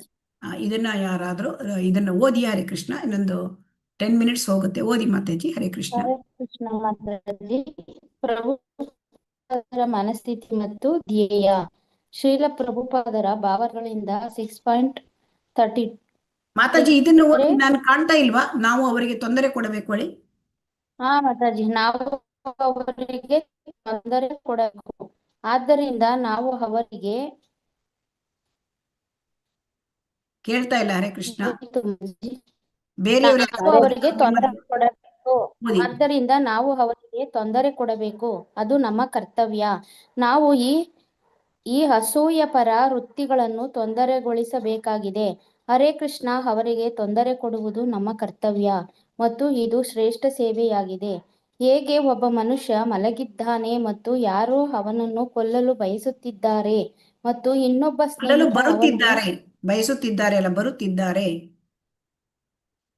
ಬರುತ್ತಿದ್ದಾರೆ ಮತ್ತು ಇನ್ನೊಬ್ಬ ಸ್ನೇಹಿತ ಅವನನ್ನು ಎದ್ದೇಳು ಎದ್ದೇಳು ಎನ್ನುವುದು ಕೇಳಿಸುತ್ತಿದೆ, ಆದರೆ ನನಗೆ ಹೇಳಲು ಆಗುತ್ತಿಲ್ಲ. ಹರೇ ಕೃಷ್ಣ. ಬೇರೆಯವರು ಓದಿ. ಹರೇ ಕೃಷ್ಣ. ನಾವು ಅವರಿಗೆ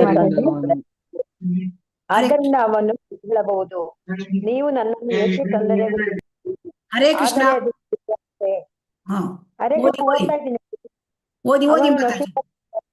ಮಾಯೆಯು ಅವನನ್ನು ಕೊಲ್ಲಲು ಬರುತ್ತಿದೆ, ಅವನನ್ನು ನರಕದ ಕತ್ತಲೆಯಾದ ಪ್ರದೇಶಕ್ಕೆ ಕಳುಹಿಸಲು ಮತ್ತು ನೀವು ಅವನನ್ನು ಹರೇ ಕೃಷ್ಣ ಜಪ ಮಾಡಿ ರಕ್ಷಿಸುತ್ತಿದ್ದೀರಿ.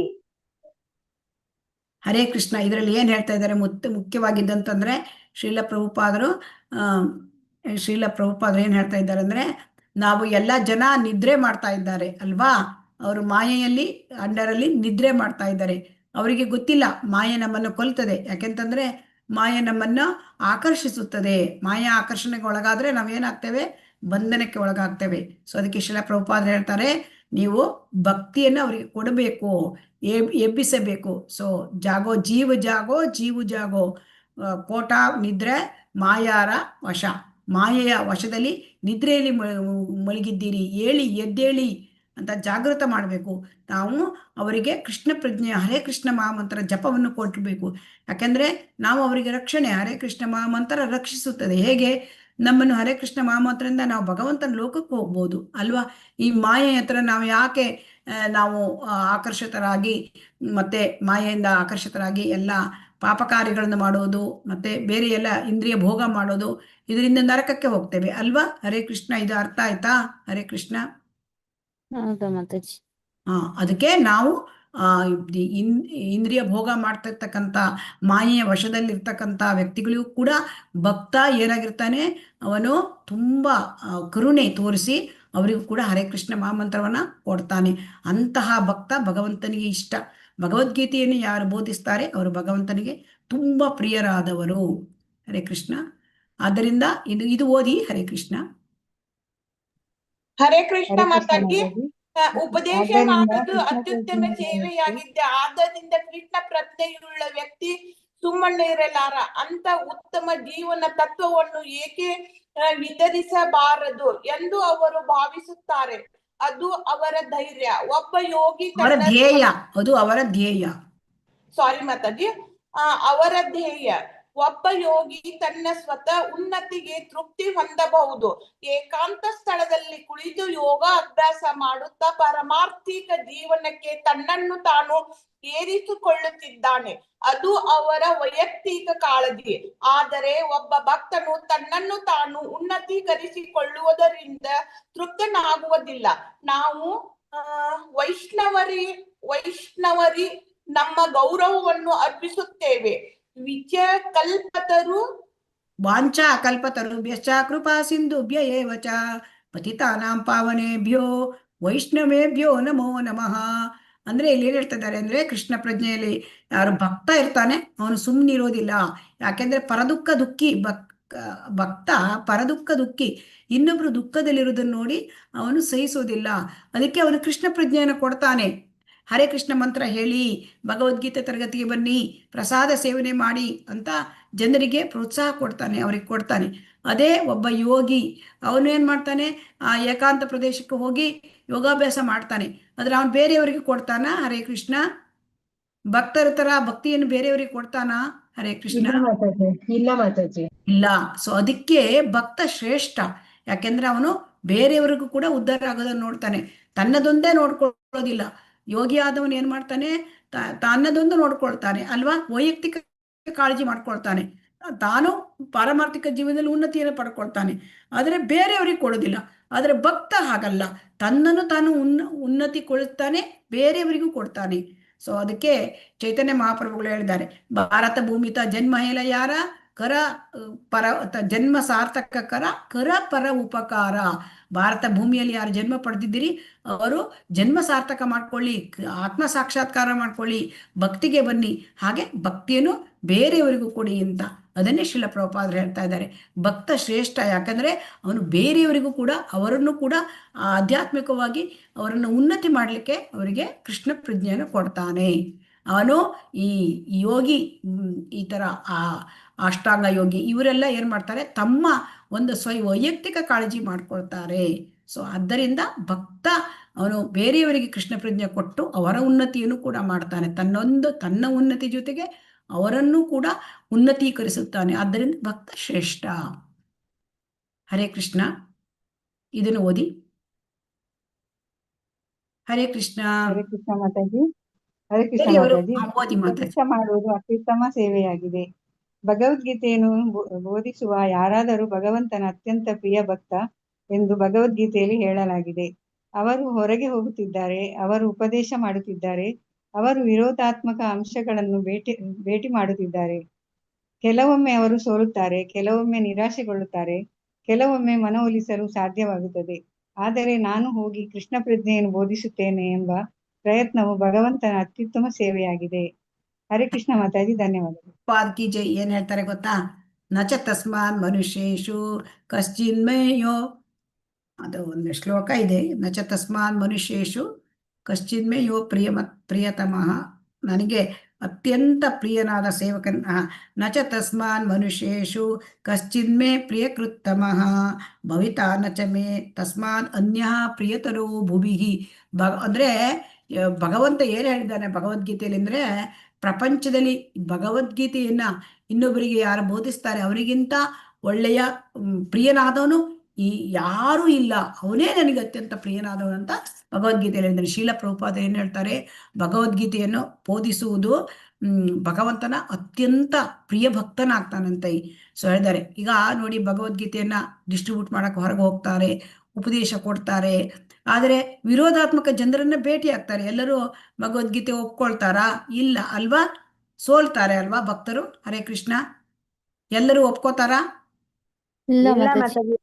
ಕೆಲವೊಮ್ಮೆ ನಿರಾಶೆ ಆಗುತ್ತೆ, ಯಾರು ಭಗವದ್ಗೀತೆ ಪುಸ್ತಕ ತಕೊಳ್ಳೋದಿಲ್ಲ ಅಥವಾ ಭಗವದ್ಗೀತೆ ಬನ್ನಿ ಅಂದ್ರೆ ಬರೋದಿಲ್ಲ.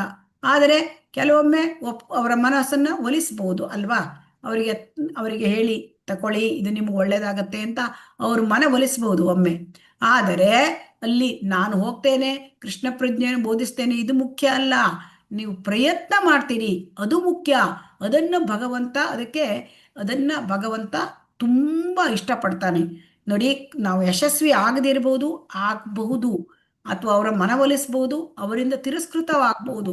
ಆದರೆ ನಾವು ಕೃಷ್ಣ ಪ್ರಜ್ಞೆಯನ್ನು ಇನ್ನೊಬ್ಬರಿಗೆ ಬೋಧಿಸುವ ಪ್ರಯತ್ನ ಇದೆಯಲ್ಲ, ಅದು ಭಗವಂತನಿಗೆ ಖುಷಿ ಆಗ್ತದೆಯಂತೆ. ಇದು ಅರ್ಥ ಆಯ್ತಾ? ಹರೇ ಕೃಷ್ಣ, ಅರ್ಥ ಆಯ್ತಾ? ನೀವೆಲ್ಲ ಪ್ರೀಚರ್ ಆಗ್ತೀರಲ್ವಾ, ಮುಂದೆ ಪ್ರೀಚರ್ ಆಗ್ಬೇಕು, ಮುಂದೆ ಎಲ್ಲ ಬೋಧನೆ ಮಾಡಬೇಕು. ಆ ಬೋಧನೆ ಮಾಡುವಲ್ಲಿ ನಮಗೆ ವಿರೋಧಾತ್ಮಕ ಶಕ್ತಿಗಳನ್ನು ಅಂಶಗಳನ್ನು ನಾವು ಭೇಟಿ ಮಾಡ್ತೇವೆ. ಕೆಲವರು ಯಾರು ದೇವರು, ಕೃಷ್ಣ ದೇವರ, ನಮ್ಗೆ ತೋರಿಸಿ ದೇವರು ಅಂತ ಎಲ್ಲ ಹೇಳ್ತಾರೆ, ಎಷ್ಟೋ ವಿರೋಧಗಳನ್ನು ಮಾಡ್ತಾರೆ. ಒಮ್ಮೆ ನಿರಾಶೆಯೂ ಕೂಡ ನಾವು ಆಗ್ಬೋದು, ನಮಗೆ ಸಕ್ಸಸ್ ಸಿಗದೇನೂ ಇರ್ಬೋದು. ಒಮ್ಮೊಮ್ಮೆ ನಮಗೆ ಅವರು ಮನಸ್ಸು ಒಪ್ಪಿ ಅವರಿಗೆ ಪರಿವರ್ತನೆಯಾಗಿ ಭಕ್ತಿಗೂ ಬರಬಹುದು. ಆದರೆ ತೊಂದರೆ ಇಲ್ಲಂತೆ. ಶ್ರೀಲ ಪ್ರಭುಪಾದ ಏನು ಹೇಳ್ತಾರೆ, ಪ್ರಯತ್ನ ಮಾಡ್ತಿರಲ್ಲ ಅದಕ್ಕೆ ಮಾರ್ಕ್ಸ್. ಕೃಷ್ಣ ಪ್ರಜ್ಞೆಯಲ್ಲಿ ಪ್ರಯತ್ನಕ್ಕೆ ಮಾರ್ಕ್ಸು. ಕೃಷ್ಣ ಪ್ರಜ್ಞೆಯಲ್ಲಿ ನಾವು ಪ್ರಯತ್ನ ಪಟ್ಟಿದ್ದಕ್ಕೆ ಭಗವಂತ ಖುಷಿ ಪಡ್ತಾನೆ, ಭಗವಂತ ನಮಗೆ ಅಲ್ಲಿ ಸಕ್ಸಸ್ ಕೊಟ್ಟೇ ಕೊಡ್ತಾನೆ. ಇದು ಓದಿ ಮಾತಾಜಿ, ಲಾಸ್ಟ್ ಇದು. ಹರೇ ಕೃಷ್ಣ, ಹರೇ ಕೃಷ್ಣ. ಯೋಗಾಭ್ಯಾಸವು, ಅದರಲ್ಲಿಯೂ ಕೃಷ್ಣ ಪ್ರಜ್ಞೆಯಲ್ಲಿನ ಭಕ್ತಿ ಯೋಗವು ತುಂಬಾ ಕಠಿಣವಾದದ್ದು ಎಂದು ತೋರಬಹುದು. ಆದರೆ ಯಾರಾದರೂ ಗಟ್ಟಿ ಸಂಕಲ್ಪದಿಂದ ತತ್ವಗಳನ್ನು ಅನುಸರಿಸಿದರೆ ನಿಶ್ಚಯವಾಗಿಯೂ ಭಗವಂತನು ಸಹಾಯ ಮಾಡುತ್ತಾನೆ. ಏಕೆಂದರೆ ತಮಗೆ ತಾವೇ ನೆರವಾಗುವವರಿಗೆ ಭಗವಂತನು ನೆರವಾಗುತ್ತಾನೆ. ಹರೇ ಕೃಷ್ಣ. ಹರೇ ಕೃಷ್ಣ. ಇಲ್ಲಿ 6.24 ಶ್ಲೋಕದ ವಿಚಾರವನ್ನ ಹೇಳಿದ್ದಾರೆ. ಅಂದ್ರೆ ಕೃಷ್ಣ ಪ್ರಜ್ಞೆ ಕಷ್ಟ ಅಂತ ಕಾಣಿಸ್ಬೋದು ಅಲ್ವಾ? ಕಾಣಿಸುತ್ತೆ ನಿಮಗೆ ಭಕ್ತಿ ಯೋಗ ಕಷ್ಟ ಅಂತ? ಹರೇ ಕೃಷ್ಣ. ಸೊ ಇಲ್ಲಿ ಭಕ್ತಿ ಯೋಗ ಕಷ್ಟ ಅಂತ ಕಂಡ್ರು ಕೂಡ ಯೋಗಾಭ್ಯಾಸ ಮಾಡುವಾಗ, ಭಕ್ತಿ ಮಾರ್ಗದಲ್ಲಿದ್ದಾಗ ದೃಢ ಸಂಕಲ್ಪ ಬೇಕು ಅಂತ ಶ್ರೀಲ ಪ್ರಭುಪಾದರು ಹೇಳ್ತಾರೆ. ದೃಢ ಸಂಕಲ್ಪ, ನಾವು ತಾಳ್ಮೆಯನ್ನು ಕಳ್ಕೋಬಾರ್ದು, ತುಂಬ ಟಾಲರೆನ್ಸ್ ಇರಬೇಕಂತೆ. ಭಕ್ತನಿಗೆ ತುಂಬ ತಾಳ್ಮೆ ಇರಬೇಕು. ತೃಣಾದಪಿ ಸುನೀಚೇನ ತರೋರಪಿ ಸಹಿಷ್ಣುನ ಅಮಾನೀನ ಮಾನದೇನ ಕೀರ್ತನೀಯ ಸದಾ ಅಂತ ಹೇಳಿದ್ದಾರೆ. ಆ ಮರ ಎಷ್ಟು ತಾಳ್ಮೆಯಿಂದ ಇರುತ್ತೆ ಅಲ್ವಾ, ಅದನ್ನು ಕಡಿದ್ರೂ ಕೂಡ ಏನು ಮಾಡುತ್ತೆ, ಸಹಿಷ್ಣುತೆಯಿಂದ ಇರುತ್ತೆ. ಕಡಿದ್ರೂ ಕೂಡ ಅದೇನಾಗುತ್ತೆ, ಚಿಗುರುತ್ತೆ ಅಲ್ವಾ ಮಳೆಗಾಲ ಬಂದಾಗ. ಅದೇ ರೀತಿ ಹೇಳ್ತಾರೆ. ಮತ್ತೆ ಉತ್ಸಾಹ ನಿಶ್ಚಯಾಂದಯ್ಯ ತತ್ತತ್ಕರ್ಮ ಪ್ರವರ್ತನಾತ್ ಸಂಗತ್ಯಾಗೋ ಸತೋವೃತ್ತಿ ಷಡ್ಬೀರ್ ಭಕ್ತಿ ಪ್ರಸಿದ್ಧತಿ. ಸೊ ಅಂದರೆ ನಾವು ಉತ್ಸಾಹದಿಂದ ಮತ್ತೆ ತುಂಬ ಧೈರ್ಯದಿಂದ, ನಾವು ತುಂಬಿದ ಉತ್ಸಾಹದಿಂದ ತುಂಬ ಪ್ರಯತ್ನ ಪಟ್ಟು ನಾವು ದೃಢ ಸಂಕಲ್ಪದಿಂದ ಭಕ್ತಿಯನ್ನು ನಾವು ಮಾಡಬೇಕಾಗತ್ತೆ ಅಂತ ರೂಪ ಗೋಸ್ವಾಮಿಯವರು ಎಲ್ಲಿ ಹೇಳಿದ್ದಾರೆ, ಇದನ್ನ ಭಕ್ತಿ ರಸಾಮೃತ ಸಿಂಧುವಿನಲ್ಲಿ ಹೇಳಿದ್ದಾರೆ. ಸೊ ದೃಢ ಸಂಕಲ್ಪಕ್ಕೆ ನಾವೊಂದು ಉತ್ತಮ ಉದಾಹರಣೆ ಅಂದ್ರೆ ಗುಬ್ಬಚ್ಚಿ ಮೊಟ್ಟೆ. ಈ ಕತೆ ನಿಮಗೆಲ್ಲ ಗೊತ್ತಿರಬಹುದು ಅಲ್ವಾ? ಸಮುದ್ರದ ಅಲೆಗಳಲ್ಲಿ ಮೊಟ್ಟೆ ಇಟ್ಕೊಂಡಿತ್ತು ಅದು. ಆ ಗುಬ್ಬಚ್ಚಿ ಸಮುದ್ರದ ಹತ್ತಿರಕ್ಕೆ ಅದು ಇಟ್ಕೊಂಡಿತ್ತು. ಆ ಅಲೆಗಳಲ್ಲಿ ಮೊಟ್ಟೆ ಕೊಚ್ಕೊಂಡು ಹೋಗ್ಬಿಡ್ತು. ಆಗ ಅದು ಗುಬ್ಬಚ್ಚಿ ಹೋಗಿ ಅದು ಮೊಟ್ಟೆಯನ್ನು ಹಿಂತಿರುಗಿ ಕೊಡುವಂತ ಸಮುದ್ರ ರಾಜನ ಹತ್ರ ಕೇಳ್ತು. ಆ ಸಮುದ್ರ ರಾಜ ಇದ್ರ ಮಾತು ಕೇಳಲೇ ಇಲ್ಲ. ಆಗ ಗುಬ್ಬಚ್ಚಿ ಏನ್ ಮಾಡ್ತು, ಸಮುದ್ರವನ್ನು ಬತ್ತಿಸಿ ಬಿಡ್ಲಿಕ್ಕಾಗಿ ತನ್ನ ಪುಟ್ಟ ಕೊಕ್ಕಿನಿಂದ ನೀರನ್ನ ಚೂರು ಚೂರು ತೆಗೆದು ಹೊರಗಾಕ್ತು. ಆದರೆ ಜನ ಎಲ್ಲ ಇದನ್ನ ನೋಡಿ ನಕ್ಕರು. ಆದರೆ ಗುಬ್ಬಚ್ಚಿ ಇಷ್ಟು ಈ ಥರ ತುಂಬ ಉತ್ಸಾಹದಿಂದ ಧೈರ್ಯದಿಂದ ಮಾಡ್ತಾ ಇತ್ತಲ್ವಾ, ಅದನ್ನು ಕೇಳಿಕೊಂಡು ಕೃಷ್ಣನ ವಾಹನ ಗರುಡನಿಗೆ ಗೊತ್ತಾಯಿತು. ಸೊ ಹಾಗಾಗಿ ಆ ಗರುಡ ಆ ಪುಟ್ಟ ಹಕ್ಕಿಯನ್ನು ಗುಬ್ಬಚ್ಚಿ ನೋಡ್ಲಿಕ್ಕೆ ಬಂದು, ಆಮೇಲೆ ಅವನು ಸಮುದ್ರ ರಾಜನಿಗೆ ಹೇಳ್ತಾನೆ, ನೀನು ಸಮುದ್ರ ರಾಜನಿಗೆ ಹೇಳಿ ನೀನು ಗುಬ್ಬಚ್ಚಿ ಮೊಟ್ಟೆ ಕೊಡು, ಇಲ್ಲದಿದ್ದರೆ ನಾನೇ ನಿನಗೆ ನಾನೇ ನಿನಗೆ ಇದನ್ನು ಮಾಡ್ತೇನೆ, ನಾನೇ ನನ್ನ ಕೈಯಿಂದ ನಿನಗೆ ಪಾಠ ಕಲಿಸ್ತೇನೆ ಅಂತ. ಅಂದರೆ ಗರುಡ ಭಗವಂತನ ವಾಹನ. ಸೊ ಅದಕ್ಕೆ ಗರುಡನ ಭಕ್ತ, ಭಗವಂತನ ಭಕ್ತ, ಅವನಿಗೆ ಶಕ್ತಿ ಎಷ್ಟು ಉಂಟು. ಸೊ ಹಾಗಾಗಿ ಸಮುದ್ರ ಹೆದರಿಬಿಟ್ಟು ಮೊಟ್ಟೆ ಕೊಡ್ತು. ಸೊ ಹಾಗಾಗಿ ಗರುಡನ ಕೃಪೆಯಿಂದ ಗುಬ್ಬಚ್ಚಿಗೆ ಸಂತೋಷವಾಯಿತು. ಅದಕ್ಕೆ ಹೇಳ್ತಾರೆ.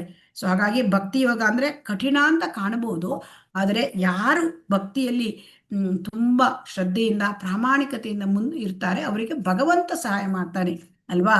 ತೇಷಾಂ ಸತತಯುಕ್ತಾನಾಂ ಭಜತಾಂ ಪ್ರೀತಿಪೂರ್ವಕಂ ದದಾಮಿ ಬುದ್ಧಿಯೋಗಂ ತಮ್ಯೇನ ಮಾಂ ಉಪಯಾಂತಿತೆ ಅಂತ ಹೇಳಿದ್ದಾರೆ. ಹರೇ ಕೃಷ್ಣ.